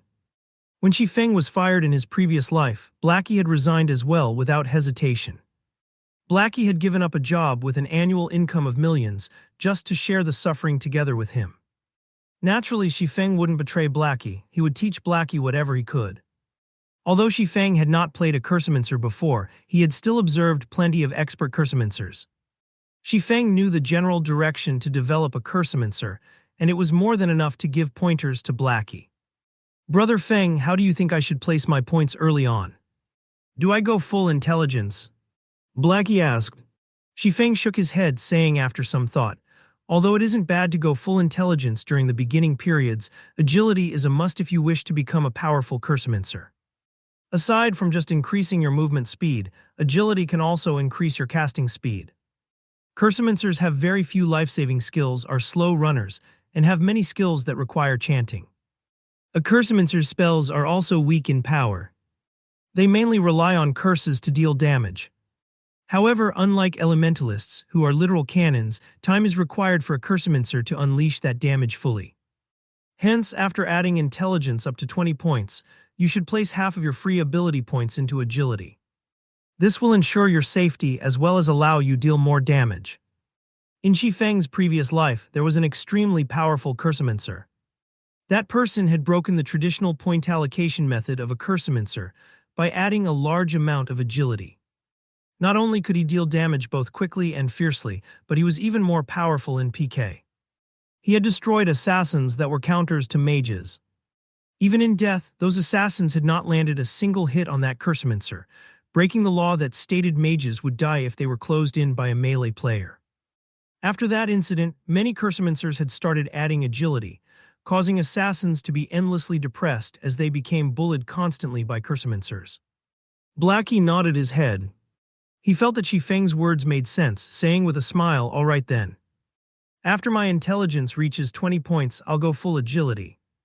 After finished discussing how to add points for a cursomancer, Xifeng and Blackie started picking up the drops. The Kobold Chieftain deserved to be a chieftain-rank monster. Adding on that it was the first kill, its drops were extremely bountiful. It had dropped a total of 8 pieces of bronze equipment, 1 gray giant axe, 2 plate armor, 2 leather armor, 3 cloth armor. Aside from those, there were also 273 coppers and 3 skill books. There was Mock for shield warriors, Silent Steps for assassins, and Evil Whip for cursomancers. Blackie, your luck really is too good. This Evil Whip skill book is rare with an extremely low drop rate. It is also one of the few control and damage skills that a cursomancer has. As long as the skills level is high, it will become a godly skill for grinding monsters. Xifeng tossed the Evil Whip skill book to Blackie without hesitation. He also gave 2 of the level 2 cloth armor to Blackie. Evil Whip. Cast time 3 seconds. Use 5 thorns to bind a target in a fixed area. As long as the target exits the area and breaks the thorns, every thorn will cause a base damage of 20 points, with an additional 30% spell damage. Cooldown 20 seconds. Blackie became ecstatic when he saw the skill, learning it quickly. With this skill, his battle standards would be increased by a big leap. After he switched to the 2 pieces of equipment, it was as if he turned from an air gun into an artillery cannon. Blackie's intelligence increased to 20 points, increasing his spell damage to 48, and also activating the hidden basic skill for intelligence, Rapid Cast. Rapid Cast allows the player to skip the chance of spells that are below 1.5 seconds, requiring only action to cast it. Also allows the caster to better focus on attacking their target. As for the 2 pieces of plate armor, they were the recruit's heavy armor and black steel armguard. However, amongst these pieces of bronze equipment, Xifeng only fancied the black steel armguard's attributes.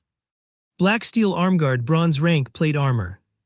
Level 3. Equipment requirements: Strength 9. Defense plus 14. Strength plus 2, Endurance plus 2, Agility plus 1. Durability 2020. The recruit's heavy armor was just mediocre. The level 5 recruit's heavy armor could not compare to the sky armor at all. However, plate armors were still precious, so it could be sold for a good price. The 2 pieces of level 3 bronze leather armor could be sold as well. Amongst these pieces of equipment, the most valuable one was the gray giant axe. It was definitely the darling of berserkers. Gray giant axe, bronze rank. Level 5. Equipment requirements: Strength 15. Attack power plus 21. Strength plus 5, Endurance plus 2. Durability 30-30. It was the absolute weapon for violence. If a berserker got a hold of this weapon, their damage would become extremely violent and horrifying. If I could create a hype over this gray giant axe, it would definitely be worth a lot of money. Xifeng slightly smiled. He had a plan in his heart to make a load of money using the gray giant axe. Afterward, Xifeng and Blackie returned to the smithy. Master Jack, I've killed the Kobold Chieftain. This is its skull. Xifeng said respectfully as he took out a kobold skull. Master Jack, who was currently hammering away on steel, glanced at the kobold skull. After he confirmed that Xifeng had done it, he satisfyingly said, "Not bad, young man. It seems you do have the right to inherit my forging skills." System Hidden Quest: Road of Forging completed. Player has learned forging. Player has become a basic forging apprentice. Player has obtained the forging talent, Forging Genius. Rewarding 10 pieces of 100 refinement steel. Forging Genius. After a successful forging, there is a fixed chance to increase 2 proficiency points. 2 proficiency points were not to be looked down on. It should be known that a basic forging apprentice making a piece of common equipment only had a 20% success rate. After successfully making the equipment, there was a 40% chance to obtain 1 proficiency point. Now, however, Shifeng had a chance to obtain 2 proficiency points as long as his forging was successful, increasing his efficiency for promotion to the next rank by several folds. Becoming an intermediate forging apprentice required 1,000 proficiency points. An average player required more than 10 days at the very least to become one. Their supply of materials must also be continuous, as the horrifying rate of failure would waste large amounts of materials. With the forging talent, Shifeng could now save a lot of materials, saving him quite the amount of money. On the other hand, 100 refinement steel was a good support material for making bronze equipment. It could increase the success rate of making a bronze equipment by 10%. With the forging talent and book of forging, Shifeng couldn't help but wish to start forging equipment immediately. However, he needed materials if he wanted to forge equipment, and in a large amount as well. If he were to collect the materials himself, it would waste too much time. He could only purchase them in bulk. However, that required a lot of money. Not only that, making common equipment would not earn him any money, but instead cause him to lose it. Only bronze equipment could be sold for a good price, but that required forging designs that Shifeng did not have. Deathly Forest is a must-go. Shifeng thought about the bronze equipment forging design that could be obtained from within the Deathly Forest. The equipment that could be forged using the forging design was both cheap to make and had very good attributes. In his previous life, there were quite a few forgers who became rich because of that design. Just as Shifeng turned around to leave, "Young man, you truly make me look differently at you. Even after so many years of forging weapons, it is still my first time seeing a magic weapon." Master Jack called out to Shifeng. He had sent his gaze towards the pitch-black sword hanging around Shifeng's waist. Even if the black sword was rusty and looked like a fire poker, it could not escape the eyes of a master forger. Shifeng was surprised when Master Jack stopped him. "Young man, are you willing to let me have a look at this sword?" Master Jack looked at Shifeng with eyes filled with a burning desire. His tone was no longer indifferent but instead a little whispered. "Oh, this?" Shifeng was at a loss at Master Jack's sudden initiative request. However, it seemed logical after Shifeng gave it some thought. The preciousness of a magic weapon, not to mention a famed sword forged by a master smith, went without saying. A famed sword was the lifelong pursuit of every master forger. They would definitely want to experience it after seeing one.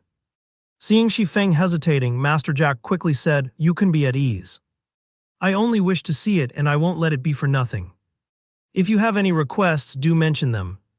When Shifeng heard this sentence, he became extremely excited. This was a master forger.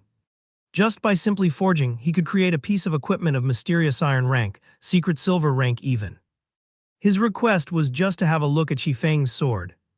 Shifeng agreed without hesitation. He passed the abyssal blade over to Master Jack.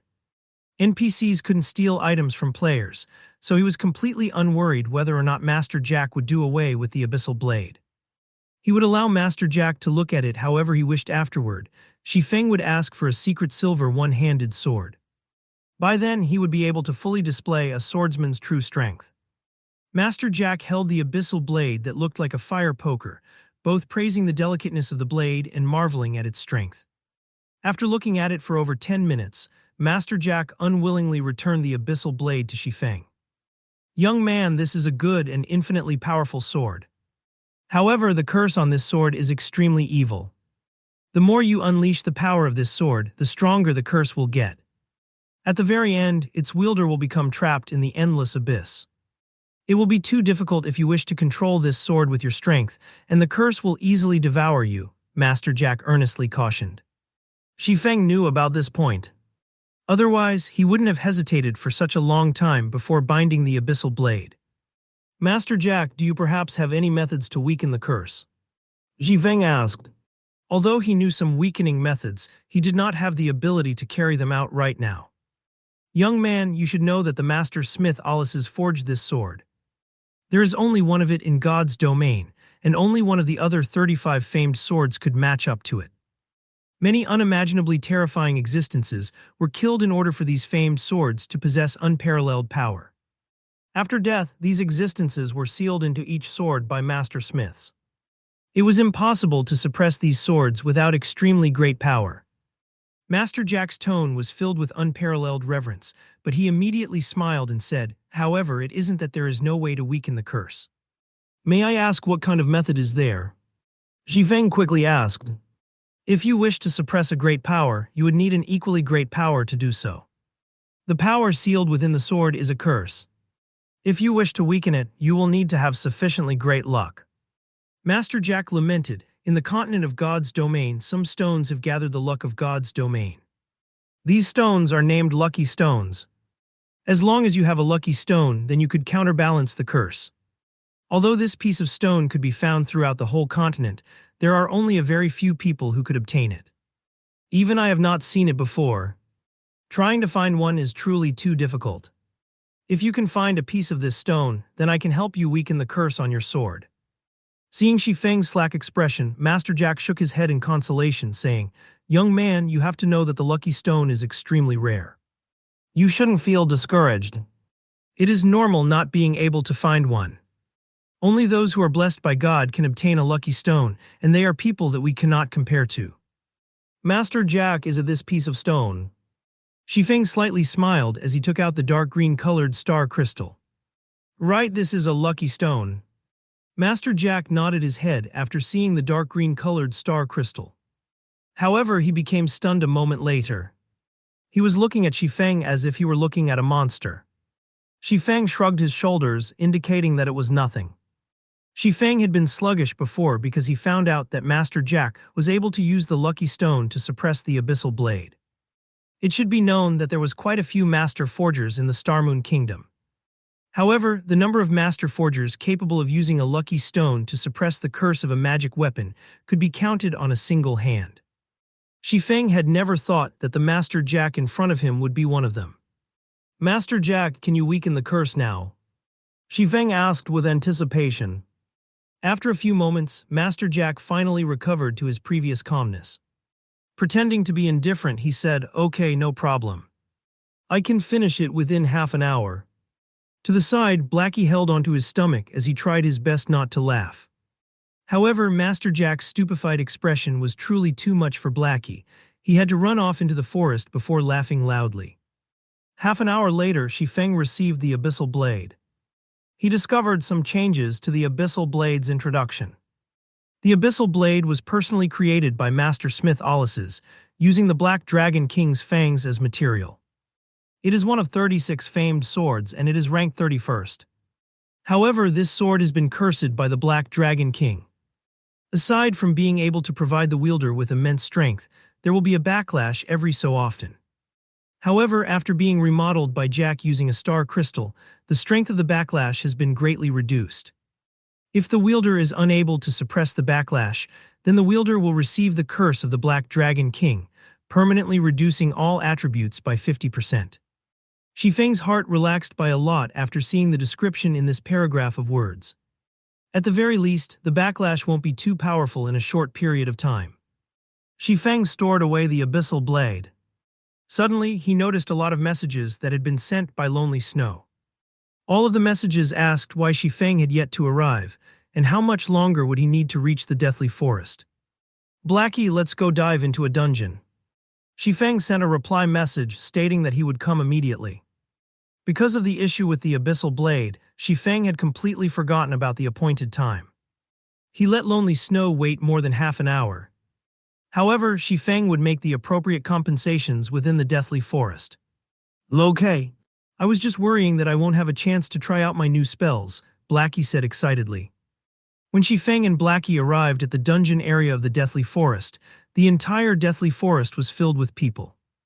Level 2 players were everywhere, and many players were forming parties to enter the dungeon. Open party for Deathly Forest, welcoming violent damage dealers 4 waiting for 2. Effective party for Deathly Forest, we are just missing a powerful healer, guaranteed to clear. Seeing such a scene, Xifeng shook his head slightly. He walked towards Lonely Snow, who was waving his arm. In Xifeng's previous life, the players had been stuck at the Deathly Forest for a long time. The dungeon was only cleared when the majority of players were level 5. Brother expert, you're finally here. Those friends of mine are already becoming impatient from waiting. Let us hurry. Lonely Snow was burning with anxiety when he saw Shifeng leisurely walking over. Afterward, Lonely Snow brought Shifeng and Blackie to the gathering point of the party. Lonely, this is the expert you said. I thought he was a person with 3 heads and 6 arms, but it seems he's nothing more than this. The male cleric Wordless Summer Knight saw Shifeng wearing novice equipment. There was also a fire poker that hung around his waist. It looked as if it was some trash weapon he had randomly picked up. When Wordless Summer Knight saw this, he couldn't help but ridicule. Brother Wordless, how could you say such things about Brother Expert? He is a dignified beta tester, so he definitely must have something extraordinary. Otherwise, how would he dare to take all equipment for swordsman and cursomancer? The shield warrior, Battle to the End, stood to the side and sneered. The two of them had already felt displeasure for Shifeng. This was because Shifeng had wanted to take away all plate armor and mage equipment immediately after joining. Wouldn't they just be working away for nothing? If it were not for their boss wanting to have a look at Shifeng, they would have long since invited other players and dove into the dungeon. Now that they saw Shifeng in such poor equipment, they could criticize him and force him to leave. Lonely Snow wanted to retort, as Shifeng was someone he had personally invited. However, Shifeng's equipment did not give Lonely Snow any chance to do so. He could only stare in silence. All right, let's party up. A lot of people have already entered the Deathly Forest. If we don't dive in, we won't have a chance at competing for the first kill. As the party's leader, the handsome male ranger, waving slowly but surely, interrupted as he said. Blackie wanted to argue back, but Shifeng stopped him. Shifeng thought nothing of the two people's ridicule. No matter what he said, he and Blackie had left them waiting for more than half an hour, so couldn't he just let them speak a few more sentences? Just as they finished partying up, the shield warrior furiously said, "Crap, this noob is just level 1. He's just here to swindle equipment. Boss, Deathly Forest is a level 2 dungeon. If we let a level 1 noob enter the dungeon, aren't we just waiting to get wiped?" Wordless Summer Knight looked towards the ranger, waving slowly, showing his displeasure. Lonely Snow was equally shocked when he saw Shifeng's level. It should be known that many players had already risen to level 2.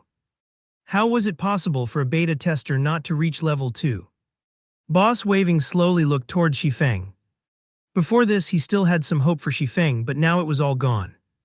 He suddenly said in a cold tone, "Did you die once before this?" "Nope." Shifeng shook his head, honestly saying, "However, entering Deathly Forest at level 1 is enough. Then you can go now. We don't need such an expert like you here. We hope you can understand." Waving slowly, coldly said, his brows slightly wrinkled. "Boss, this must be a misunderstanding. How about we try it out first?" Lonely Snow explained.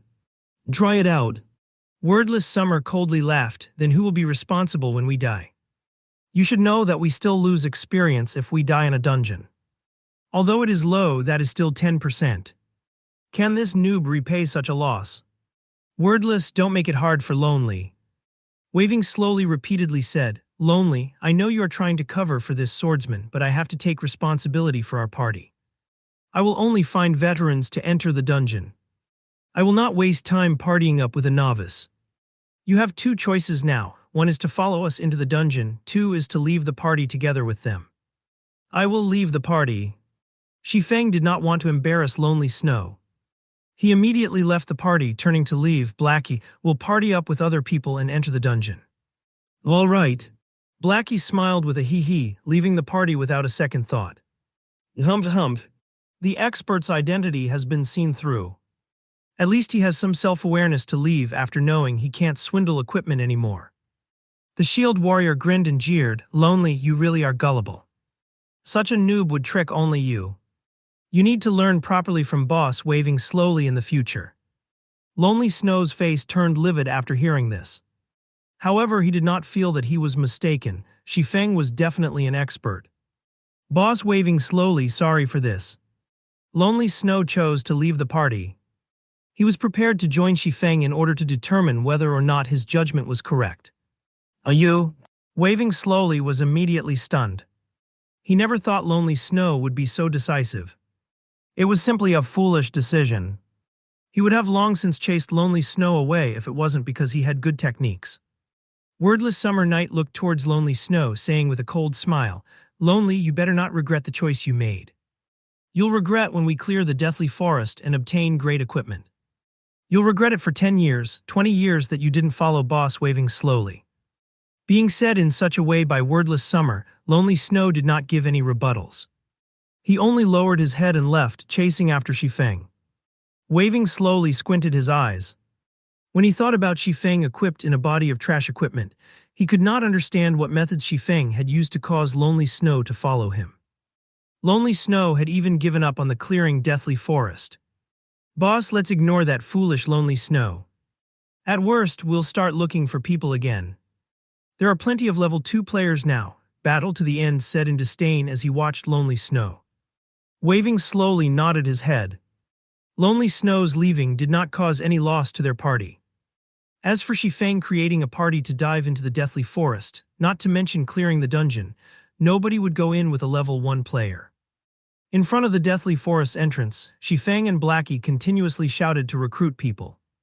"Open party for Deathly Forest, no rigid requirements, okay as long as you're a veteran gamer." "Two waiting for 4. Shifeng shouted. When everyone heard of it, many level 2 players had run over. It was because Shifeng's requirements were very low. Many small parties would choose people based on equipment quality. They needed a few pieces of common equipment to pass. However, who would have that many pieces of common equipment in the early periods of the game? "Party me, party me. I'm already a level 2 cleric. Party me. I'm a level 2 shield warrior. I also have a piece of level 1 common plate armor armguard." In just a moment, Shifeng had invited 4 people. These 4 people were quite happy originally. There were over 10 people currently present, but only they were chosen. However, after they saw the party leader Shifeng's level, they left the party in rage one after another. "Fuck, it's just a noob coming to die in the Deathly Forest at level 1. If you want to enter the dungeon, enter it by yourself. I won't accompany you. No wonder there are no requirements for the party. Want us to give you a ride? Not a chance." The 4 people were extremely enraged, and the voices they made were practically roars. Every player at the Deathly Forest could hear it. Hee, even a level 1 player dares boast about entering the Deathly Forest. He just wants to tag along for experience and equipment. Lucky for me, I didn't go over. There are all sorts of birds in a large forest. Who would be foolish enough to enter the dungeon with a level 1 noob? Isn't that just looking to be abused? One after another, the level 2 players laughed at Shifeng for overestimating himself and for his foolishness. "Get lost if you don't wish to party up. We're not begging you all to come." Blackie became enraged after listening to them. Shifeng's techniques had long since convinced him, yet these people were calling Shifeng a noob. Can a noob kill a level 2 rare elite when he was level 2? Can a noob kill a level 5 chieftain when he was level 0? These people were just a group of snobs and idiots. Crap, my knowledge has been widened. A level 1 noob party can be awesome. I really want to see how you two gather a full party. The cleric that just left the party said with a cold smile. At this moment, Lonely Snow ran over. When he saw Shifeng, he hurriedly said, "Brother expert, give me an invite. I want to enter the Deathly Forest together with you guys. I have 2 pieces of common plate armor equipment on me, defense is 24. All right. Shifeng immediately sent an invitation. Blackie never imagined that Lonely Snow would actually leave his original party and come to them. He suddenly had a good impression of Lonely Snow. Blackie clapped Lonely Snow's shoulders, heartily laughing, "You have good eyes. Don't worry, following Brother Feng definitely won't be a mistake." Nonsense, nonsense. Lonely Snow was still slightly worried within his heart. The grinding spot Shifeng had simply pointed him to had allowed him to rise to level 2 quickly. However, Shifeng himself hadn't even reached level 2, and he was still wearing very poor equipment. Lonely Snow just couldn't understand how it could be so. The spectating players by the side all became dumbfounded. There was actually someone who would enter the dungeon with a level 1 noob. This person had good equipment at that. The brand new plate armor and boots on Lonely Snow must definitely be common equipment and not trash equipment. Although Lonely Snow had joined the party, not a single player had joined them after Shifeng had recruited for over 10 minutes. With just 3 of them alone, it was impossible to enter and clear the dungeon. At this moment, Waving slowly but surely brought a group of people. Hee brother expert still hasn't partied anybody. We've already invited another 3 strong members. All of them have at least 2 or 3 pieces of level 1 common equipment. The cleric Endless Summer Night said to Shifeng in ridicule. Waving slowly only sent a glance towards Shifeng, then moved his sight towards Lonely Snow, saying, "You won't have a future if you follow him around. Before we enter the dungeon, you could still consider it over properly. I guarantee that you definitely won't suffer a loss." Afterward, Waving slowly shifted his gaze towards Blackie. Previously, all his attention had been on Shifeng, having ignored Blackie. Now that he took a closer look, Blackie's clothing looked brand new. Blackie was even holding a Blackwood staff. His equipment should be quite good, and he was also level 2, so his techniques should be good as well. "You're not bad as well. Why don't you join our party? You should know that we are an elite party. It's not something average players could compare to. If we're together, leveling, grinding, and dungeon diving will be easy." Waving slowly looked at Blackie with a smile. "Get lost. Trying to poach me over just based on your little party." Blackie scolded as he pointed his Blackwood staff at Waving slowly. At the same time, he had selected to display the halo effect of the bronze equipment, saying, "It's just 2 to 3 pieces of common equipment. I have 3 bronze equipment and 2 common equipment." Waving slowly and the others were shocked. They never thought Blackie was that powerful. He actually possessed 3 pieces of bronze equipment. During this period of time, a person having 2 to 3 pieces of common equipment was considered an expert. As for having a piece of bronze equipment, that person would definitely be an expert. Every guild would fight over for that person. However, the Blackie before them actually had 3 pieces of bronze equipment. Waving slowly's party also became surprised. When they saw the halo effect of the bronze equipment, their eyes had nearly popped out of their sockets. No wonder Shifeng behaved that boldly. Shifeng had nothing to fear because he had grabbed an expert's favor. Meanwhile, Lonely Snow, who stood beside Blackie, was slack-jawed. He looked at Blackie in disbelief. Lonely Snow had originally thought of Shifeng as a rarely seen expert. He had never imagined that Blackie was the true great expert. "Fellow brother, if you party up with such a noob and enter the dungeon, it would also be a burden on you. Not to mention failing to clear the dungeon, you might even have to die once. How about you come with us? All pieces of mage equipment from the dungeon are free for you to choose from." Although Waving slowly was enraged for being given such a slap, if he could rope over Blackie, then the chances for clearing the dungeon would become a lot greater. "I agree with your views. Joining a group of noobs such as yourselves really will be a burden to me," Blackie chuckled. "You?" Waving slowly's face turned beet red, furiously saying, "Then let's see who clears the Deathly Forest first." Finishing his piece, Waving slowly spun around and left. He did not believe that a party with a noob in it could clear the Deathly Forest. Humph, he's just a powerful damage dealer entering the dungeon. Does he really think he could clear it? Wordless Summer jealously murmured. "Right. We are all veteran gamers. We are definitely stronger in dungeon diving than they are." The shield warrior curled his lips. After Waving slowly's party left, the number of people applying for Shifeng's party had also suddenly increased. Such an effect was mainly caused by the equipment that Blackie wore. At this period, bronze equipment was definitely the proof of an expert. Even if there was a noob as the party leader, an expert with 3 pieces of bronze equipment could be considered as strong as 2 people. The advantage of having such an expert was definitely greater than an average party. However, Shifeng was no longer inviting people at random this time. There was a definite requirement. Such an action had caused the 4 players who had left Shifeng's party previously to regret immensely. How could they have acted on impulse? Now Shifeng wouldn't give them a chance even if they wished to join. Just as Shifeng was fervently recruiting party members. At the southwest part of the Deathly Forest dungeon's entrance, a great disturbance suddenly appeared. Many players had run over one after another, every one of them having excited expressions. "It can't be." Meeting in such a place, Blackie's two eyes stared straight ahead. Xifeng was also shocked. They could even meet such an important figure in a small location like Red Leaf Town. It was just unimaginable. Could it be that Red Leaf Town was a place that had crouching tigers and hidden dragons? Only Xifeng had never discovered it before. As more players started going there, Xifeng's area turned leisurely.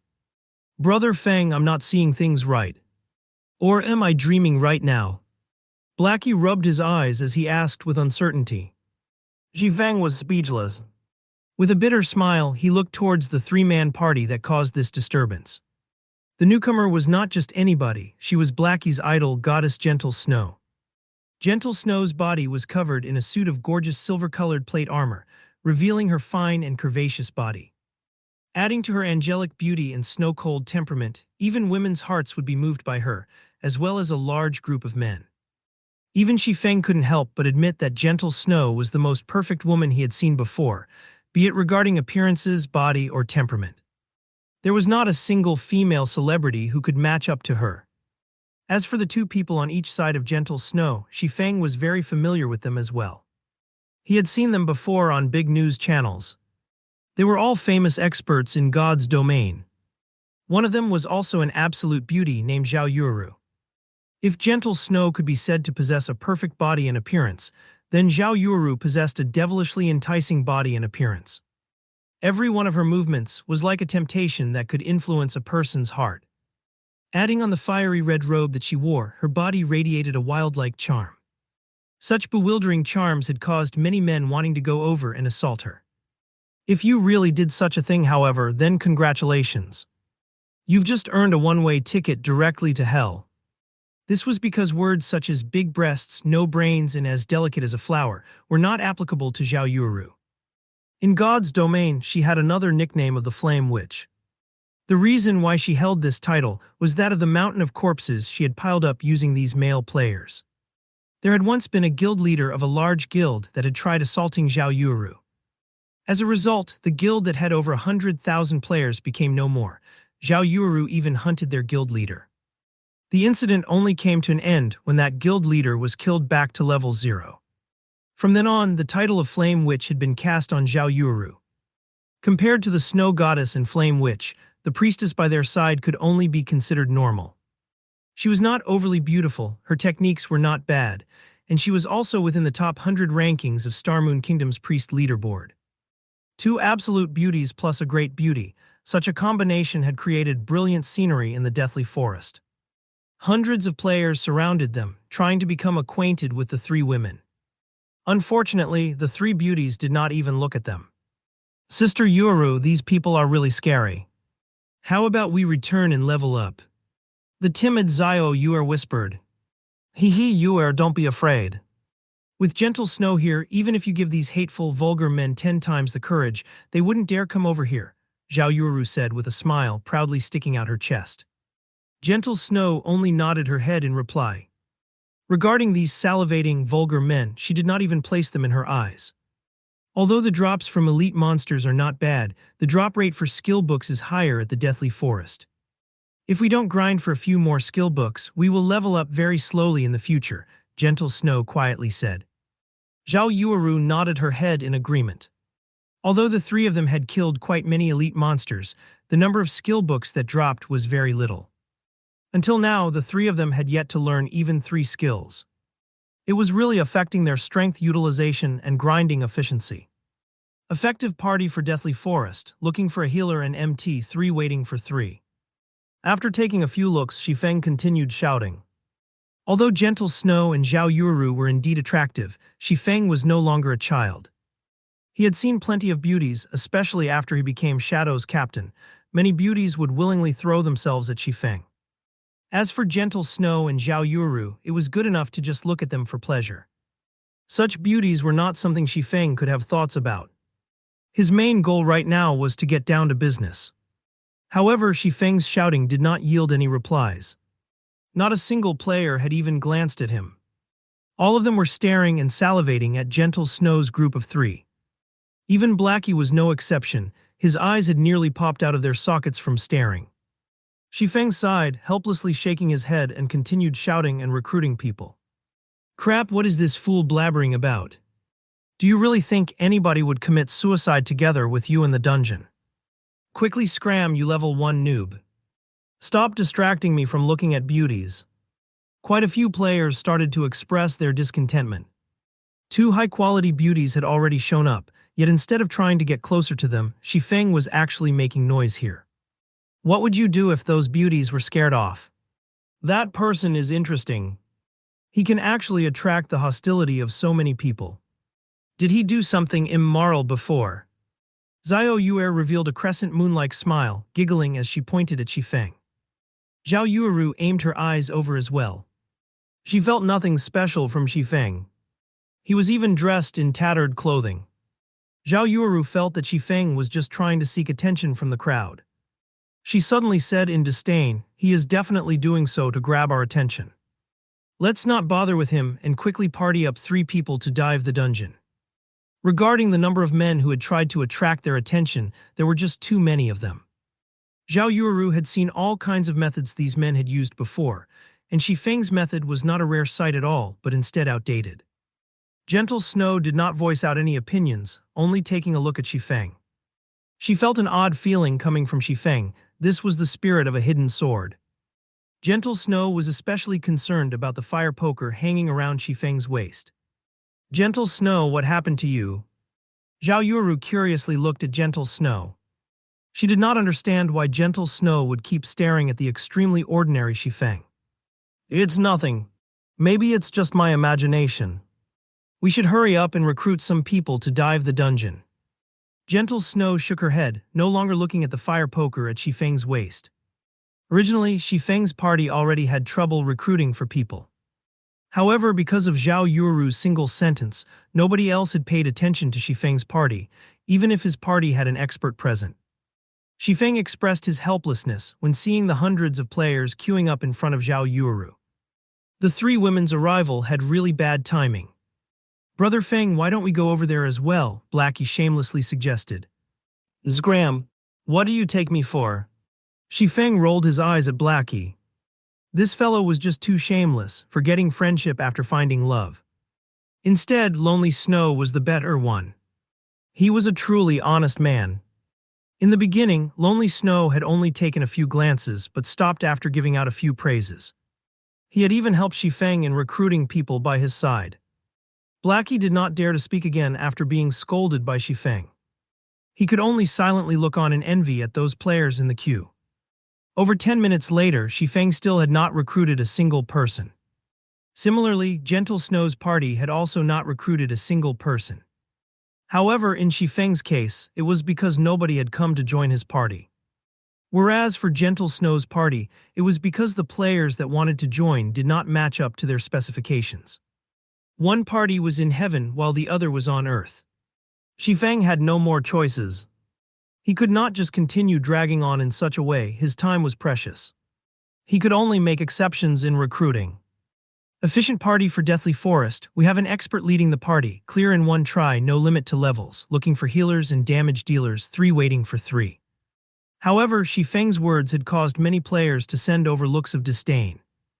Even if you were trying to attract attention, you should have a lower line.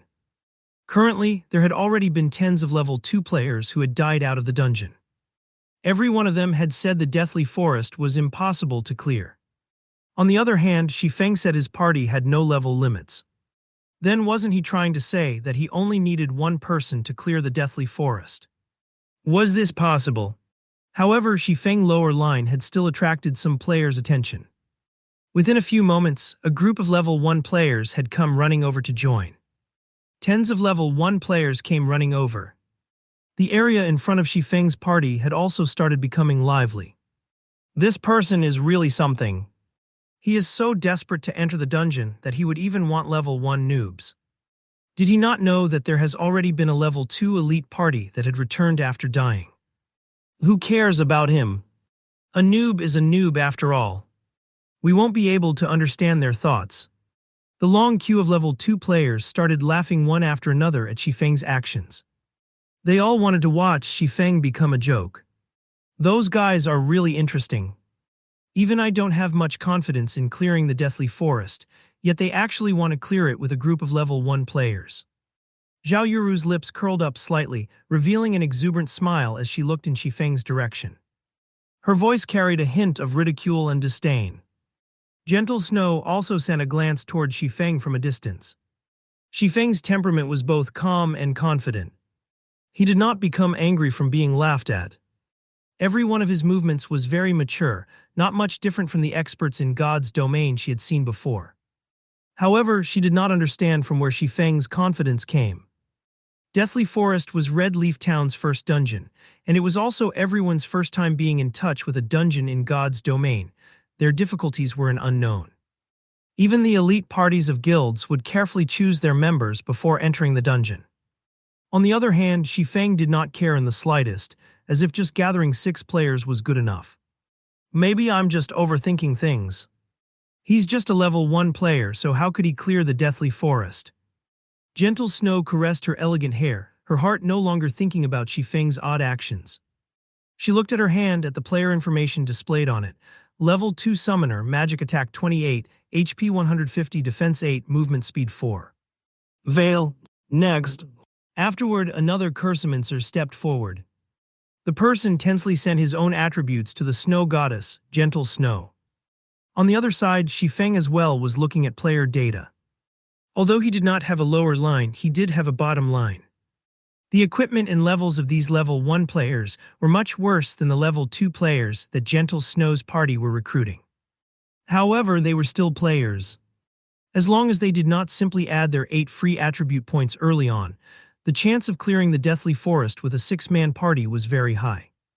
As for those shield warriors and guardian knights who solely added strength or weapons job but did not add agility, all of them were rejected. Big brother, please party me. Although I am just a level 1 guardian knight, I have a piece of level 0 common equipment. Also, all 8 of my attribute points are still available.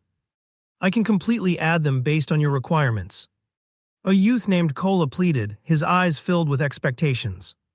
Xifeng was slightly surprised. A guardian knight that did not add any attribute points could actually reach level 1. It was a masterpiece. It had to be known that guardian knights had very low attack, making the killing of monsters difficult. Normally, they would party up to kill monsters. To increase grinding efficiency, they would add a few points of strength. Otherwise, leveling up would be too slow.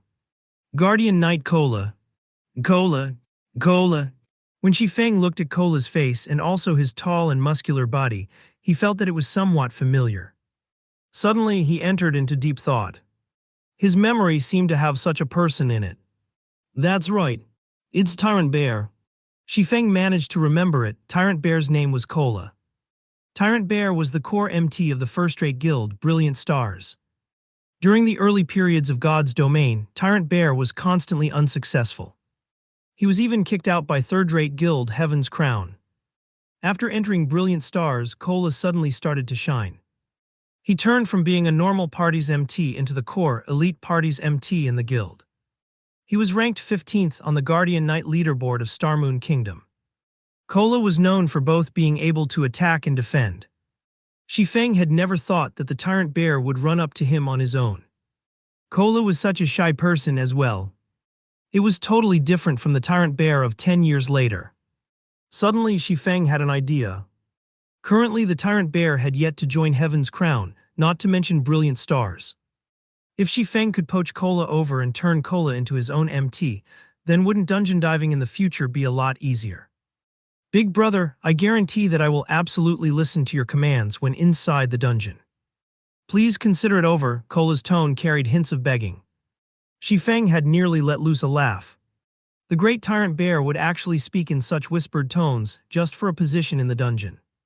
However, Xifeng still held it in. The level 1 players that had come here all held hopes of getting lucky. The other parties that entered the Deathly Forest with level 2 players were already no good, not to mention level 1 players like them. If they could enter once into the Deathly Forest and fortunately obtain 1 or 2 pieces of equipment, then it would be of great help to their future development. At that time, entering into a large guild would become much easier. All right, I can add you in. Xifeng's face turned grave as he said, however, you should know that bringing a level 1 noob like you into the Deathly Forest isn't easy. I can't just carry you through the deathly forest, and then after you get equipment, you join some other elite parties. Wouldn't I just be striving for nothing? When Shifeng finished his speech, quite a few level 1 players had suddenly sent over looks of disdain. Weren't you also a level 1 noob? However, Shifeng did not care about what these people felt. He continued saying, I wish to form a stable party. Even if we need members, it would be with stability as the priority. If you wish to enter the dungeon, you need to be prepared for the long term. When I call you for dungeon diving, you must come. You cannot reject because you have some other matters. So what will be your choice? When the other players heard Shifeng saying so, they suddenly turned quiet. Shifeng's intentions were very clear. If you wish to enter the party, then you won't be able to join other parties in the future, not to mention joining a guild. Everybody knew that entering a guild was the best method to increase your own strength quickly. Currently, they did not have the qualifications to join any of those guilds. So they were here to try their luck, hoping to obtain 1 or 2 pieces of equipment. They might even be able to join those guilds afterward. So how would they be able to give up their chances of entering a good guild just to enter a dungeon? Cola had also never imagined that Shifeng would give such a demand. However, it was still reasonable. You couldn't just expect other people to bring you up, then leave when you become strong. However, Shifeng lacked the persuasiveness when he said these words. At this moment, Blackie stood out and furiously said, just looking at you noobs, there is nobody that would want you down in the dungeon. And you still wish to join a guild in the future and enjoy their benefits. Are you thinking yourselves as experts or are you taking us for idiots? Cola thought what Blackie the expert had said made sense. Even a level 2 expert with 3 pieces of bronze equipment was in this party, whereas Cola himself was just a novice noob. So what right did he have to complain?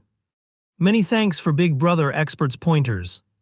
Little Brother will definitely strive to fulfill his own role. Cola continuously thanked Blackie. Blackie felt somewhat uneasy from being thanked and referred to as an expert by Cola. Blackie was just a complete imposter of an expert. However, being called such by someone made Blackie want to become an expert in God's domain even more. Blackie, beautifully done. Shifeng stretched out a thumbs up, quietly praising Blackie. Shifeng never imagined Blackie would tame the Tyrant Bear just like that. The Tyrant Bear had also called Blackie a big brother with a face full of respect. Blackie suddenly became confused. He did not understand what he had done that was worth being praised by Shifeng. However, he was still very happy. At least he had done something for Shifeng, although he didn't know what he had done exactly. Over 10 minutes later, Shifeng finally gathered 6 players. They could start dungeon diving now. Although Shifeng's party was gathered, the observing level 2 players had started laughing. They were not laughing because all the players Shifeng had invited were level 1. Instead, the jobs that were in the party were just too exotic. They couldn't help but laugh out loud. This noob really is something, and even I am starting to admire him.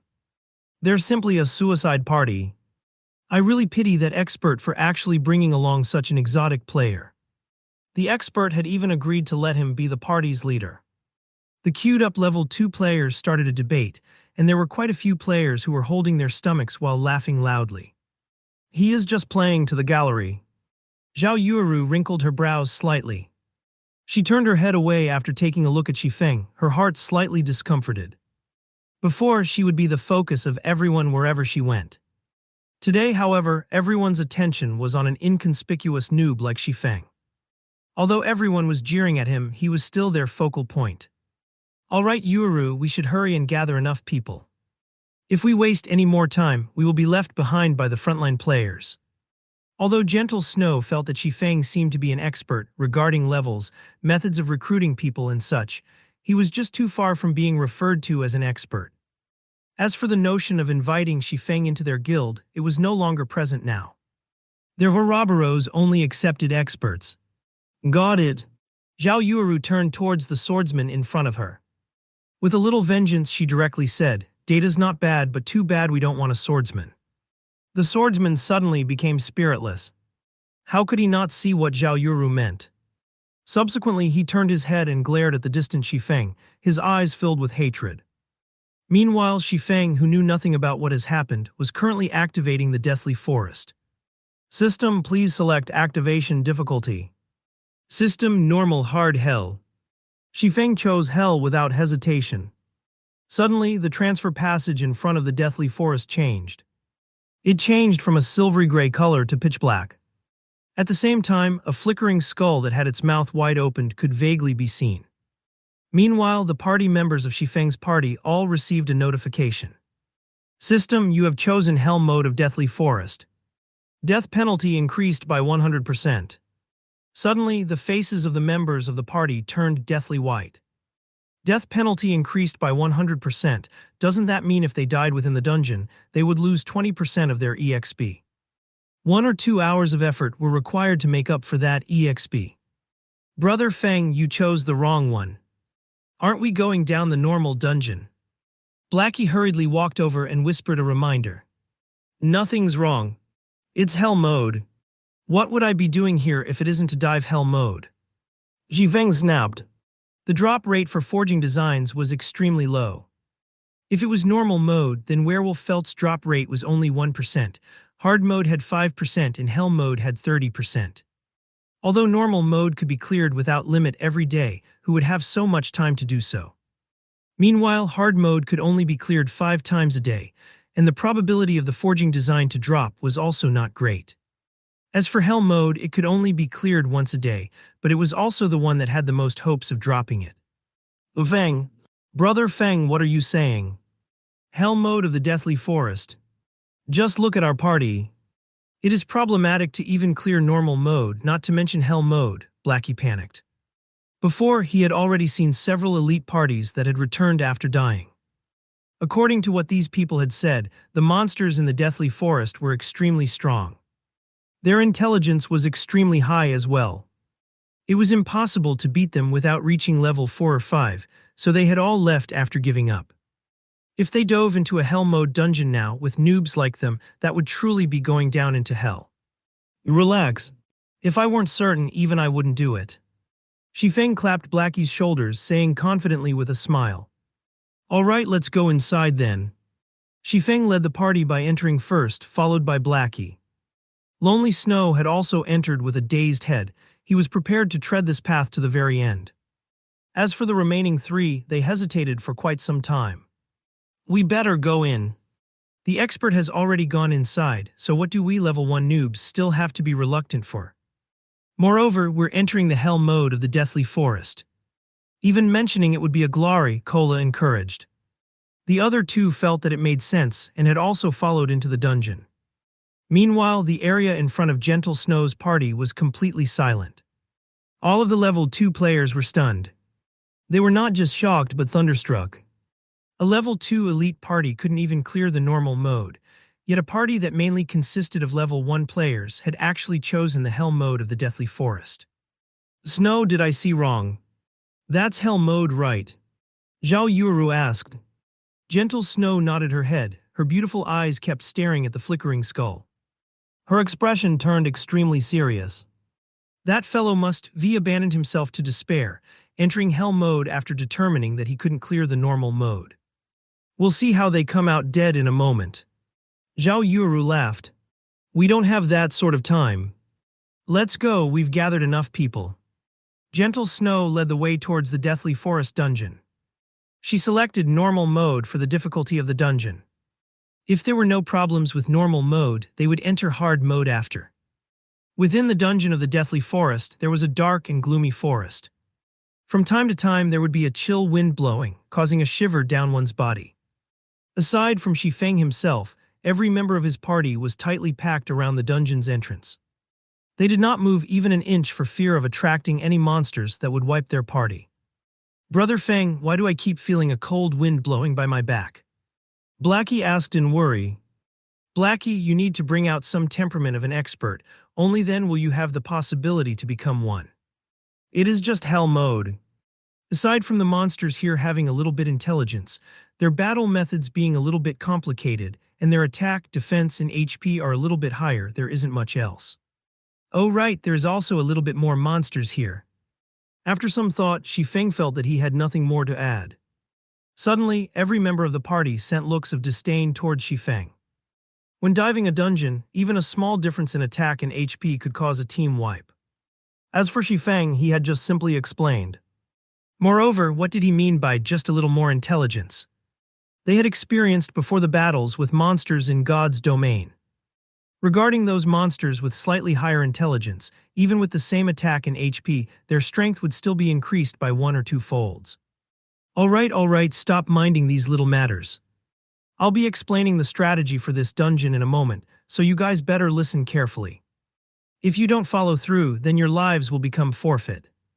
Shifeng waved his hands, ready to start explaining the strategy to conquer the dungeon. Suddenly, a strong wind blew from the dark and gloomy forest, causing the trees to sway madly. Loud. After the howling wind came a furious roar that resounded throughout the entire deathly forest. Countless birds were scared, flying off into the sky. Blackie and the others were stunned by such an imposing aura. They were just youths around the age of 20.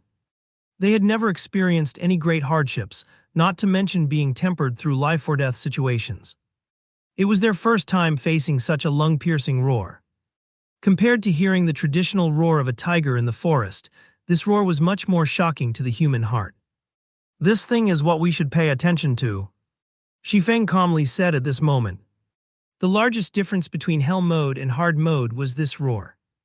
Although it did not have a specific name to it, the players in Shifeng's previous life had dubbed it as Hell's Roar. Shifeng's words confused the other members. Wasn't it just a roar? What was there to pay attention to? When Shifeng looked at everyone's contemptuous expressions, he couldn't help but gravely say, "Listen well, you all. Hell's Roar is not as simple as what you think it is.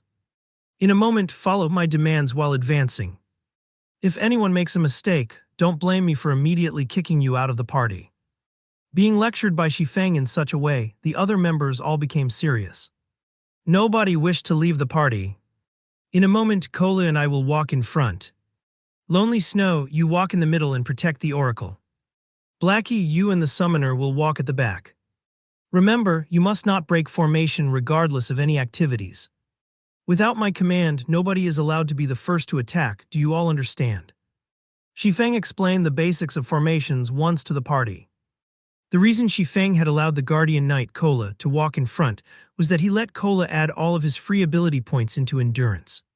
His HP now reached 310 points. With this much HP, Cola could resist a little longer, sharing some of Shifeng's burden. The dungeons in God's domain were unlike the dungeons in other virtual reality games.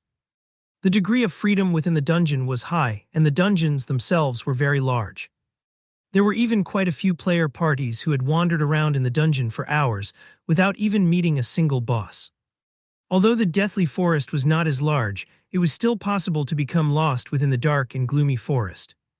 If someone were to become lost, Shifeng only wished to say hee.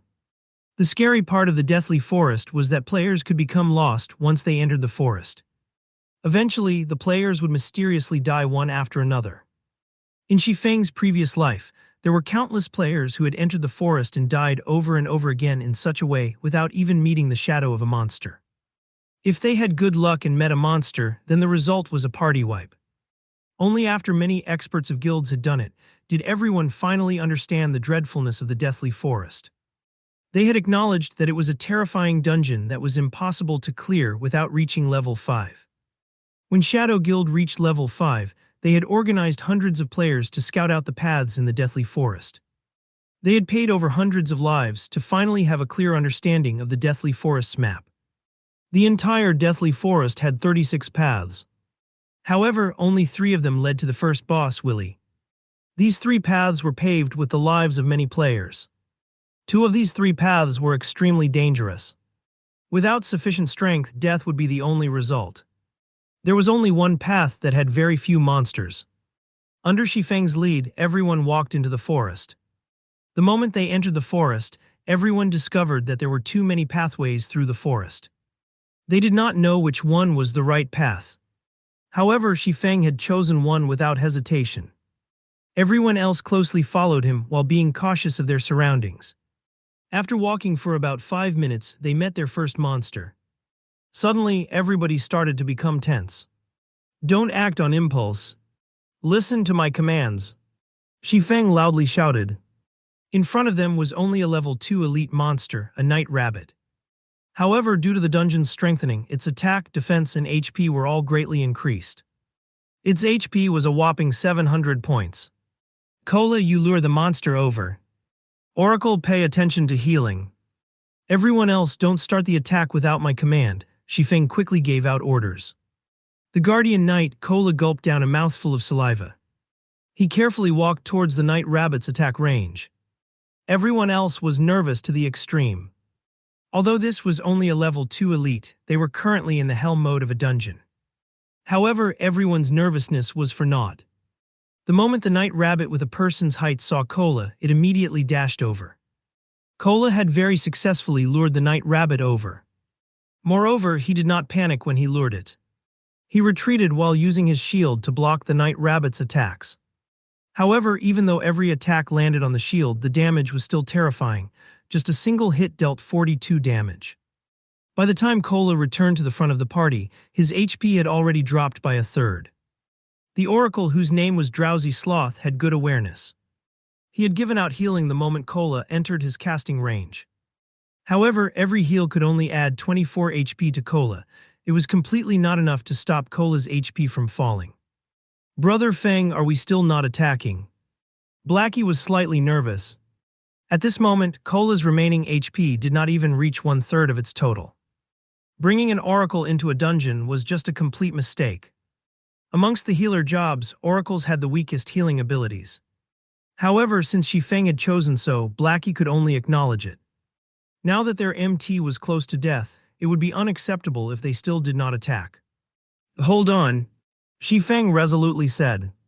Time passed bit by bit. Cola continuously used his shield to block the claw attacks of the night rabbit, whereas his HP continuously decreased. Cola only had 20% HP remaining, yet Xifeng had yet to give out the command to attack. Just when everyone thought that Xifeng wanted to give up on Cola, a flying arrow pierced through the forest, shooting directly for the party's Oracle, Drowsy Sloth. Lonely Snow had not reacted at all as Drowsy Sloth was struck directly on his chest. A very great damage of -123 points appeared. At this moment, Xifeng shouted, Sloth, use life payment. Use the damage you received to heal Cola. Blackie, hold back the night rabbit to let Cola recover. Lonely, come with me. Everyone else attacks the night rabbit. Oracles were indeed the weakest regarding healing. However, Oracles had high HP, they would not be easily one-shotted. Also, Oracles had two skills when they first start out. One was Life Prayer while the other was Life Payment. Life Payment could turn the damage received by the user into a heal to be used on other players. In the early periods of the game, healers did not possess many skills or equipment. In regards to such a situation, Oracles had a greater advantage over other healers when entering the Deathly Forest. It was the reason why Xifeng had given up on choosing a priest over an Oracle. After finishing his piece, Xifeng rushed into the forest. Do you think I will let you run away? Xifeng coldly said as he looked at the dark shadow running through the forest. Wine Blade. Xifeng turned into a phantom, chasing directly forward. The reason why Xifeng did not let anyone attack the night rabbit was to use Cola as bait. Xifeng wanted to lure out the dark hand hiding behind the scenes. Although the night rabbit looked terrifying, an elite party could face up to 2 or 3 of them at once without any problems. However, in Xifeng's previous life, the reason why even a level 5 elite party could be party wiped was that of the dark shadow in front of Xifeng. This dark shadow used the night rabbit as bait, luring players into attacking it. The dark shadow, on the other hand, would ambush the healers from behind. As the night rabbit was occupying everyone else, there was no way to save the healer. In the end, everyone died. Inside the Deathly Forest, if players did not deal with this fellow, the result would be a party wipe. With the increased movement speed from Wind Blade, Xifeng quickly caught up to the dark shadow. Xifeng waved out 3 sword slashes, sealing the dark shadow's path of advance. The black shadow knew that it could not escape. It immediately turned around, unsheathing a pair of knives to block Xifeng's attack. Dang! Dang! Dang! With the abyssal blade, Xifeng's strength was frighteningly high. His attacks caused the dark shadow to take 3 steps back, and each step it retreated would be followed by the damage that was over. In the end, the dark shadow revealed its figure under the moonlight. Night Ranger Special Elite. Level 2. HP 1458-1500. Seeing the Night Ranger being repelled, Shifeng immediately used Abyssal Bind without giving him a chance. 9 pitch-black chains appeared to bind the Night Ranger, preventing him from moving for 3 seconds and his defense reduced by 100%. Thundering Flash. Job. Damages of -81, -98, -119, -124 appeared. When the two skills landed, a frightening amount of damage appeared, taking away a quarter of the Night Ranger's HP. No matter how capable the Night Ranger was, it could not break free from the binding of the 9 chains.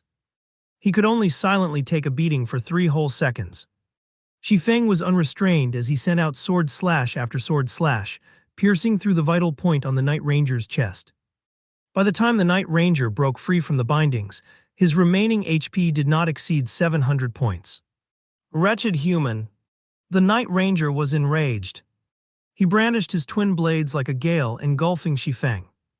At this moment, Lonely Snow finally caught up. A charge from him had caused the Night Ranger to enter a fainted state, at the same time breaking the Night Ranger's gale-like blade. Shifeng took the chance to slash at the Night Ranger's neck. Lonely Snow also brandished his large axe at the Night Ranger. By the time the Night Ranger had awoken, he only had a remnant of his HP left. The Night Ranger abruptly hacked his twin blades towards Lonely Snow, sending him flying backward and dealing 64 damage. The Night Ranger turned his head to stare at Shifeng, once more brandishing his twin blades and slashing horizontally towards Shifeng's neck. Dang! Shifeng used parry with his sword. Without giving the Night Ranger any chances to retaliate, Shifeng lifted up the Ranger and tossed him back. Then Shifeng followed up with a couple of sword strikes, finishing off the Night Ranger. Shifeng conveniently picked up the 2 items that dropped, then immediately ran towards Cola's location to provide help. Laying by the side, Lonely Snow became dumbfounded after seeing Shifeng's agile skills. His heart filled with shock, Lonely Snow had even forgotten to follow Shifeng to support. There was such a way even to kill monsters. By the time Shifeng returned to the party, the elite Night Rabbit only had 1/3 of its HP remaining. Everyone had coordinated properly. Cola tanked in the front alone while the others vigorously dealt damage. However, to control aggro, Blackie did not madly deal damage. Instead, he used Evil Whip to pin down the Night Rabbit, giving Cola some breathing space.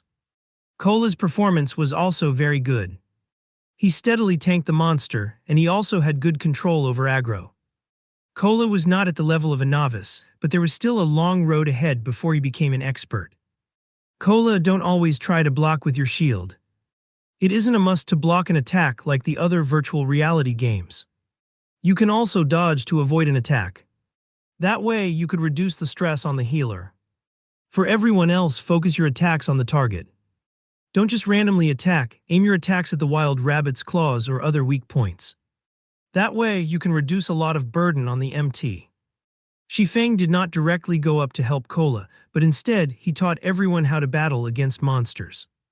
If everyone battled while regarding God's Domain as a traditional game, the results would be disastrous. This was because the healing given out was usually far from being able to keep up with the damage received. Some parties would bring an extra healer. However, this would result in the damage being insufficient. The result was still a party wipe. Players only slowly got used to the combat style in God's Domain several months after the game opened. The players then would no longer be as cute and simple as they were now. Shifeng wanted to cultivate everyone to build a foundation for his future workshop. So naturally, he needed to let these people learn the combat styles of God's Domain earlier. Everyone thought Shifeng was also a noob, so they held slight dissatisfaction within their hearts. The expert did not say anything, so why was a noob like him giving out commands? However, Shifeng's words made sense, so they still consciously did as Shifeng said. Cola had also started to change his battle style. He was no longer using his shield to block the attacks rigidly. Instead, he retreated a step back when the wild rabbit launched its attack, taking the chance to avoid it. Although Cola still needed to use his shield to block most of the time, it had still greatly reduced the burden on the healer. Such a change allowed killing the Night Rabbit to become even easier. The few level 1 noobs were also slightly surprised. There was some change in their opinions towards Shifeng. Shifeng was not as unbearable as they had imagined him to be. Shifeng only smiled at this situation. He did not mind their thoughts at all. Shifeng only felt that Kola was quite good after seeing his performance. Although Kola was a first-rate expert 10 years later, he currently was still far from that point. If it were an expert MT, they would not retreat, but choose to dodge the attack without even moving. Such a decision was because if the MT moved, the monster would move as well. This situation would cause trouble for long-range damage dealers, which would result in the loss of a lot of damage. However, such a technique required a bounty of experience in battle and a body with dexterous reactions. Kola still needed a lot of training. The elite Night Rabbit fell within a moment. It dropped a skill book for Berserker's Whirlwind Slash. It also dropped 3 coppers. Everyone could not help but be amazed by the drop rate of Hell Mode. A skill book dropped just after they killed an elite monster. If they killed over 10 elite monsters, then wouldn't they be able to obtain over 10 skill books? It should be known that skill books were extremely rare, and even a common skill could sell for 1 silver. Shifeng naturally knew of their thoughts. However, not even Hell Mode had that high of a drop rate. It was only 3 to 4 times that of Hard Mode. Afterward, Shifeng passed Whirlwind Slash to the stupefied Lonely Snow. Then he passed a level 1 bronze defensive plate armor to Kola. The Night Ranger dropped the armor. With these items, the party's strength slightly increased. Kola's mouth could not close after receiving the defensive plate armor. He hurriedly thanked Shifeng for it. With this bronze plate armor, not only had Kola's defense increased by 14 points, but his HP had also become 350 points. Aside from Shifeng and Blackie, everyone else on the scene was filled with envy. Bronze equipment was the identification of an expert. Outside the dungeon, it was impossible to obtain a piece of bronze equipment, even if you begged for it. And this piece of equipment was obtained by Shifeng alone. Yet Shifeng gave it to Kola without hesitation. Everyone's opinion towards Shifeng changed quite a bit. They felt such a party leader was not bad at all. Shifeng was unlike the other party leaders who would prioritize themselves when equipment dropped. As for bronze equipment, forget giving it away to a temporary party member, they would definitely keep it for themselves. Afterward, everyone followed Shifeng as they advanced. Although the dark and gloomy forest was scary, everyone was no longer as nervous as they were before going through a stimulating fight. From time to time, 1 or 2 patrolling elite Night Rabbits would appear in front of them, and they would also respond to it quickly. When there were 2 Night Rabbits, Kola would tank one of them, while Shifeng and Lonely Snow would rush over and kill the other. As for the ranged players, they would prioritize attacking the Night Rabbit in front of Shifeng. The Night Rabbit's 700 HP would be gone quickly under the fierce bombardment. Afterward, the party supported Kola and finished off the other Night Rabbit. Within moments, 2 Night Rabbits were no more. With this process, a skill book restore meant for healers also dropped. The skill had a 2-second cast time. When learned by oracles, the skill could instantly restore 37 HP. It was far better than Life Prayer. It did not share the same cooldown as Life Prayer, so the 2 could be used in coordination to negate the damage caused by the elite Night Rabbits completely. Drowsy Sloth continuously thanked Shifeng and the other party members for letting him learn the skill book. Restore was an extremely important skill for conquering dungeons. If it were to be sold outside, it could go for at least 2 or 3 silver coins. Don't mind it. Skill books are meant to be used. Let's continue onward. Shifeng smiled as he answered. Aside from AoE attack skill books, healer class skill books were the most expensive and rare. However, the Deathly Forest was a dungeon meant to let players build up their foundation in God's domain. In Hell Mode, the drop rate for basic healing skills was very high. In Shifeng's previous life, he had obtained 4 healing skill books just after entering Hell Mode of the Deathly Forest once. It was not considered valuable. After more than an hour, Shifeng's party arrived at a flat grassland. They had finally met the first boss of the dungeon. Willy Chieftain rank. Level 3. HP 6000. Willy was a ferocious night rabbit. Its height was as tall as 2 people, and sharp steel claws decorated its paws.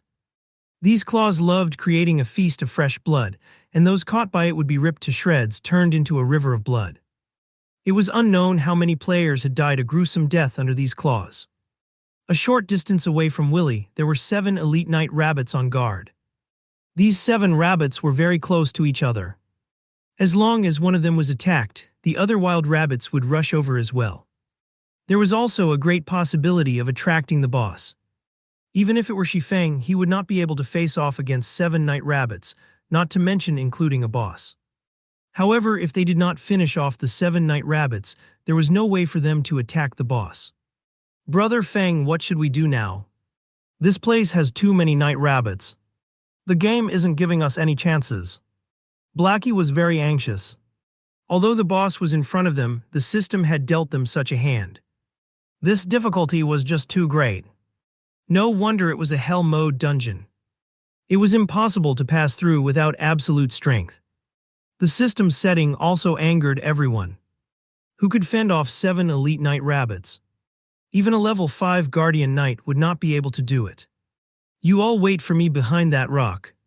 Kola, get ready to receive the monster. Everyone else is not allowed to attack without my command.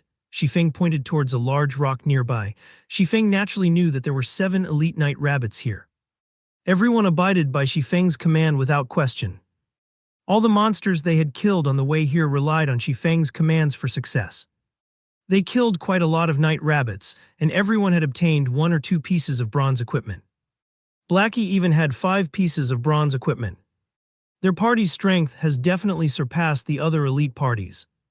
The credit for such an achievement belonged to Shifeng's commands. As for Shifeng, he had run to a location that was 40 yards away from the 7 night rabbits. He quietly hid within the bushes, observing the night rabbits' every movement. Everyone understood that Shifeng was trying to lure monsters. However, the 7 night rabbits were too close to each other. Shifeng was a swordsman. He did not possess any long-ranged attacking capabilities, so how could he lure monsters? Time passed bit by bit. Everyone was extremely anxious. If Shifeng accidentally failed, then it would be a party wipe. However, Shifeng was calm. He moved not an inch as he watched the faraway night rabbits. At this moment, a cool breeze blew past. A dead leaf on the trees was sent flying over. Seeing the dead leaf hovering down towards the night rabbit, Shifeng picked up a small stone beside him. Gently, he tossed the stone over. The direction the stone flew to was towards the night rabbit closest to the boss. We're finished.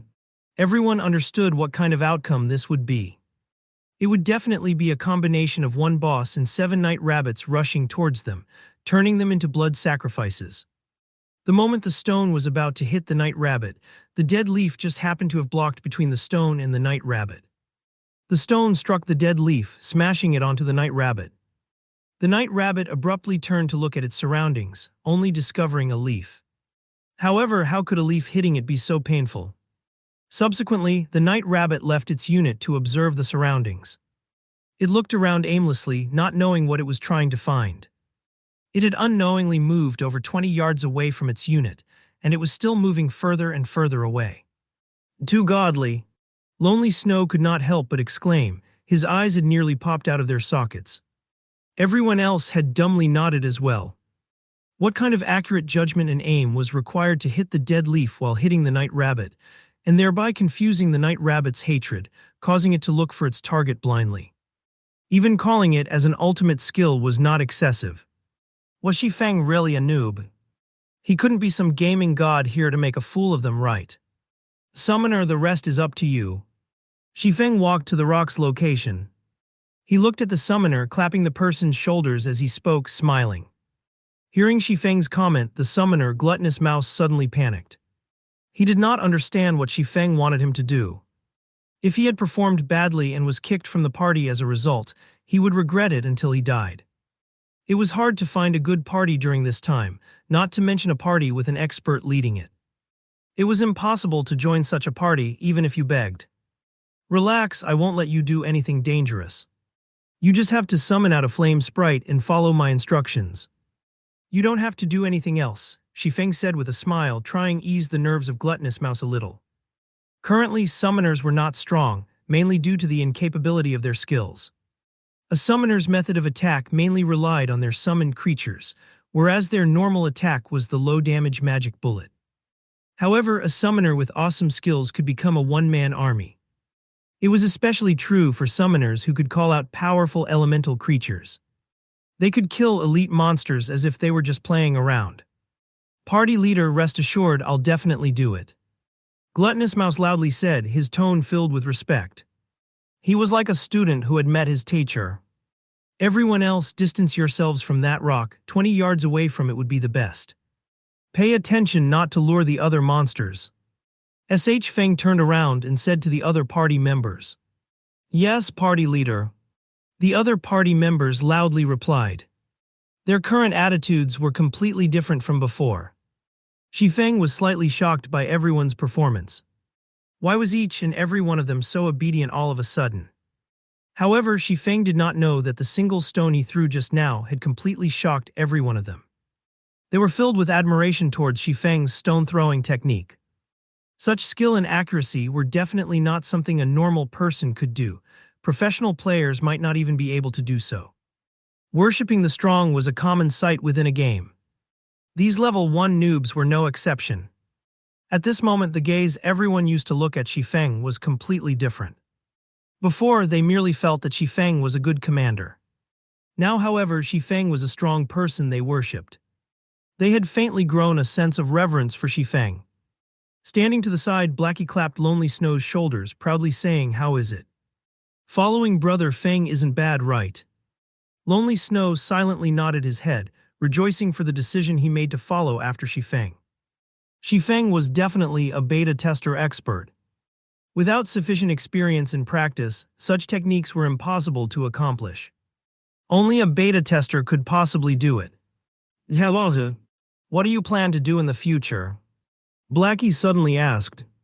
He started to hatch ideas towards Lonely Snow. Blackie wanted to poach Lonely Snow for their workshop, even though the workshop was still non-existent. There was a 100% chance for Cola to join them, but Lonely Snow still did not have any plans to move in such a direction. The future. Lonely Snow had never considered it before. He was but an average player. He did not have any big ambitions, only wanting to earn some cash from playing games. He said honestly, I have never considered it before. I see that your techniques are quite good. Why don't you join us for now? Blackie nonchalantly asked. Really? Lonely Snow had anxiety about his future after Blackie's question. He did not know where he wanted to go. If he could party with an expert, then it could not get any better. Of course. However, we still need to look at your future performance. We don't just simply accept people, Blackie proudly said, pretending to be an expert. Thank you, Brother Black. Lonely Snow happily responded. He never imagined his luck would be so great as to be noticed by an expert. Seeing Lonely Snow agree, Blackie released a sigh of relief. Currently, Blackie was just a fox pretending to be a tiger. He couldn't help out Shifeng much in God's domain, but he could still help out in regards to administration. There wasn't even a shadow of their workshop as of this moment. There was also the debt of 16,000 credits. The workshop's members consisted of only Shifeng and himself. It was definitely the poorest workshop in history. If this was found out by the others, they would definitely turn around and leave. Now, Blackie could only fake being an expert to lure people to join their workshop. At this moment, Shifeng was currently explaining the contents of the operation to the summoner. The operation was to let Gluttonous Mouse lure the remaining 6 night rabbits by controlling his flame sprite. Because the night rabbit that was closest to the boss was no more, luring the other night rabbits would not attract the boss. They could lure the monsters with ease. The flame sprite was extremely weak. Its HP was only a pitiful 15 points, and it would die in a single hit. However, its movement speed was extremely quick. Adding to its very small size, trying to hit it would be a difficult task. Start the operation. Mouse, remember to maintain a distance of 4 yards or above while circling around the rock, Shifeng reminded once more. Gluttonous Mouse nodded his head. Carefully, he controlled the flame sprite to lure the 6 night rabbits. When the sprite entered the 35-yard distance, the nearest elite night rabbit discovered the flame sprite. Suddenly, it turned its body around and rushed towards the flame sprite. The other night rabbits also came rushing along. Seeing the night rabbits taking the bait, Gluttonous Mouse immediately controlled the flame sprite and ran. The 6 night rabbits were in hot pursuit, but their speed could no match for the flame sprite. In a moment, the flame sprite had arrived beneath the large rock. It had lured the 6 night rabbits over and started circling around the large rock. On the other side, Kola had already aggroed the night rabbit that had left its unit. Kola interchanged between blocking and using his new skill, Divine Strike.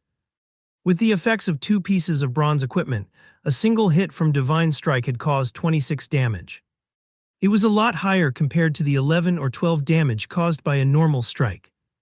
Also, Divine Strike had the added effect of increasing hatred. It became a lot easier to hold aggro. The night rabbit was killed off within a short moment. It dropped 5 coppers. After this night rabbit was handled, only the 6 night rabbits that kept on circling around the large rock remained. I'll lure the night rabbits.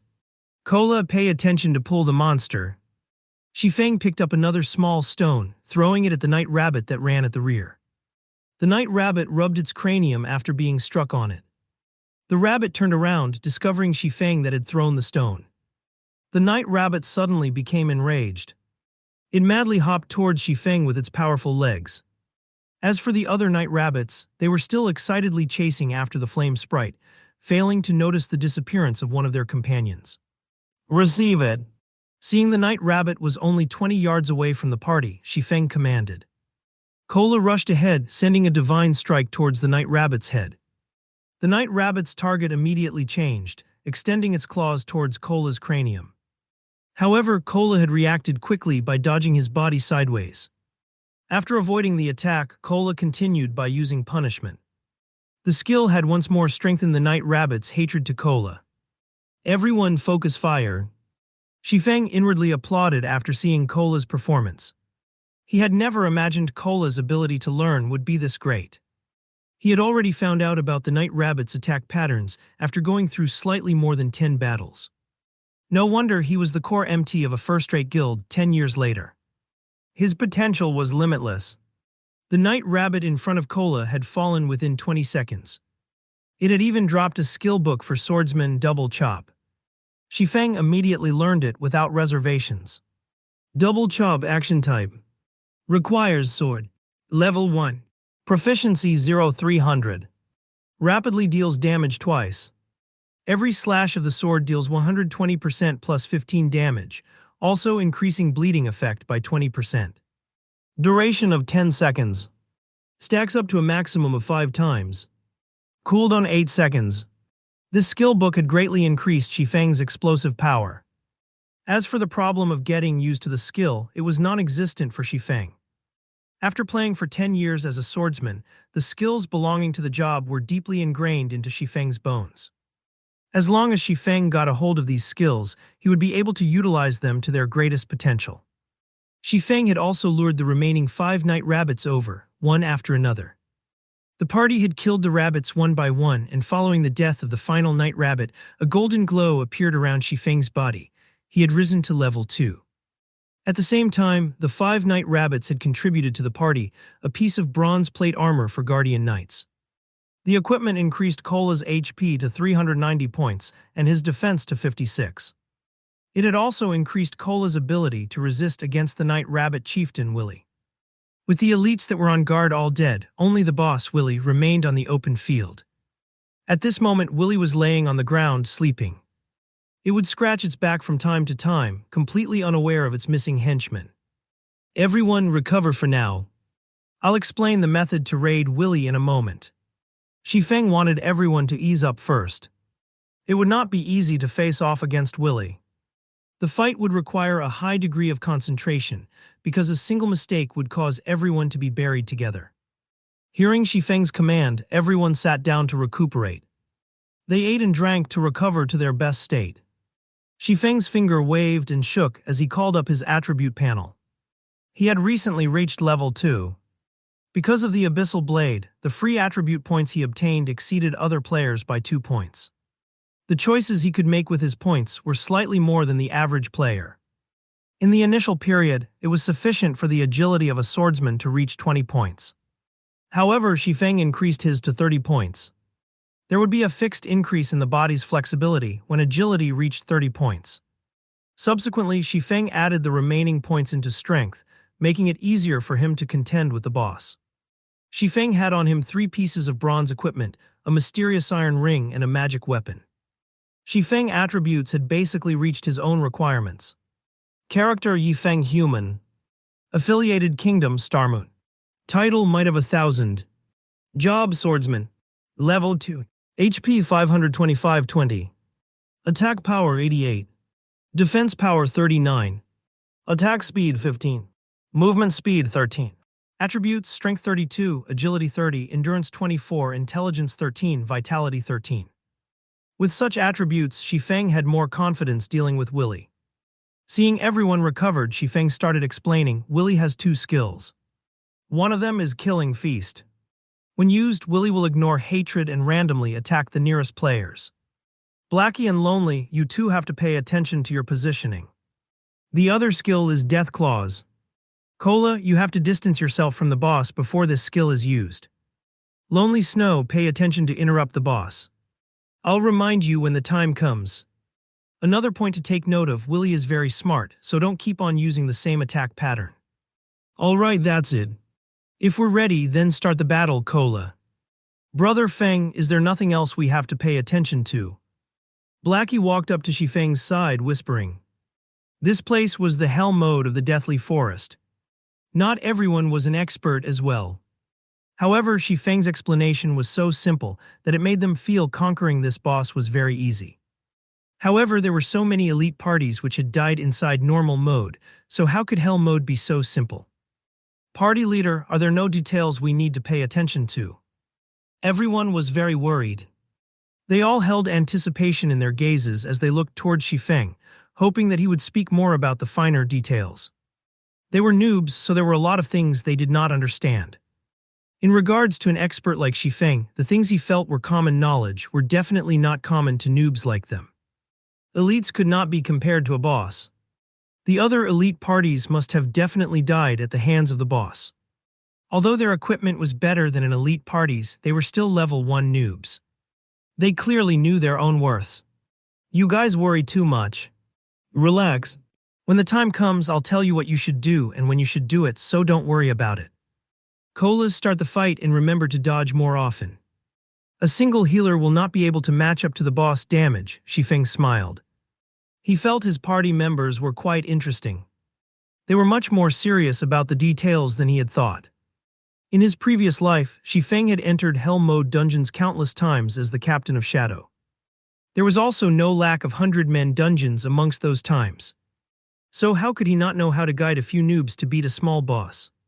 Cola had no choice but to go at it hard. Willy abruptly leaped up the moment Cola entered its detection range.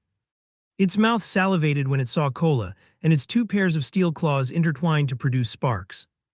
Cola had clearly stimulated Willy's heart of massacre. It lifted its steel claws and hastily dashed towards Cola. Start casting heals. All damage dealers prepare to attack Willy's limbs. Xifeng commanded when he saw Willy's menacing appearance. Just when Xifeng finished speaking, Willy had arrived before of Cola. Before Cola could react, its sharp claws had fallen from the sky, slashing at Cola's neck. Bang! Cola instinctively used his shield to block the steel claws, forming 3 brilliant streaks of sparks. There were also 3 claw marks left on the shield. Due to the immense rushing force, Cola was forced to retreat 5 or 6 steps as he stabilized his body. Above his head, a damage of -103 appeared. Before Cola could even attack, Willy once again waved out its steel. This time, Cola was sent flying with his shield, and a damage of -105 points appeared. Only at this moment did the heal land on Cola, recovering 43 HP for him. It was a truly insignificant amount when compared to the damage Cola received. Everyone was shocked. The movement speed and damage of the boss was too horrifying. If Cola did not possess 2 pieces of bronze equipment, or if he did not block the attacks with his shield, he would have simply died from these 2 strikes. Lonely Snow used charge on Willy. Blackie used Evil Whip. Xifeng had long since expected such a situation. He quickly instructed Blackie to use a binding skill. Lonely Snow reacted by using a charge to block Willy's next attack and saved Cola's life. However, Lonely Snow's attack had only caused -11 damage to Willy.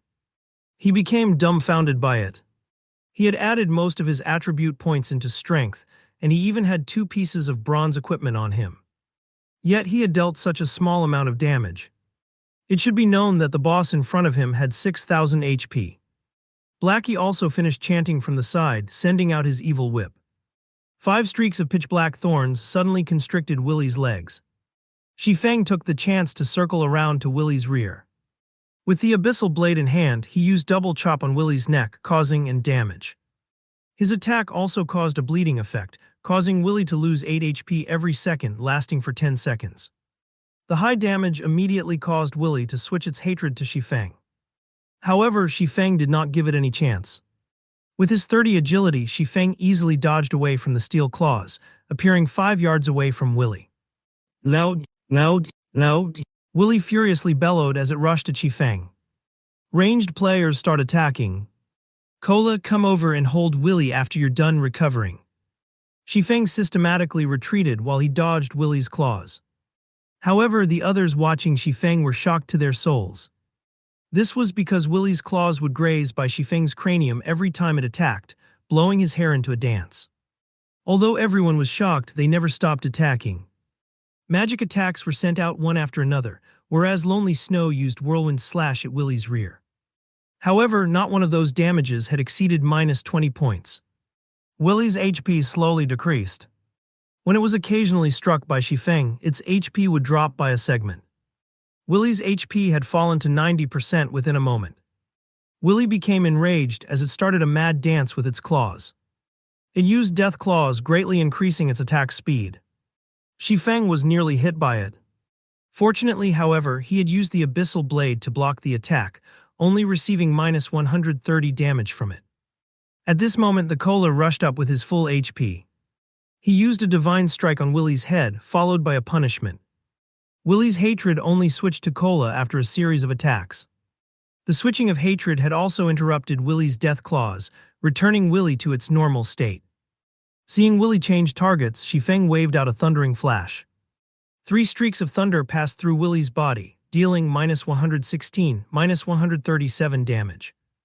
At the same time, giving Willie a damage amplification effect, it allowed others to deal 20% more damage to it.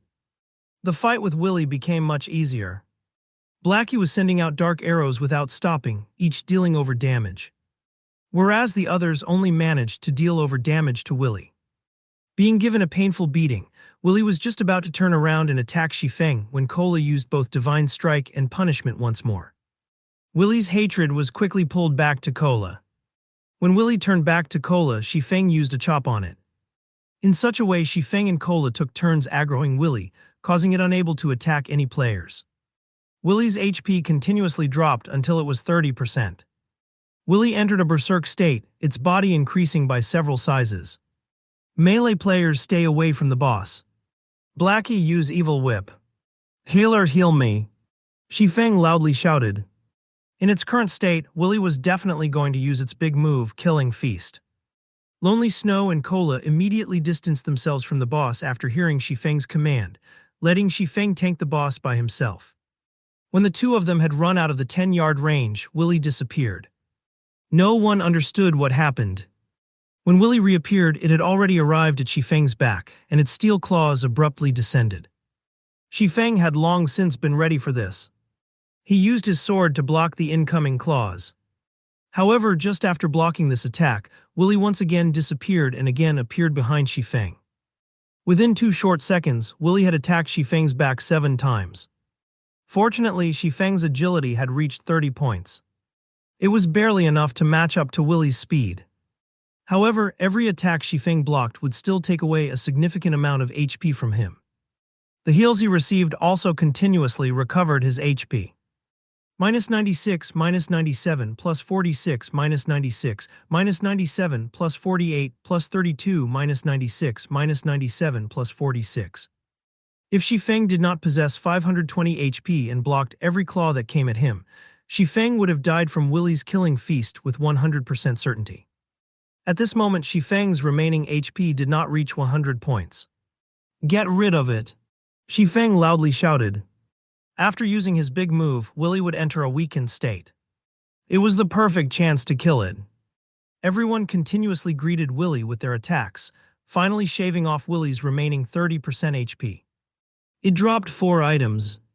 Just as everyone was about to let loose their breaths, Shifeng took a look at everyone's current status. The healer Drowsy Sloth's remaining MP did not reach 20%, and the other mage's MP did not reach 10%. Shifeng hurriedly said, "Everyone sit down and recover immediately." Everyone was confused. Didn't the boss just die? Why must they be in such a hurry?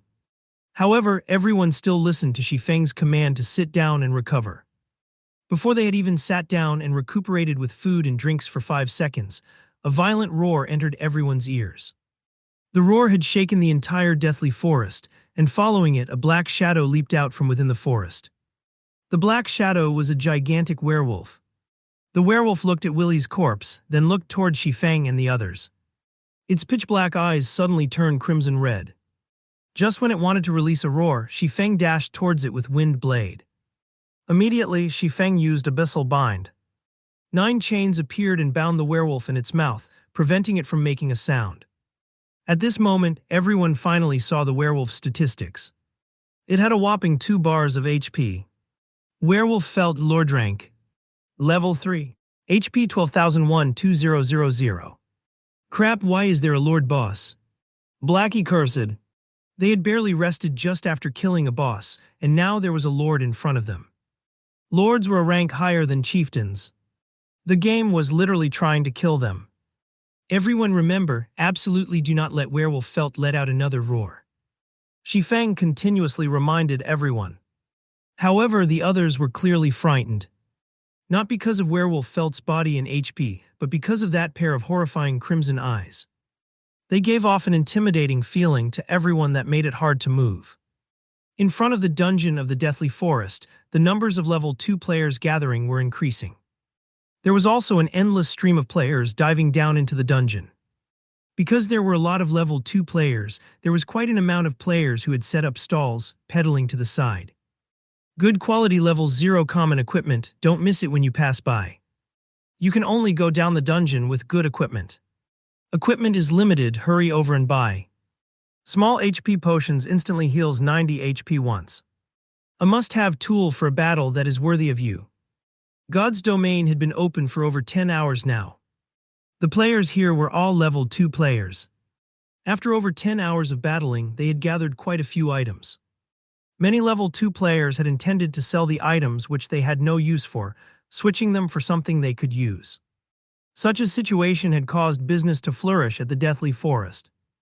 Although the number of players in front of the Deathly Forest continued to increase, the number of parties entering the dungeon kept on decreasing. Only those parties that were unaware would enter the Deathly Forest.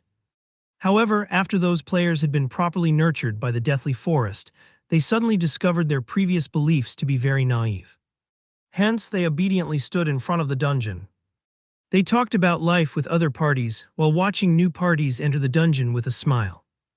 They had also investigated reports of the Deathly Forest together with the experienced parties, mutually improving their strategies to conquer the dungeon. Following wave after wave of players entering and dying out of the dungeon, the Deathly Forest had finally become the sore point of every player in Red Leaf Town. Every player who entered the Deathly Forest only had one impression of the dungeon. It was extremely horrifying. Currently, in the resurrection graveyard of the Deathly Forest, 6 streaks of white light flashed into existence. Following which, 6 figures revealed themselves from within. There is just no way to clear this dungeon. Snow, I think we would be better off grinding monsters or doing quests. Just after reviving, Zhao Yuuru stamped her delicate feet, her chest heaving up and down. The cuteness of her enraged, yet delicate appearance instantly attracted the attention of a crowd of male players. Gentle Snow shook her head, saying in contemplation, "Our gains inside the Deathly Forest are relatively good, so we can't just easily give up. But the forest inside the Deathly Forest is too large. Adding in the great number of small paths, we would easily become lost without a map. However, I believe that amongst the numerous pathways, there must be a few that lead to the boss location. The other paths are only there as a trap to confuse us. That is why we are always being ambushed by the night rabbits. The more we fight, the more night rabbits will come. For now, let's investigate for some information and see if we can complete a map for the Deathly Forest." Everyone felt that Gentle Snow's speculation made sense, especially about the part where they attacked the night rabbits. Occasionally, a chilling arrow aimed at the cleric Xiao Yuer would appear from within the forest. If it wasn't for Xiao Yuer's skill at dodging, they would have long since party wiped. Also, the deeper they went into the forest, the more numerous the night rabbits became. In the end, the night rabbits became too overwhelming in numbers. They were unable to shoulder all of the rabbits, which resulted in their return through death. If they could find the correct pass, they might have already cleared the dungeon by now. Zhao Yueru could only nod her head in agreement. The party's leader was, in fact, Gentle Snow, and Gentle Snow's speculations were always very accurate. Zhao Yueru could not help but believe in her. Going with the suggestion, Gentle Snow and Zhao Yueru nonchalantly shouted a few times, stating that they wanted to trade information about the Deathly Forest. It couldn't be denied, the striking effect created by two great beauties calling out. Suddenly, the atmosphere in the Deathly Forest started to boil as players rushed over, one after another. Every one of them wanted to be the first in position. Too many of the male players, this was a great chance for them to talk to a goddess. Who knew if the goddess had looked upon them, they might be able to live a blessed life in the future. Meanwhile, inside the hell mode of the Deathly Forest, the sky within the dungeon had already darkened. Thousands of birds soared to the skies, leaving the forest in a deadly silence. Werewolf Felt was not any common monster. It was a very famous werewolf. In the past, it massacred countless in Red Leaf Town, nearly turning Red Leaf Town into a town of death. In a fit of rage, the Starmoon Kingdom had sent out its army to surround Felt. In the end, after being heavily wounded by the great swordmaster, Hilton Felt had escaped into the Deathly Forest to treat its wounds. It was the reason why the dungeon of the Deathly Forest existed. In Hell mode, Felt had three absolute skills. The first one was Death Stare. Enemies who felt stared at would have their attack speed and movement speed greatly reduced. If one had a weak willpower, they might not even be able to move. Presently, only Shifeng had 30 points in agility. After he had activated the three hidden basic skills he possessed, he gained a certain amount of resistance towards the Death Stare. As for the other people, their reactions would become very sluggish. That was why Shifeng remained the one to keep Werewolf Felt in check, whereas Drowsy Sloth continuously healed Shifeng. However, Drowsy Sloth's casting speed had slowed by half. As for the melee players, they were no help whatsoever. However, it was not because they did not want to help, but it was because they had no way of helping at all. Werewolf Felt's attack speed was just too fast. It was to the degree where they couldn't react to its attacks. It was as if they were facing off against an expert that came straight out from a wuxia novel. Normal people had no chance to interfere whatsoever. They would only be creating more trouble if they had rushed up to the battle. So it was still better to just watch from the side. Currently, only the ranged mages dealt damage. However, the damage caused was just too low.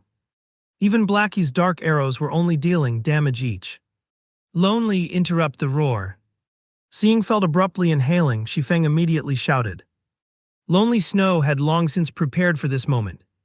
Immediately he went forward and used charge, causing Felt to enter a 1-second fainted state. Then he quickly retreated. Shifeng took the chance to use Thundering Flash, Double Chop and Chop. One attack after another landed on Felt's chest. Before Felt could even regain its breath, it had spat out a mouthful of blood. Shifeng had caused a terrifying -500 damage to it. Within an instant, Felt's HP had fallen to 78%.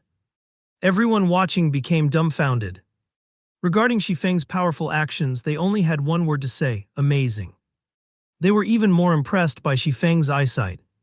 He had actually discovered such a weakness on Felt's body.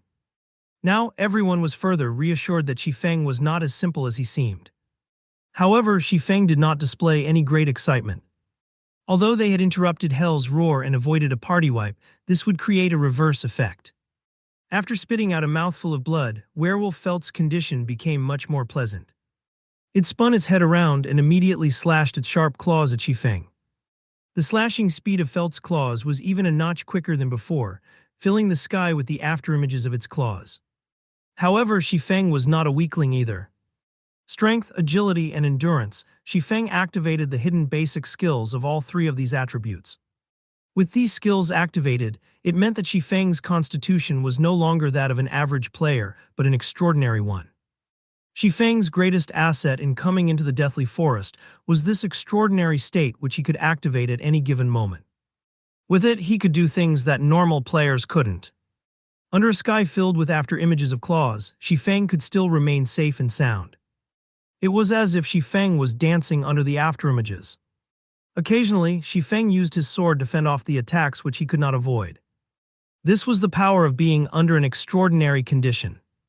His five senses became extremely sensitive, and his brain's processing abilities became exceptionally focused. Feng could utilize his body to its greatest potential. If it was an average player, however, they would be unable to carry out such feats. It was both mentally and physically taxing to the extraordinary condition. If Feng had not become accustomed to it before, he would only be able to maintain such a state for a few seconds. Claws and sword intertwined, creating countless dazzling sparks. Both sides had their HP continuously falling. Fortunately, Feng was able to survive the exchange with Drowsy Sloth's timely heals. Afterward, under Feng's command, Lonely Snow would occasionally interrupt the Hell's Roar, while Cola would hold back Felt whenever Feng was in danger, and Blackie would use Evil Whip to contain Felt's movements. In such a way, Werewolf Felt's HP continuously decreased, 70%. 60%. 30%. Everyone stand in a straight line facing the boss. Quickly! Feng hurriedly shouted when he saw Werewolf Felt's HP nearing 30%. Werewolf Felt would become the most frightening when its HP decreased to 30%. During this time, it was impossible to interrupt the Hell's Roar. They could only take it head-on. No one had any hesitation, they knew that the boss was about to go berserk. They immediately took action, forming a straight line against Werewolf Felt, while also maintaining a 30-yard distance away from it.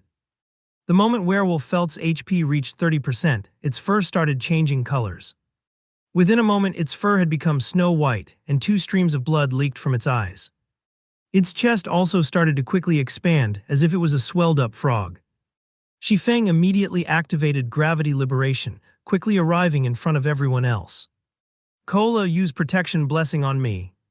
Feng loudly shouted. Protection Blessing was able to reduce the damage taken by a party member by 50% for a duration of 6 seconds.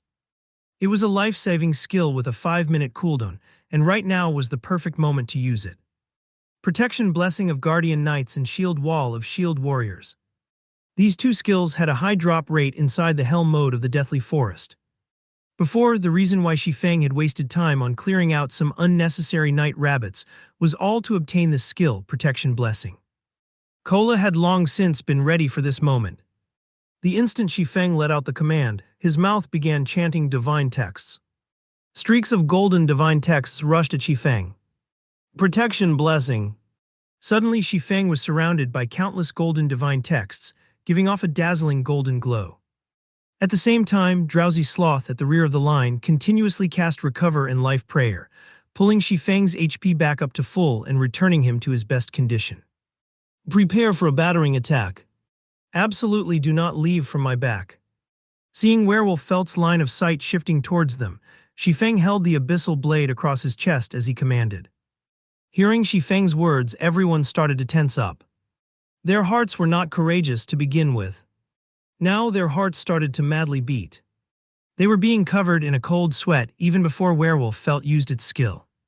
Suddenly, Werewolf Felt moved. Its expanded chest started moving upwards, moving past its throat and to its mouth. Within an instant, everyone aside from Feng felt their hearts stop beating. It was as if the world had turned gray and silent. The soaring birds in the sky had also turned motionless. Everyone could clearly see the multitude of gray-colored waves being emitted from Werewolf Felt's body. Streak after streak, it continuously expanded.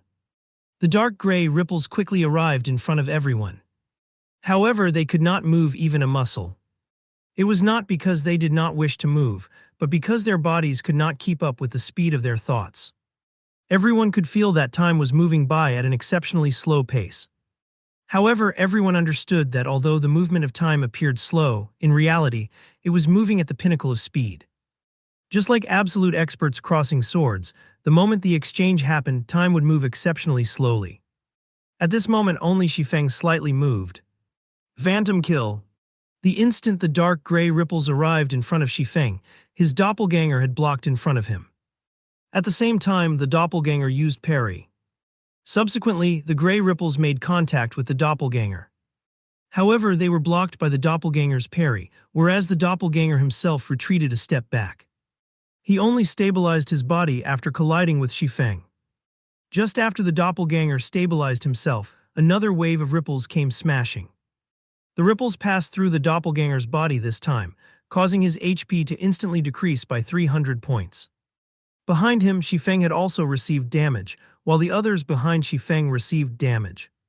However, the ripples did not stop with just one wave. When the third wave of ripples passed through the doppelganger, his body had instantly disintegrated. A damage of -100 points also appeared above Xifeng's head. Subsequently, wave after wave of dark gray ripples followed 100, -100, -100, -100. Xifeng's HP fell time and time again until only 90 points remained. When the final wave of ripples was about to get rid of Xifeng, he used parry. Hung! Xifeng retreated a big step backward. However, he did not receive any damage. The people behind him were also unharmed. However, their HP after going through several waves of attacks did not exceed 50% at this moment.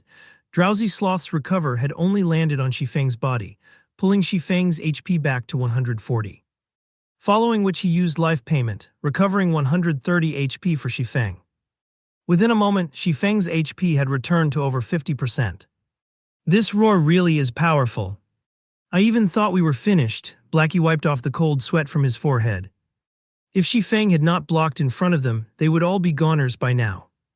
When he thought back to how Xifeng nearly died, Blackie's heart started beating rapidly, reaching 180 beats per minute. If Xifeng died, then they would die as well. There was nobody else in the party who could pin down Werewolf Felt for a long period of time. At this moment, everyone looked at Xifeng as if they were looking at a monster. Never would they have imagined that Xifeng would ingeniously use his doppelganger to block 2 of those onslaughts. He had also used parry on the final attack. The way Xifeng had calculated both damage and HP was absolutely brilliant. Such a technique definitely belonged to the realm of gods. Stop daydreaming, all of you. Quickly attack the boss, it's in a weakened state right now. Xifeng only shrugged his shoulders at his party's reaction. Such a technique could be done by many experts in a few more years. However, Xifeng had yet to relax. The thing he had to pay attention to the most right now was the boss. Only he knew how hard it was to deal with Werewolf Felt. Wine Blade.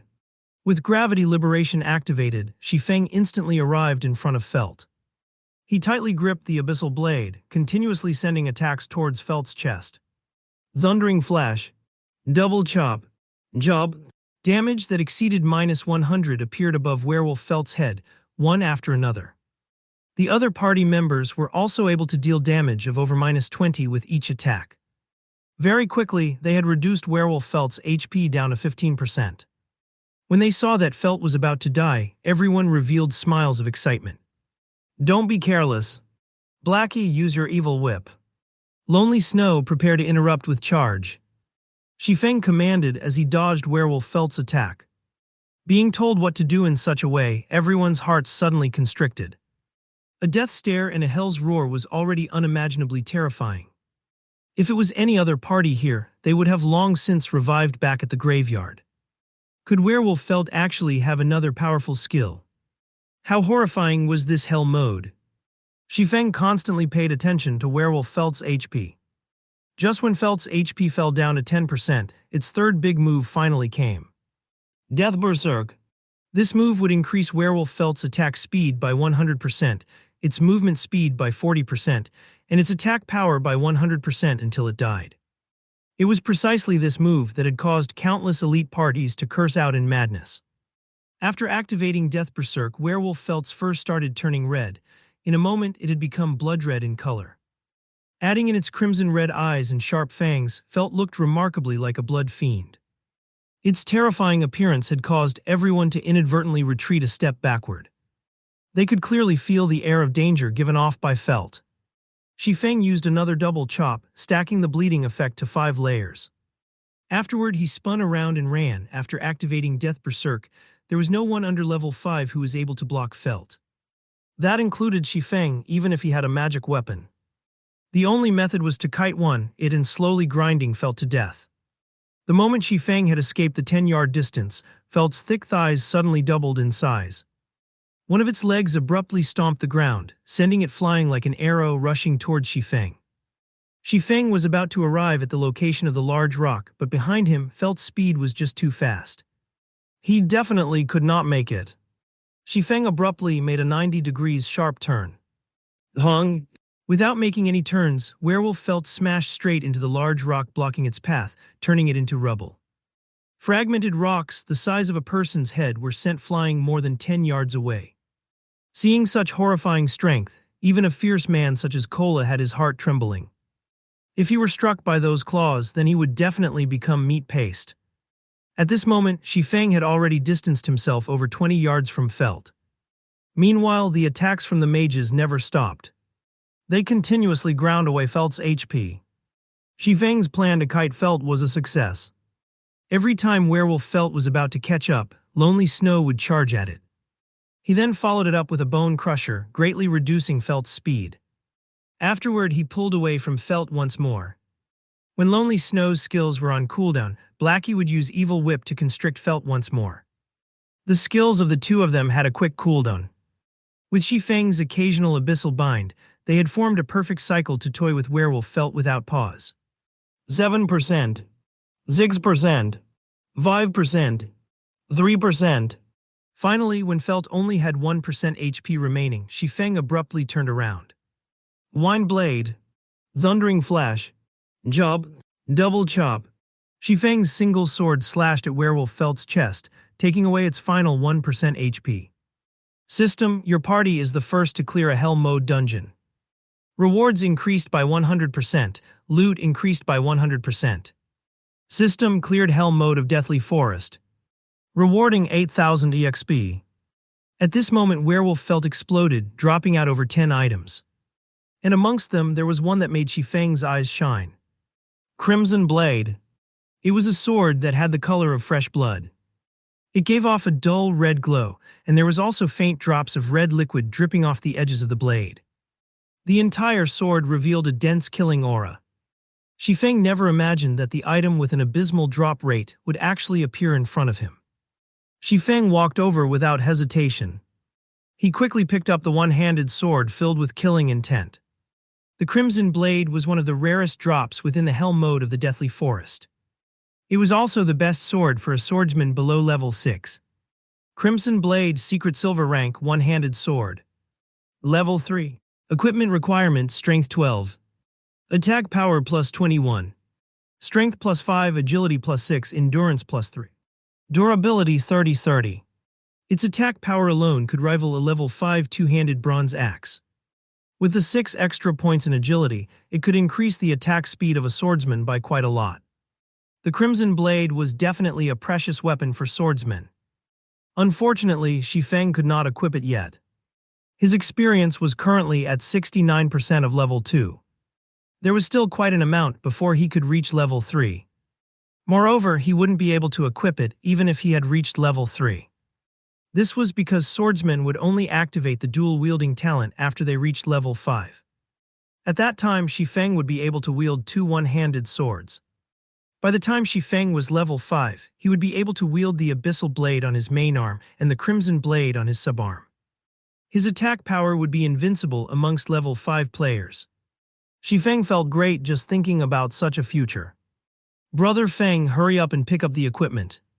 I'm dying of anxiety here. Blackie urged. That's right, party leader. You can't just enjoy it by yourself.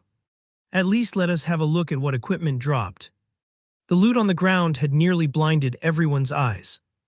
The anxiety burning in their hearts had even caused them to forget their joy of reaching level 2. They all wished to take a look at the drops of the 2 Hell Mode bosses. As for rushing over to snatch the loot, there was nobody present who would do such a thing. Even if the items on the ground were valuable, they still wouldn't do it. If they had done such a thing, although they could feel great for the moment, they would instead regret their actions for the rest of their lives. This was because Shifeng was the true treasure here. Even if Shifeng wanted all of the equipment, there would not be a single person who would refuse him. After all, the only reason they could make it to this point was all because of Shifeng. That was why everyone was just standing by the side, obediently watching instead of rushing up to fight for the loot. All right. No need to rush. Shifeng smiled. He quickly began to collect the items on the ground. Shifeng was very satisfied with everyone's performance. They were unlike the players Shifeng would occasionally party up with in his previous life. When the boss died, those players would rush up in unison to snatch the equipment. They immediately disappeared once they took all the equipment, leaving Shifeng enraged and speechless. The reason Shifeng did not set the party so that only the leader could pick drops was to test everyone's intentions. It was better to discover those treacherous people early on.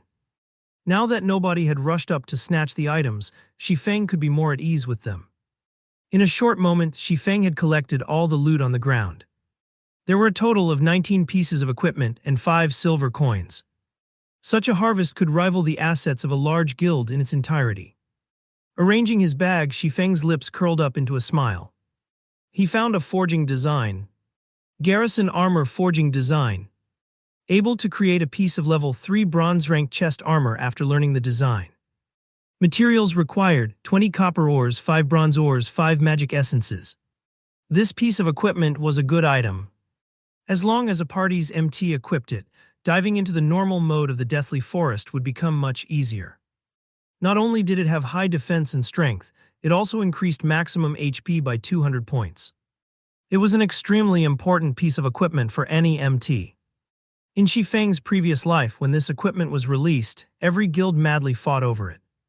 They also ignored all costs to enter the Deathly Forest in order to obtain this forging design. When Blackie saw Shifeng's excited smile, his heart became even more anxious. It was needless to say for the other people, if a person's sight could kill, Shifeng probably would have died over hundreds or thousands of times by now. The items are not bad. Here, you guys have a look. Shifeng did not waste any more time. He immediately displayed the attributes of all the equipment. There were a total of 15 pieces of equipment. Amongst them, there was only a single secret silver equipment, which was the Crimson Blade. There were also 5 pieces of mysterious iron equipment and 9 pieces of bronze equipment. The bronze equipment dropped by the bosses of Hell Mode were all of the highest quality. The bronze equipment dropped by elites were far from comparable. Amongst all the equipment, after the Crimson Blade, the most valuable items were the pieces of mysterious iron equipment. Out of the 3 modes of the Deathly Forest, only Hell Mode dropped mysterious iron equipment, whereas normal and difficult only dropped bronze equipment. Blackie's luck had always been good. Amongst the 5 pieces of mysterious iron equipment, there were 2 pieces of the dark color set meant for Cursamincers. The dark color set was definitely the set equipment for Cursamincers below level 5. There were a total of 5 pieces in the dark color set: head, chest, legs, shoes, arm guards. This time around, the parts that dropped were the chest and shoes. These 2 items had placed a wide smile on Blackie's face. Brother Feng, I really love coming down to hell. Let's come here once every day. That way I can complete the dark color set, and if anyone dares look down upon us at that time, I'll blast him to pieces. Blackie showed off the dark color set in his hands. After wearing the dark color set, Blackie felt himself becoming closer to an expert. His magic attack was increased to 66. A single level 3 dark arrow could take away more than half the HP of a level 1 shield warrior. If he could complete the dark color set, then a single dark arrow could one-shot a shield warrior. He put on the suit of ash-gray fur robes, coupled with glistening pitch-black boots. Everyone could tell they were pieces of a set with just a glance. The others drooled when they saw the black luster of the dark color set. Their hearts were filled with hatred and envy for Blackie. They had never imagined entering hell would be such a great experience. They truly hoped they could enter hell a few more times in the future. The remaining 3 pieces of mysterious iron equipment were the set pieces for Guardian Knight, Shield Warrior, and Elementalist. Amongst those present, only Kola was a Guardian Knight. Thus, Shifeng gave the piece of equipment to Kola and stored the others. As for the remaining bronze equipment, Kola received a shield and Lonely Snow received a greatsword. Both pieces of level 2 equipment had the best attributes possible on them. Drowsy Sloth and Gluttonous Mouse also received a piece of bronze equipment each. Quite a few pieces of Shifeng's equipment were also replaced. Amongst the bronze equipment, there were 3 pieces that belonged to swordsmen. The 2 pieces of equipment that remained were stored away by Shifeng. When everyone had changed their equipment, it was as if the entire party had a makeover. Every piece of their equipment was incomparably brilliant. Just a glance was enough to tell that they didn't just have common equipment. The entire party had also risen to level 2. Blackie's experience was even at 98% of level 2, just a tad bit short of level 3. The other 4 items were a forging design, a potion recipe, a rare skill for Cursamincers, and a notebook. The rare skill for Cursamincers overjoyed Blackie. It was an AoE skill called Hell Flame. Hell Flame deals 150% flame damage to an 8x8 yard area. Duration of 5 seconds. Cooldown 36 seconds. It was a godly skill for grinding monsters during the early periods of the game. What is this thing for? Shifeng looked at the old notebook in his hand. He could not recall the hell mode of the Deathly Forest dropping such an item. Taking a look inside, Shifeng discovered words which he could not understand. However, Shifeng knew these words belonged to the ancient language of the elves. Within God's domain, any items which had a relationship with the elven language were definitely not common items. Just like the Ring of Gravity, there was a string of elvish words carved onto it.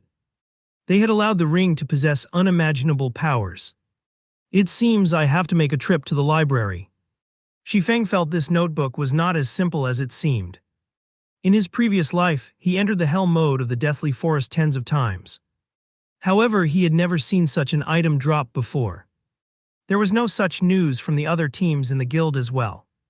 The likelihood of the notebook dropping only on the first kill was high. If Shifeng wanted to make heads with the situation, he had to translate its contents at the library. Brother Feng, what are we going to do afterward? Grinding mobs. Blackie was eager to try out the new skill he learned. That's fine as well. We'll grind and do quests in Dark Moon Valley. The monsters there drop quite a lot of ore, Shifeng said after some thought. With the forging design in hand, all that was left was to obtain the materials. However, Shifeng needed a lot of materials. Now that Blackie had Hell Flame, it should be a lot quicker to kill kobolds and gnomes. Furthermore, Shifeng knew of a few good locations where it would be suitable to use Hell Flame.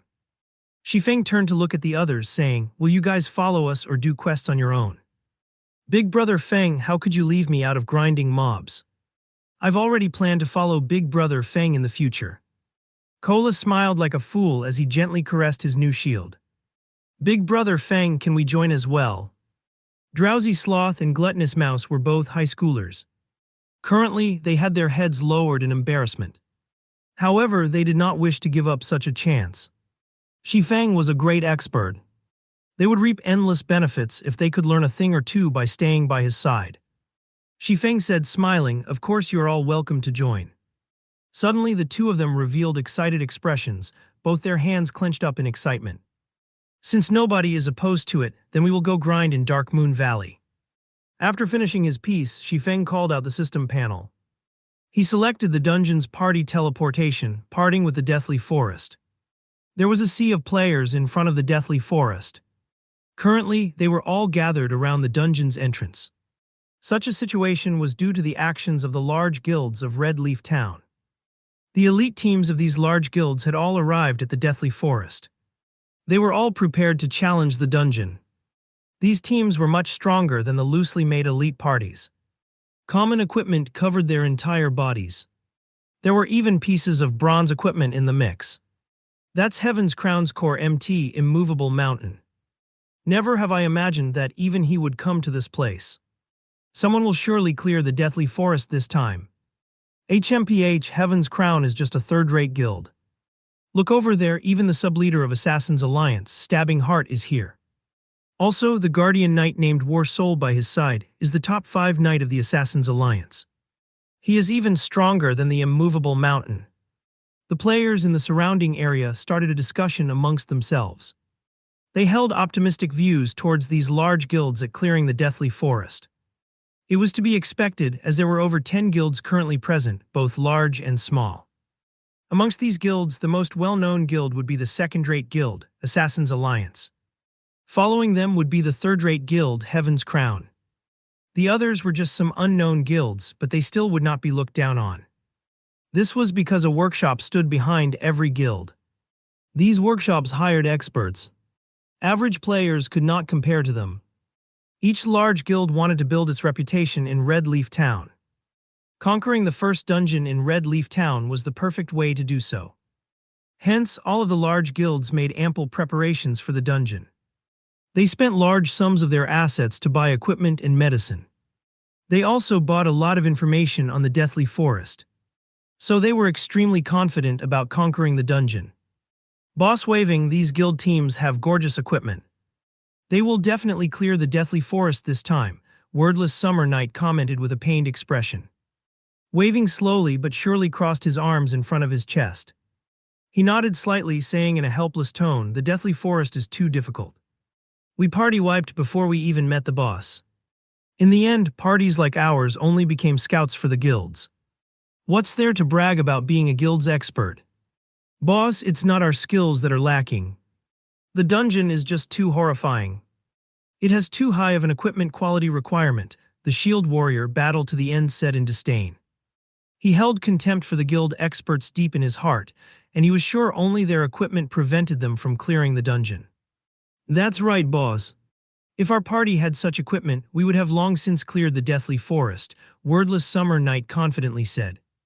Speaking of dungeons, Wordless Summer thought of Shifeng's party. He giggled as he said, it's not like we didn't have any gain. We've killed 2 night rabbits and even got a skill book for berserkers. Compared to that party led by Captain Noob, we're much stronger. They still haven't shown themselves. I guess they've already fled from embarrassment. It sure is a pity for Lonely Snow. If he followed the boss, then he would have been given this skill book. If he found out about it, he would regret not following us into the dungeon. That's right. Lonely Snow doesn't know how to appreciate the kindness given to him. Now he will definitely regret not following the boss, Battle to the End laughingly said. Lonely Snow's skills are still quite good. I don't know how that noob managed to gain the favor of that expert called Blackie. However, no matter how great that expert's techniques are, with dead weight pulling him back they would still party wipe. He is probably too ashamed to show himself right now. If he had gone with us, we might have cleared the Deathly Forest by now. Waving slowly was silently pleased with Blackie's end. Boss, the guilds are going to enter now, Wordless Summer said. However, just as the guilds were about to enter the Deathly Forest, the dungeon's teleportation gate suddenly changed color. It instantly turned from a silvery gray to a pitch-black color. There was also an indistinct skull that was roaring. The many members of the guilds couldn't help but retreat a few steps back. What is this situation? Such a question appeared within everyone's hearts. However, they quickly received their answer. 6 figures suddenly appeared in front of the dungeon's entrance. Each and every one of them was clothed in glorious garments. Just by standing there, the 6 of them caused others to feel a faint pressure, especially the Cursomancer with the black-colored staff. The dark gray-colored equipment on the Cursomancer was clearly a set. A single glance was enough to tell they were not common goods. The materials it was made of were much better than bronze equipment. Why are there so many people? Shifeng took a look at his surroundings, discovering these people were the elite teams of large guilds. He was slightly confused as to why all these people were blocking the dungeon's entrance. Shifeng's party members also started to panic. The pressure from being watched by so many people was no weaker than facing off against a boss monster. Boss waving, look. Isn't that the noob? Wordless Summer pointed towards Shifeng. Waving slowly knitted his brows. Shifeng was not the only person he spotted, there was also Lonely Snow. He curiously asked, how could they be here? Didn't they run away long ago? In my view, I think they did not even enter the forest of the dungeon. They knew they could not clear the dungeon, but they were also afraid of embarrassing themselves. So they stayed in there until now. Battle to the End laughed, but now they just happened to get caught after leaving the dungeon. Just look at how ugly Lonely Snow's expression is. As expected of a noob, he doesn't even have the courage to enter the dungeon. Waving slowly but surely felt Wordless Summer Knight's words made sense. If not, how could Shifeng's party have returned safely? Waving slowly and the other party members experienced the horrendousness of the Deathly Forest. After entering the forest of the dungeon, there were only two possible results. Either they cleared the dungeon or they party wiped. There was no possibility of a third option. Now that Shi Feng's party had returned safely, there was only one possibility. They never entered the forest. It was impossible that they cleared the deathly forest. During the time waving slowly and company started laughing at Shi Feng's party, the players surrounding Shi Feng had already laughed themselves into madness. Such a scene confused waving slowly and party. Why were these people laughing at Shi Feng's party? Were they actually famous? What Waving Slowly's party did not know was that Shi Feng's party had already become famous throughout the entire Deathly Forest. Shi Feng's party mainly consisted of level 1 noobs, yet they entered the hell mode of the dungeon. There was no action more foolish than this. It would be hard for others not to notice such an action. As they say, bad news has wings. Ha ha ha, that exotic player is back. I actually admired him for entering the hell mode of the Deathly Forest, but he was just a coward. I can't take it anymore, my stomach hurts too much from laughing.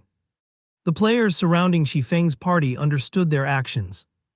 They had foolishly entered the hell mode of the dungeon, so they could not enter deep into the dungeon. Instead, they stayed around the dungeon's entrance and looked for a time to leave the dungeon in secret. Unfortunately, even God would not help them. They coincidentally left just to be seen by the many guilds. Brother Feng, what's wrong with these people? Blackie looked at the laughing players laying on the ground. Scratching his head, he asked with an odd tone, did their brains go bad? Why are they holding their stomachs and laughing on the ground? Who knows? Maybe their brains had a cramp. It seems we shouldn't play God's domain too long, especially for the first time. Shi Feng did not think their appearance had any relation to the actions of these people. We better leave. This is just giving me the creeps. The other members of the party nodded in agreement. The players in the Deathly Forest were truly strange. Big brother, please hold on for a moment.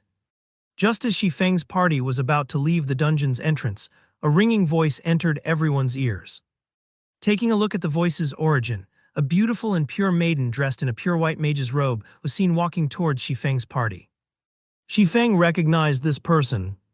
She was Starmoon Kingdom's top 100 cleric, Xiao Yuer. Xiao Yuer walked to Shi Feng with an embarrassed look, a blush appearing on her tender white cheeks. She whispered, nice to meet you. I am Xiao Yuer of Ouroboros. We met before entering the dungeon. Our party's leader wishes to have a chat with you about the Deathly Forest's dungeon. I wonder if you would be interested in sharing. Xiao Yuer's appearance shocked everyone present. Every player present knew who Xiao Yuer was. After all, she was the goddess party mate. Coupled with Xiao Yuer's beauty and purity, she was firmly implanted in everyone's memories. However, why would such a pure maiden invite a noob? Furthermore, what was harder to imagine was, the person who invited the noob was not Xiao Yuer but the goddess Gentle Snow. Who was Gentle Snow? She was the publicly acknowledged snow goddess in the virtual gaming world. There were countless Mr. Perfects who wanted to approach her. There was even a trust fund baby who had offered 10 million credits just to have a meal with Gentle Snow. However, that person did not even receive a word from her. Scram, that trust fund baby was naturally enraged. Thus, he sought to get revenge and turn Gentle Snow into his possession. Yet a few days later, this trust fund baby was dumbfounded. His father, a self-made wealthy man, suddenly became a poor pauper. All of his father's properties had within a night become someone else's possession. When the trust fund baby's father found the cause, he nearly beat his son to death.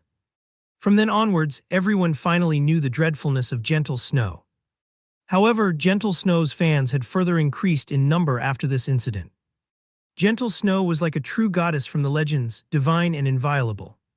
Such a goddess had actively invited such a noob. How could it not shock people? Currently, everyone was no longer in the mood for laughter. There was only envy and displeasure. What virtue and ability did a noob have to be invited to chat with the goddess? Damn, this noob must have some dogshit luck. Why him?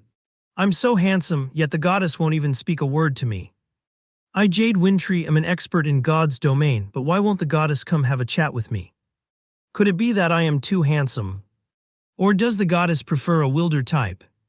The goddess must want to understand the situation inside the Hell Mode dungeon. That's why she looked for him. I never imagined even noobs would have such benefits. If I had known earlier, I would have also entered hell mode once. Everyone started their own discussions. They glared at Shifeng, having thoughts of disdain and envy towards him. They could not help but want to kill him right that instant. Boss waving slowly, I didn't hear wrong right. That noob actually received an invite from the goddess. I must have heard wrong. Wordless Summer Knight pinched his thick cheeks, saying with a foolish expression. It should be right. However, the goddess must have something she wishes to ask. He was only lucky, that's all. The prideful waving slowly deemed Shifeng being able to chat with the goddess was all just due to his luck. Battle to the end nodded his head to the side, agreeing to waving slowly but surely's opinion. Gentle Snow was an existence they had looked up to. They were people of completely different worlds. Not to mention having a chat with her, they had already felt incredibly lucky just by being in the deathly forest with Gentle Snow. Just when everyone thought Shifeng would smugly agree to the invitation, Shifeng had instead given a contradictory answer. Not interested. I'm in a rush for time. Shifeng turned around and left immediately after responding. He did not care about Xiao Yuer in front of him at all, and he cared even less about Gentle Snow's invitation. Now that the forging design was in his hands, he only lacked ore. The quicker the garrison armor made its appearance, the greater Shifeng's income would be. If he missed out on this great chance, he would lose a large sum of coins. Blackie had been extremely excited when he thought he would be able to get close to the goddess. Shifeng's answer, however, nearly drove him to madness.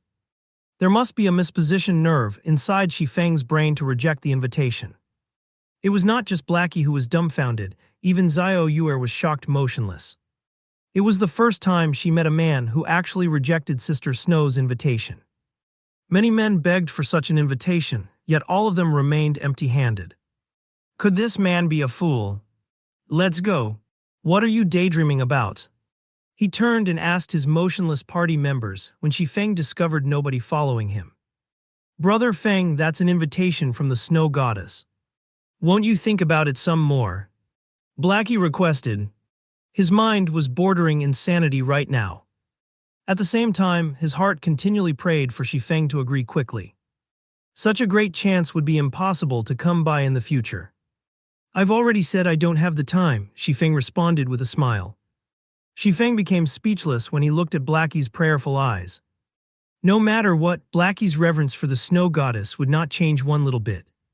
Currently, Gentle Snow and Zhao Yueru walked over. Clad in a silvery white plate armor, Gentle Snow was undoubtedly the focus of the entire deathly forest. Everyone's eyes were glued to her perfectly curved body, their mouths drooling. Nobody had imagined Gentle Snow would personally make an appearance. Everyone's envy and hatred for Shifeng grew even more. You can be at ease. I will not waste too much of your time. This piece of bronze equipment can be your compensation. Gentle Snow carefully watched Shifeng.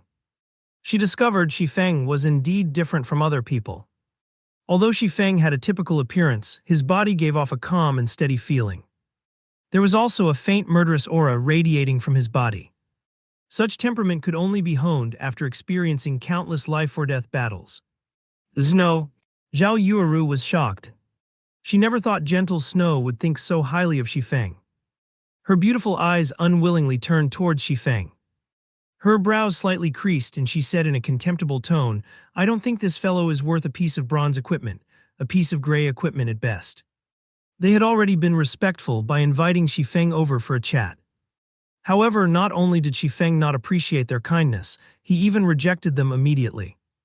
If someone else received such an invite, they would have long since come running over to fawn over them. It was the first time Zhao Yueru met such an unattractive man who took such an action. She firmly believed Shifeng had some scheme in his mind and there was nothing good about him. No need for the bronze equipment.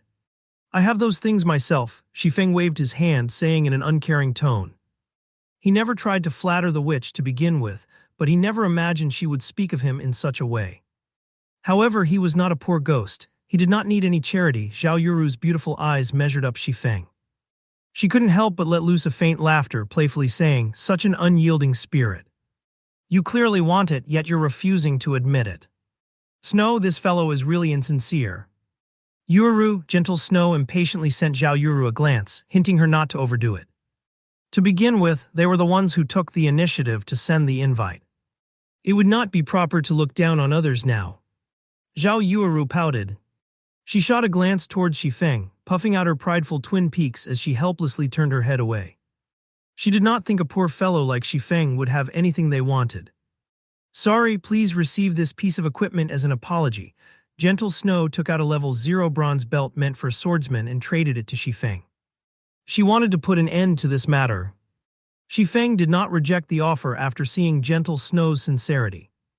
If he rejected it, it would only show how petty of a man he was. At the same time, he would cause Gentle Snow to think he did not wish to reconcile. He couldn't just keep on refusing the kindness of others. Besides, he was indeed missing a bronze belt. Hee, and here I thought you had some great ability. In the end, you still need it, Zhao Yuru said in disdain. She inwardly felt unfortunate to lose a piece of bronze equipment. They obtained this piece of equipment after killing a rare elite with much difficulty. It was an absolute waste now that their efforts were benefiting Xifeng. Xifeng slightly wrinkled his brows. Not even a man would be able to stand being mocked and ridiculed in such a way, not to mention a reincarnated person like Xifeng. Since Miss Snow gave me a piece of bronze equipment, it is only proper for me to reciprocate in kind. Let this item be the return gift. Gentle Snow's eyes flashed when Xifeng also wanted to gift her something.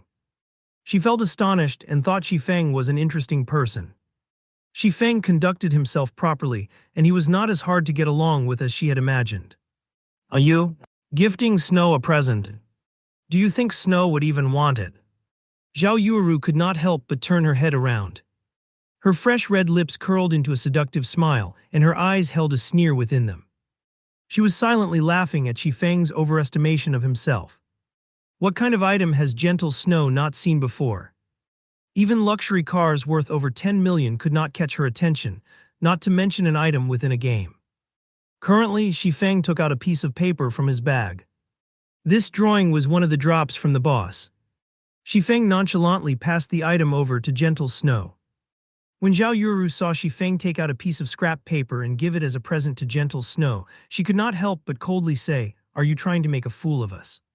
"No," Xifeng said in a serious tone. "Snow gave you a piece of bronze equipment, yet what about you? You took out a piece of scrap paper to trick her. Do you think a piece of scrap paper could compare to a piece of bronze equipment? If you're not playing us for fools, then what are you trying to do?" Hearing Xifeng's answer, Zhao Yuru was further enraged. Behind Xifeng, Blackie and the others were each covered in a cold sweat. Even if you did not wish to chat with the goddess, you still should not make a fool of her. Wasn't this just courting death? They clearly obtained a good amount of equipment inside the dungeon, and just simply giving one of those pieces would easily solve the problem. If Xifeng's actions angered the goddess, even if the goddess herself did not take action, the players surrounding them would surely kill them off for her. Seeing a mishap about to occur, Blackie thought of giving away the bronze staff he held. However, Gentle Snow gladly received the scrap paper Xifeng gave her. Suddenly, Blackie and everyone else's mouths formed a 0H shape. The goddess accepted it. What kind of situation was this? Thank you for your present, I like it very much. Now, can we go somewhere with fewer people to have our chat? Gentle Snow smiled in appreciation. Xifeng also smiled and nodded in agreement. Looking at Gentle Snow's faint smile was like watching a dazzling sun that warmed a person's heart. It would be hard to forget such a smile even after a lifetime. Snow, you're going to forgive his rude actions just like that? Zhao Yuru asked in a puzzled tone. It's all right, Yuru. I like this item very much. Gentle Snow turned around after commenting, letting Xifeng lead the way. Zhao Yuru was stunned. She just could not understand what kind of drug Xifeng had given Gentle Snow. Was a piece of scrap paper enough? Just what was this piece of scrap paper? Snow, just what did that fellow give you? Zhao Yuru whispered.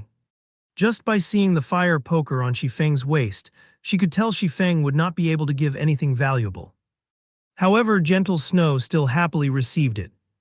Such a result puzzled Zhao Yuru significantly. A potion recipe for the basic strength potion. When consumed, it will increase a player's strength by 6 points for half an hour, Gentle Snow calmly replied. What? Zhao Yuru leaped up in shock. How could he have such a precious recipe? Potion making was very hard to learn. The recipes needed were famed for being rare drops. Even the current Ouroboros only had a few normal recipes, not to mention rare recipes. A recipe that was capable of increasing the strength of a player by 6 points was unheard of until now. If the current level 2 players could have an extra 6 points in strength, that would equate to an additional 12 attack power. Such a potion would have a significant effect when they dove into a dungeon. Regarding guilds who frequently conquered dungeons, the value of this recipe far surpassed that of tens of pieces of bronze equipment. As long as the basic strength potion were for sale, the supply would never be able to meet the demand. Yet Xifeng gifted such a recipe away. Did Xifeng not know the value of this recipe? However, Zhao Yuru shook her head, denying this assumption. Before, she had seen the confident expression on Xifeng's face. He knew the immense value it had towards their guild. Currently, Zhao Yuru turned her head once more towards Xifeng. A tinge of red appeared on her cheeks when she thought back to what she said before. She felt humiliated. She actually called a rare recipe a scrap paper. When she thought of Xifeng's smile, he was definitely laughing at her lack of knowledge. He was such a hateful bastard, now you finally know. I've already said he wasn't simple. Gentle Snow smiled at Zhao Yuru. Even after Gentle Snow and Xifeng left the scene, the surrounding players had yet to recover themselves. What kind of situation was this? A noob actually received the attention of the goddess. Was this person really a noob? Boss waving slowly, that noob left with the goddess. Wordless Summer Night was very upset. After watching the goddess being very courteous with Xifeng, even an idiot could tell Xifeng was not that simple. Don't mind it. I've heard from others that the noob entered the hell mode of the Deathly Forest. The snow goddess must have intentionally invited him to learn about the difficulty of hell mode. Waving slowly did not believe that he would misjudge a person. Xifeng was definitely a noob. He must have just been incredibly fortunate. Before, he managed to gain the favor of an expert. Now he also somehow managed to obtain the favor of the goddess. In a rock pit over 200 yards south of the Deathly Forest, Gentle Snow and Xifeng sat facing each other. Surrounding them was a beautiful scenery and gurgling streams. As for the others, they stood to the sides. None of them tried to eavesdrop on the conversation between Xifeng and Gentle Snow. They comfortably sat down and started chatting amongst themselves. I wonder what business Miss Snow has for me. The Deathly Forest. Gentle Snow openly said, I want the strategy for the Deathly Forest. State your price. I'm afraid Miss Snow is overthinking things. How could I have the strategy to the Deathly Forest? I've only entered the dungeon once. Xifeng would not admit to possessing the strategy. It would bring about the suspicion of others. After all, God's Domain was a game constructed by the main God system. Even beta testers would not know a detailed strategy for the dungeon. It was still possible to trick amateurs such as Blackie, but it was impossible to trick Gentle Snow. Troubles would arise if Xifeng were to generously share his strategy. Gentle Snow smiled sweetly. Her eyes swept once across Xifeng's party members before calmly saying, If I'm not mistaken, the equipment your party members are wearing all came from the hell mode of the Deathly Forest. Although your party has 1 or 2 players with proper techniques, everyone knows you had invited 3 level 1 noobs as temporary members. Such a party was able to enter hell mode and even came out with quite a lot of equipment. Do you think I would believe you if you said you did not have any information? Let's not twist our words around. I know you're a beta tester and not just any beta tester. You must have done detailed research on the Deathly Forest. Otherwise, you wouldn't be able to clear the dungeon at all. This basic strength potion recipe is the best evidence as to why I would say you've cleared it. You can rest assured, however, that I will not reveal your secret. Gentle Snow fixated her gaze on Xifeng as if she saw through Xifeng's entire being. All right, what you say is correct. Xifeng shrugged his shoulders, silently letting loose a breath. He never thought Gentle Snow would fill up the questionable gaps. It would not be any better for Xifeng if Gentle Snow thought in such a way.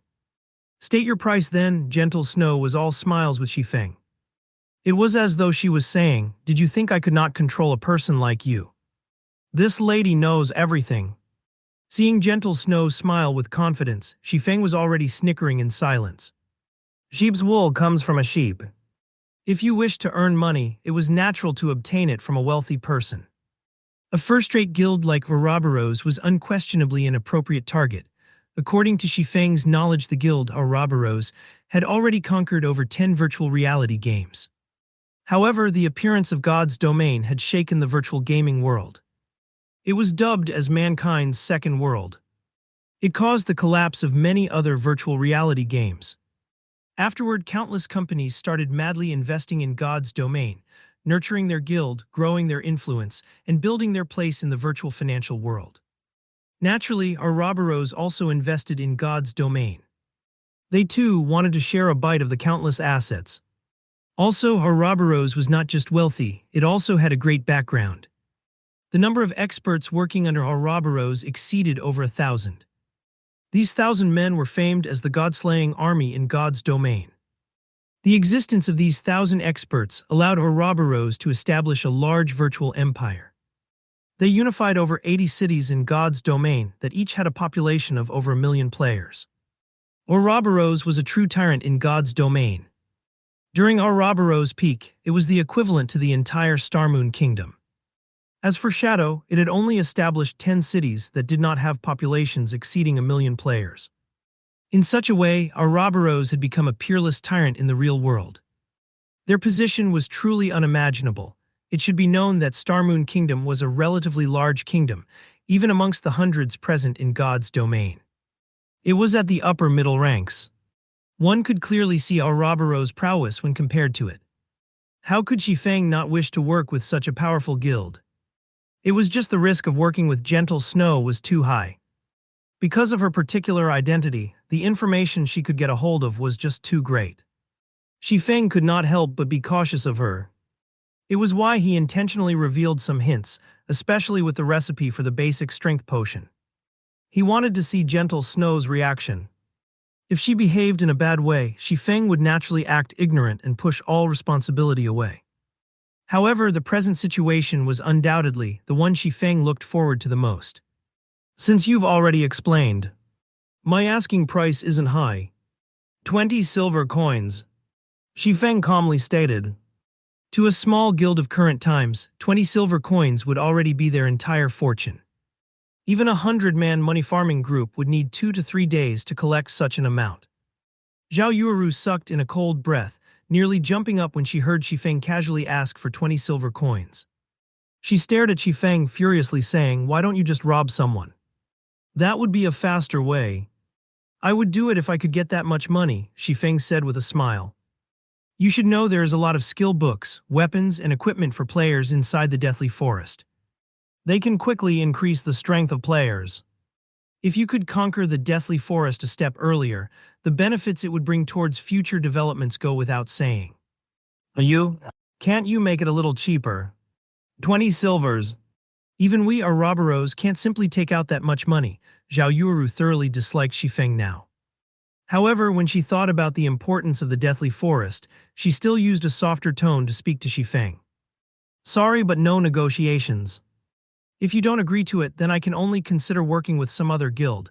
Shifeng remained firm with his decision. He had been very sincere in dealing with Gentle Snow. If it was still not possible, he could only consider the Assassin's Alliance. The Assassin's Alliance was wealthy and imposing. Before, they spent over 20 silvers to buy Shifeng's level 5 bronze shield. "I understand. 20 silvers then. However, we need some time to collect the money. After all, our Ouroboros area of influence isn't in White River City, but at the capital, Starmoon City. There are only a few Ouroboros members close to White River City. Give me a day's time, take these 7 silvers as a deposit. I will compensate you with 15 silvers a day later." Gentle Snow had never imagined Shifeng's appetite would be so great. 20 silvers was still a lot to her. However, the importance of clearing the Deathly Forest was too great. They had to grasp it as soon as possible. At the same time, Gentle Snow knew that silver coins were precious during the early periods of the game. Hence, she had given a little more to Shifeng as interest. "All right. Here is the map of the Deathly Forest, and also the things you need to pay attention to when fighting against the boss." Shifeng also knew what Gentle Snow had said was true. Wanting to gather 20 silver coins would not be easy. Ouroboros did not have as great of influence in White River City as the Assassins' Alliance did. Shifeng sent mail to Gentle Snow containing detailed introductions to the Deathly Forest. With Gentle Snow's abilities, they should be able to clear normal mode easily. Gentle Snow looked at the strategy she received for the Deathly Forest. Her heart slightly shook only after a slight glance. She never imagined the Deathly Forest would be so horrifying. Just the number of paths available already numbered 36. 33 of them were dead ends. There was even a Night Ranger who moved based on opportunity. There was also a detailed description of the boss and when it would cast its skills. She definitely got more than 20 silvers worth of information. If she sent others to explore the paths bit by bit, the cost would exceed 20 silvers. Suddenly, another change occurred to Gentle Snow's perception of Shifeng. She felt Shifeng was not as simple as he seemed to be. He was certainly an expert. Only an expert could have such a profound understanding of the dungeon. However, Gentle Snow had no recollection of an expert swordsman like Shifeng. In 3 days, Ouroboros is planning to enter the first level 5 20-man dungeon, the Dark Moon Graveyard. I wonder if you will be interested in joining. Gentle Snow, beautiful eyes looked towards Shifeng as she invited him to the team dungeon. She already acknowledged Shifeng's strength. If Shifeng was with them, entering the team dungeon, they might have an easier time in it. From aside, Blackie looked at Shifeng with dumbstruck eyes. His admiration for Shifeng had already reached the level of worship.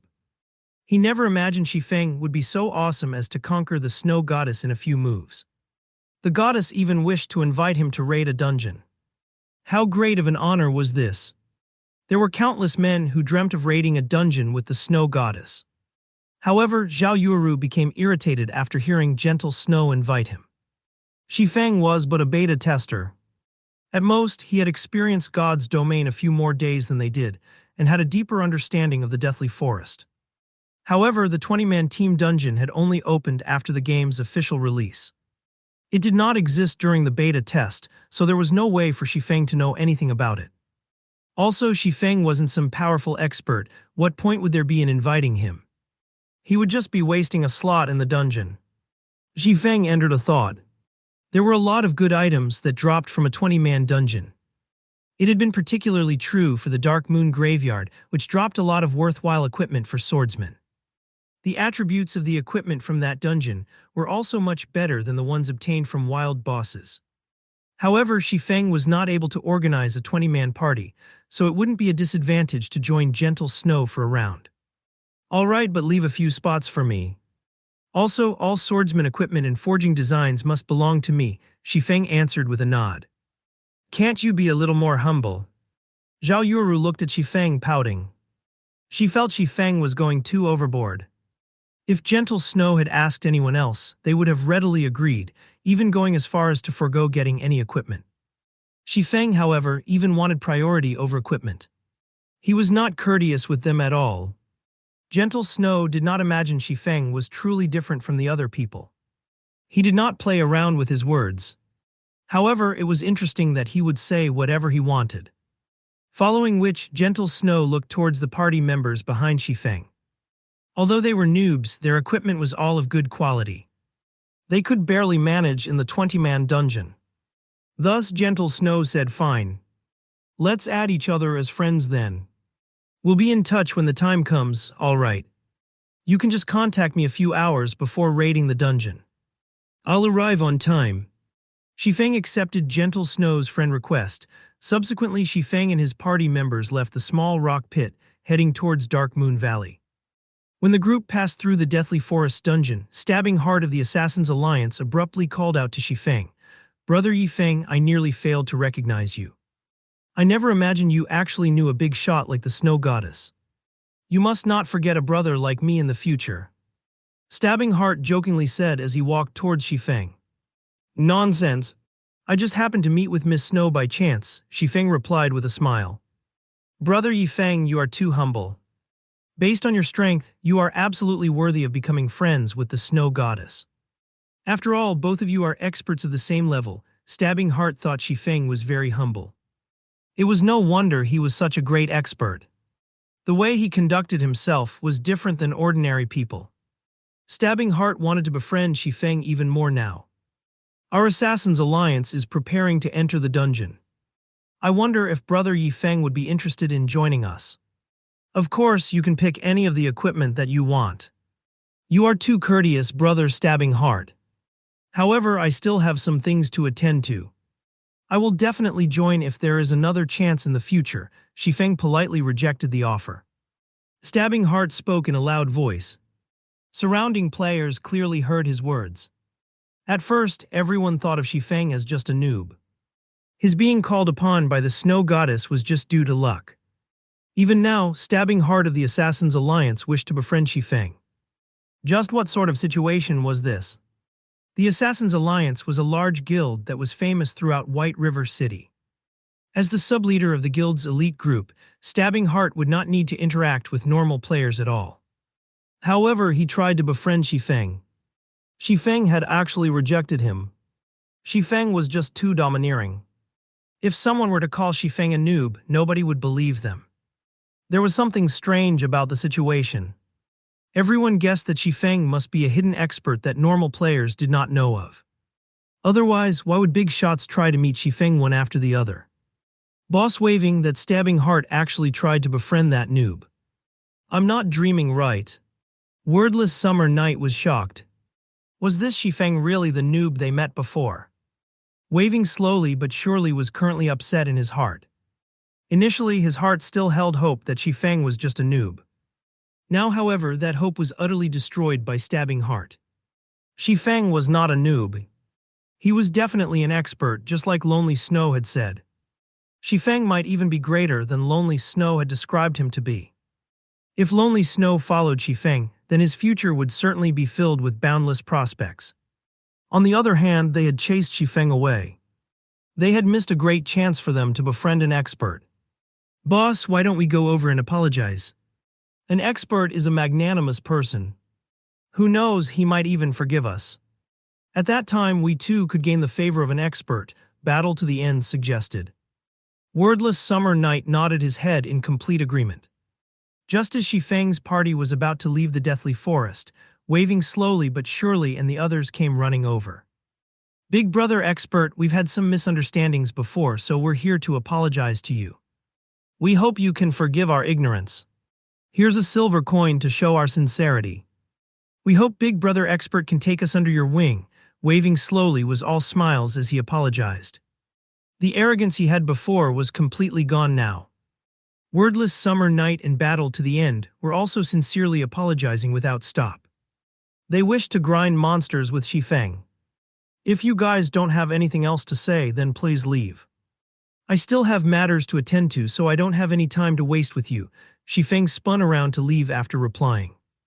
He did not mind one little bit in regards to waving slowly and the others' previous behavior. However, wanting him to carry won them. Not a chance. As for Lonely Snow, he only shook his head in regards to waving slowly and the others' actions. If they had known that their actions would lead to such results today, maybe they wouldn't have acted so in the beginning.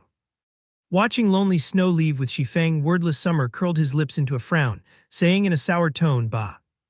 What's there to be amazed about? In the future, I too will become an expert." However, only waving slowly knew Lonely Snow would become successful in the future. He was already in a different world than them. After leaving the Deathly Forest, Shifeng's party rushed towards Dark Moon Valley without rest. At the current stage of the game, many players had already risen to level 2. Aside from raiding the dungeon at the Deathly Forest, they would stay in Brook Hills to kill level 2 cheetah cubs. Only a few experts would go to the level 4 area, Dark Moon Valley, to level up. However, along with the increase in player levels, it wouldn't be long before Dark Moon Valley would become occupied. After spending over half an hour returning to Dark Moon Valley, the scene they met with was the same as what Shifeng expected. A few elite parties who were uninterested in the dungeon were currently killing level 4 kobolds that were wandering around the outer parts of the valley. These elite parties were quite skilled. They lured 2 or 3 monsters each time, with the shield warrior tanking in front and preventing the kobolds from closing in on their mage and healer.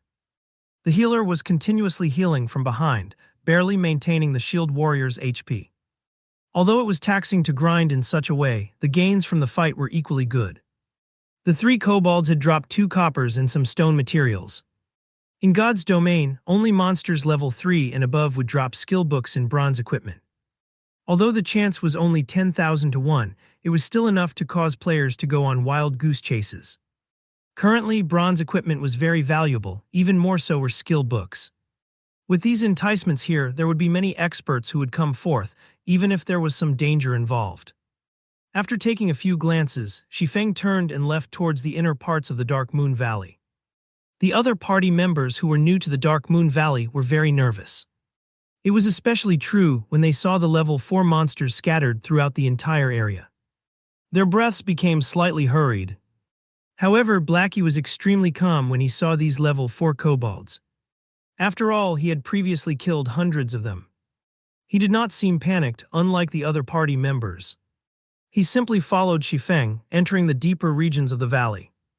As for the elite parties, they could not help but be shocked when they saw Shifeng's party enter deep into the valley. They had never imagined the newcomer party would have such courage. There were very few players currently present in Dark Moon Valley. It had yet to be completely developed, so there were a lot of kobolds in the middle of the valley. The deeper one headed towards the center, the greater the number of kobolds. There would even be groups that consisted of 10 or more kobolds. Grinding monsters there was just too dangerous. The lowest number of kobolds they had to face was at least 4 or 5. It was not worth risking an unwarranted death. Unfortunately, these people did not know Shifeng was more insane than they previously thought. Shifeng did not just enter the deeper regions of the valley. Instead, he went towards the core of the Dark Moon Valley. There was a good location to grind monsters there. Not only was there a large number of monsters, but their respawn rate was quick as well.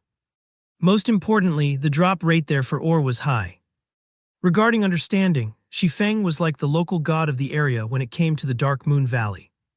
Be it the location of the monsters, the number of monsters available, or their respawn time, Shifeng had spent countless hours researching in his previous life. His goal at that time was to increase the grinding speed of his party, all to improve his position within Shadow. Life was truly fascinating. Shifeng's sacrifice towards Shadow in his previous life had currently turned around to help himself instead. It could increase his own party's level more quickly, while at the same time guaranteeing him a steady supply of ore. Moving along the path of broken rocks, groups of 4 or 5 level 4 kobolds would occasionally appear. However, it was just a small matter with the equipment of Shifeng's party. Looking at the party's guardian knight, Kola, be it with HP or defense, he could easily tank 4 kobolds at the same time. The healer, Drowsy Sloth, could maintain Kola's HP above 80% without wasting much effort. If Kola had let a monster past, then Lonely Snow would go up and push it back. As for the others, they would fervently deal damage. A simple sword strike from Shifeng could already deal over 100 damage, whereas Blackie's dark arrows could each deal 88 damage. The fight could not get any easier than this. Within moments, the 5 kobolds were all dealt with. Compared to the elite party outside, Shifeng's party was stronger by several folds. Shifeng simply picked up the stone materials and ore that dropped, then continuing deeper into the Dark Moon Valley. After spending over an hour moving forward, Shifeng's party had finally arrived in front of a mountain. The massive mountain was hundreds of meters in height. Kobolds no longer filled the area surrounding the mountain, wandering gnomes had replaced them. These wandering gnomes each held a small shovel in their hands, using it to dig into the rock wall of the mountain. There were also quite a few gnome overseers that inspected the surrounding areas with a whip in hand. Brother Fang, the monsters here are just too numerous. Are we really going to grind here? Blackie's heart shook slightly when he took a look around. He discovered hundreds of wandering gnomes around the vast mountain. There was even a few level 5 gnome overseers. Compared to the groups of over 10 kobolds outside, this place was a literal battlefield. Kola also gulped down a mouthful of saliva, worriedly saying, "Party leader, I'm not trying to boast, but tanking 6 or 7 of them is my limit. I really can't manage this many monsters." It wasn't just Blackie or Kola. The others as well were apprehensive. Wandering gnomes occupied the entire mountain, and these gnomes were very close to each other. As long as they made a mistake while luring, then they would have to face off against hundreds of level 4 monsters. Such a large number of monsters was much scarier than the Lord Rank felt. I know you guys can't fend all of them off. However, whoever said about letting any of you tank hundreds of gnomes? Shifeng rolled his eyes at his party members. He was extremely clear regarding the party's standards. Facing off against 10 gnomes at the same time was nearly their limit, so how could they deal with hundreds at the same time? Even a level 10 player would be finished when met with hundreds if level 4 monsters. However, wasn't there a good saying that stated, if you can't outfight them, outrun them? Shifeng's agility had reached 30 points. Including the bronze shoes he had, his movement speed had exceeded the wandering gnomes by at least 4 points. He could easily kite the gnomes and let Blackie use the AoE skill Hell Flame. The efficiency of grinding in such a way was several times greater than that of killing individually. Following which, Shifeng told everyone about his plan. He needed Blackie to get the timing right, maximizing the effect of Hell Flame. As for the others, they were responsible for taking out the gnomes with low HP. When Shifeng had chosen his position, he grabbed a handful of stones and rushed towards the nearby gnome overseer. Just as Shifeng approached the 20-yard distance, the overseer had started yelling loudly. Its screams attracted the attention of many of the surrounding wandering gnomes. Shifeng waited first for a moment, avoiding the whip of the gnome overseer and allowing the wandering gnomes to continuously gather. When about 30 gnomes had gathered, Shifeng turned around and ran in the opposite direction. Afterward, he threw a small stone that struck another gnome overseer. The overseer who was struck loudly bellowed, bringing along over 20 of its brethren and rushing at Shifeng. Within moments, Shifeng had lured over 60 monsters. However, Shifeng was not yet satisfied. He started circling the mountain as he lured monsters, and within 5 minutes, there were hundreds of wandering gnomes and more than 10 gnome overseers chasing behind him with all their might. Unfortunately for them, Shifeng's equipment was just too good. His speed was 30% greater when compared to the gnomes. Including Shifeng's extraordinary techniques and control over his body, he was able to toy with the gnomes whichever way he wanted. Blackie, get ready to cast, Shifeng reminded. All right. Blackie was extremely excited. This was his first time using AoE magic, so he did not know what kind of effects it would have. Subsequently, Blackie's fingers started gesturing in midair. Brilliant magical seals started appearing, forming into a dazzling magic circle that gave off a peerless aura. As Blackie spat out the last syllable, the land shook. Jade-green flames rushed to the sky, devouring the entire gnome army. A field of damages over 100 had appeared. Within 5 seconds, every gnome chasing after Shifeng received over 200 damage, their remaining HP less than half. However, the target of these gnomes had also changed. They no longer went after Shifeng but Blackie instead. Shifeng abruptly stopped. He pulled out the abyssal blade and rushed forward. Thundering Flash. Not only did the level 4 Thundering Flash have a low cooldown, but its attack range also increased to 15 by 3 yards. It had nearly covered the entire gnome army. 3 streaks of thunder flew past the gnome army, creating 3 damages of over 120 points to every gnome. The attack had completely devoured the remaining HP of the gnomes. As for the low HP ones that remained, they were quickly held back by Cola. Lonely Snow then rushed forward and used a whirlwind slash, thoroughly ending the remaining gnomes. The hundreds of gnomes had been wiped out, leaving behind a floor covered with items. Meanwhile, everyone's experience madly rose. EXP of over 10 points appeared one after the other, dazzling everyone's eyes. Hua. Blackie had risen to level 3. This is too awesome. Blackie roared in exhilaration. This is only the beginning. They will still respawn in a moment. Shifeng laughed, let's quickly pick up the drops. Suddenly, everyone started busying themselves. Even with 6 people retrieving the drops, the loot of hundreds of gnomes still required them to spend a lot of time doing so. However, moments after they started collecting, a gnome that piloted a gigantic robot suddenly appeared. The gnome's face was crimson red.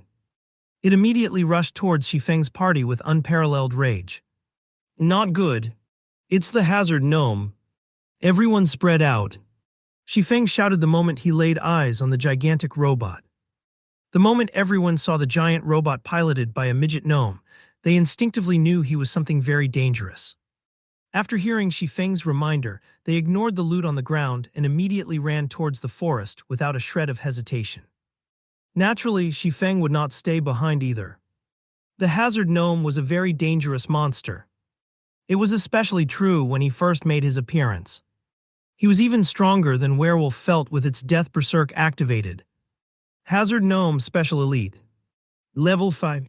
HP 1600. There was a very small chance for the Hazard Gnome to appear after clearing out the Wandering Gnomes and Gnome Overseers. However, his appearance also signified the start of a player's nightmare.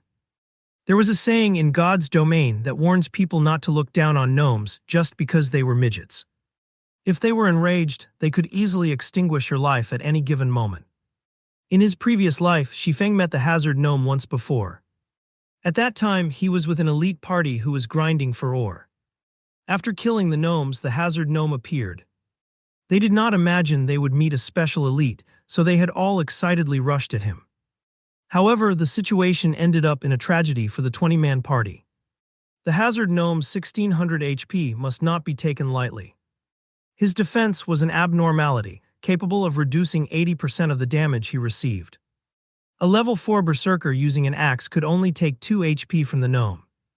On the other hand, the Hazard Gnome's attacks were even more powerful. Everyone would get a free trip back to the city after he fired a burst of bullets. Although Shifeng's party had tried their best to run away, the Hazard Gnome's hatred for their evil deeds was clearly implacable. The rockets on the robot's back suddenly ignited. The steel machine that was over 3 meters tall rushed at high speed towards Shifeng's party. While being chased, Blackie attacked with his dark arrow as he ran. Although the arrow had struck the Hazard Gnome, it had only caused a meager -4 damage. Blackie's eyes widened when he saw the damage. He said in a dumbstruck manner, disgusting. If the robot wasn't protecting this gnome, I could one-shot him anytime. Don't mind it for now and focus on running. Pay attention to dodging the bullets. As long as we are 1,200 yards away from the mountain, the Hazard Gnome will return. Shifeng never thought, just after a lecture from him, Blackie's skill would improve to the degree of being able to hit his target while moving.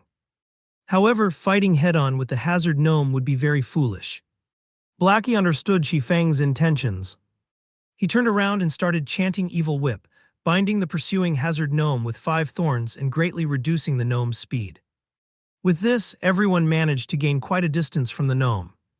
When the Hazard Gnome broke free from the 5 thorns, high damages of -23, -24, -23, -23 suddenly appeared on his head. His HP had turned to 1479 within an instant. The damage caused by the Evil Whip was just ridiculous. Blackie was shocked. Before, his level 3 Dark Arrow had only dealt -4 damage. On the other hand, the Evil Whip had caused over 100 damage total. The difference between them was just too great. Did the Hazard Gnome have that kind of fetish? Shifeng saw hope when the Hazard Gnome's HP suddenly fell by a portion. The Hazard Gnome did not have any immunity towards plant-based attacks. Shifeng immediately commanded, everybody stop running. Cola, get the Hazard Gnome's hatred and let his back face toward the group. The others attack and mind your positions. As long as the Hazard Gnome lifts up his gun, immediately dodge the muzzle. Blackie, attack immediately after Evil Whip's CD finishes. We have a chance to get rid of him. Whether they would live or die before they ran out of the 1,200-yard mark was an uncertainty. So why not fight it out? Who knows, they might even be able to get rid of this Hazard Gnome. In Shifeng's previous life, there were no players who killed the Hazard Gnome before. If they were to kill him now, something good might drop. Currently, the Hazard Gnome's hatred was targeted towards Blackie. However, Lonely Snow was a step ahead of the gnome, using charge on him. He used a whirlwind slash on the gnome, causing 3 points of damage. Although the damage was low, the momentary fainted state it caused gave Cola a chance to use Divine Strike, followed by Punishment. The 2 attacks caused -3, -2 damage, and the additional hatred they attracted had the Hazard Gnome locked onto Cola. The Hazard Gnome extended the electric saw on the robot's right arm, violently slashing at Cola. Cola blocked the attack with his shield. His body retreated 3 steps backward and a damage of -147 appearing above his head. Cola was shocked. When the next attack from the electric saw came, he hurriedly dodged and rolled to the side, avoiding the attack completely. Drowsy Sloth immediately healed Cola twice, returning close to 100 HP to Cola. Such fierce damage, Lonely Snow was shocked as well. He no longer dared to stay, turning around and running more than 10 yards away from the gnome. He would definitely die, even if he were only struck once by the electric saw. On the other hand, Shifeng was not afraid of him. He immediately arrived at the Hazard Gnome's back, using out a series of skills: Thundering Flash, Double Chop, and Chop. The occasional critical hit would also cause damage. Compared to the others, Shifeng's damage was already very high. However, the Hazard Gnome only gave a look of contempt towards Shifeng's attacks. He continued using his electric saw to attack Cola. A series of fierce attacks had forced Cola to constantly retreat backward. His HP was continuously falling as well. Behind, Drowsy Sloth's healing could not keep up with the damage Cola was receiving. He could only watch as Cola inched closer to death. At the most crucial moment, Shifeng used Abyssal Bind. 9 pitch-black chains bound the Hazard Gnome, giving Cola a breather. Within the 3 seconds the Hazard Gnome had only lost 7% of his HP after being barraged by everyone's attacks. The total damage the party dealt was not even the equivalent of a single evil whip from Blackie.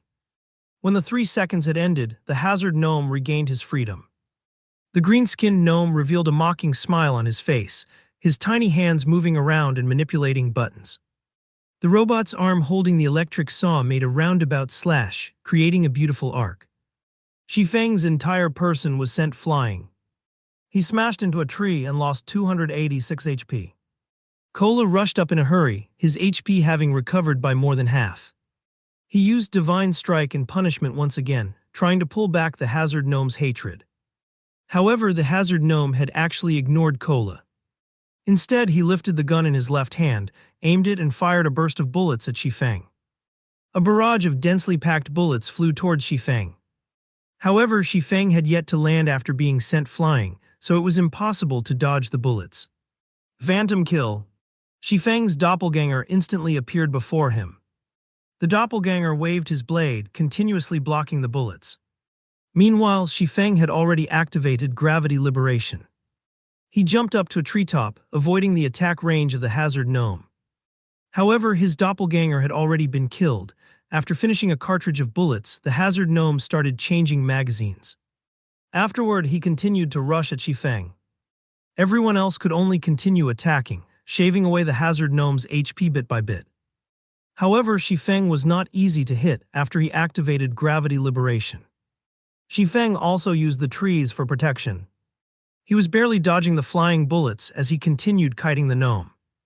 As for Blackie, he would immediately use Evil Whip as soon as it was ready. The Hazard Gnome's HP continuously fell 64%, 50%, 30%, 20%, 10%.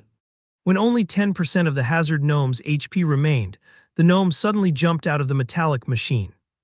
He wore a pair of rocket boots and started to escape. It can't be. Monsters can actually escape. Blackie watched as the Hazard Gnome ran with extreme speed to a location without people. The others were also shocked. They never imagined the gnome would have such a high intelligence. He ran the moment he knew he could not win the fight. We can't let him escape. We will have fought for nothing otherwise. Cola immediately chased after the gnome. He had been bullied by the Hazard Gnome just a moment ago, so his heart was currently filled with anger. How could he let the Hazard Gnome escape after having taken advantage of them? You want to escape? Not a chance. Shifeng chased after him with Wind Blade. However, the Hazard Gnome was unperturbed. He sent Shifeng a mocking expression before pressing a button on his waist. The rocket boots spewed out large amounts of flames, ready to fly away. The Hazard Gnome's shameless rocket boots shocked everyone. They had never seen a monster that was so good at escaping before. Its human-like expressions and actions were completely different from NPCs. The Hazard Gnome was like a person pretending to be an NPC. 2 streaks of crimson flame flared, slowly lifting the Hazard Gnome into the air. Unwillingness filled everyone's hearts. However, they could no longer stop it, but only watch the Hazard Gnome flee with their own eyes. The mages in the party were over 40 yards away from the Hazard Gnome. Lonely Snow as well was over 30 yards apart from it. It was not within the range of charge,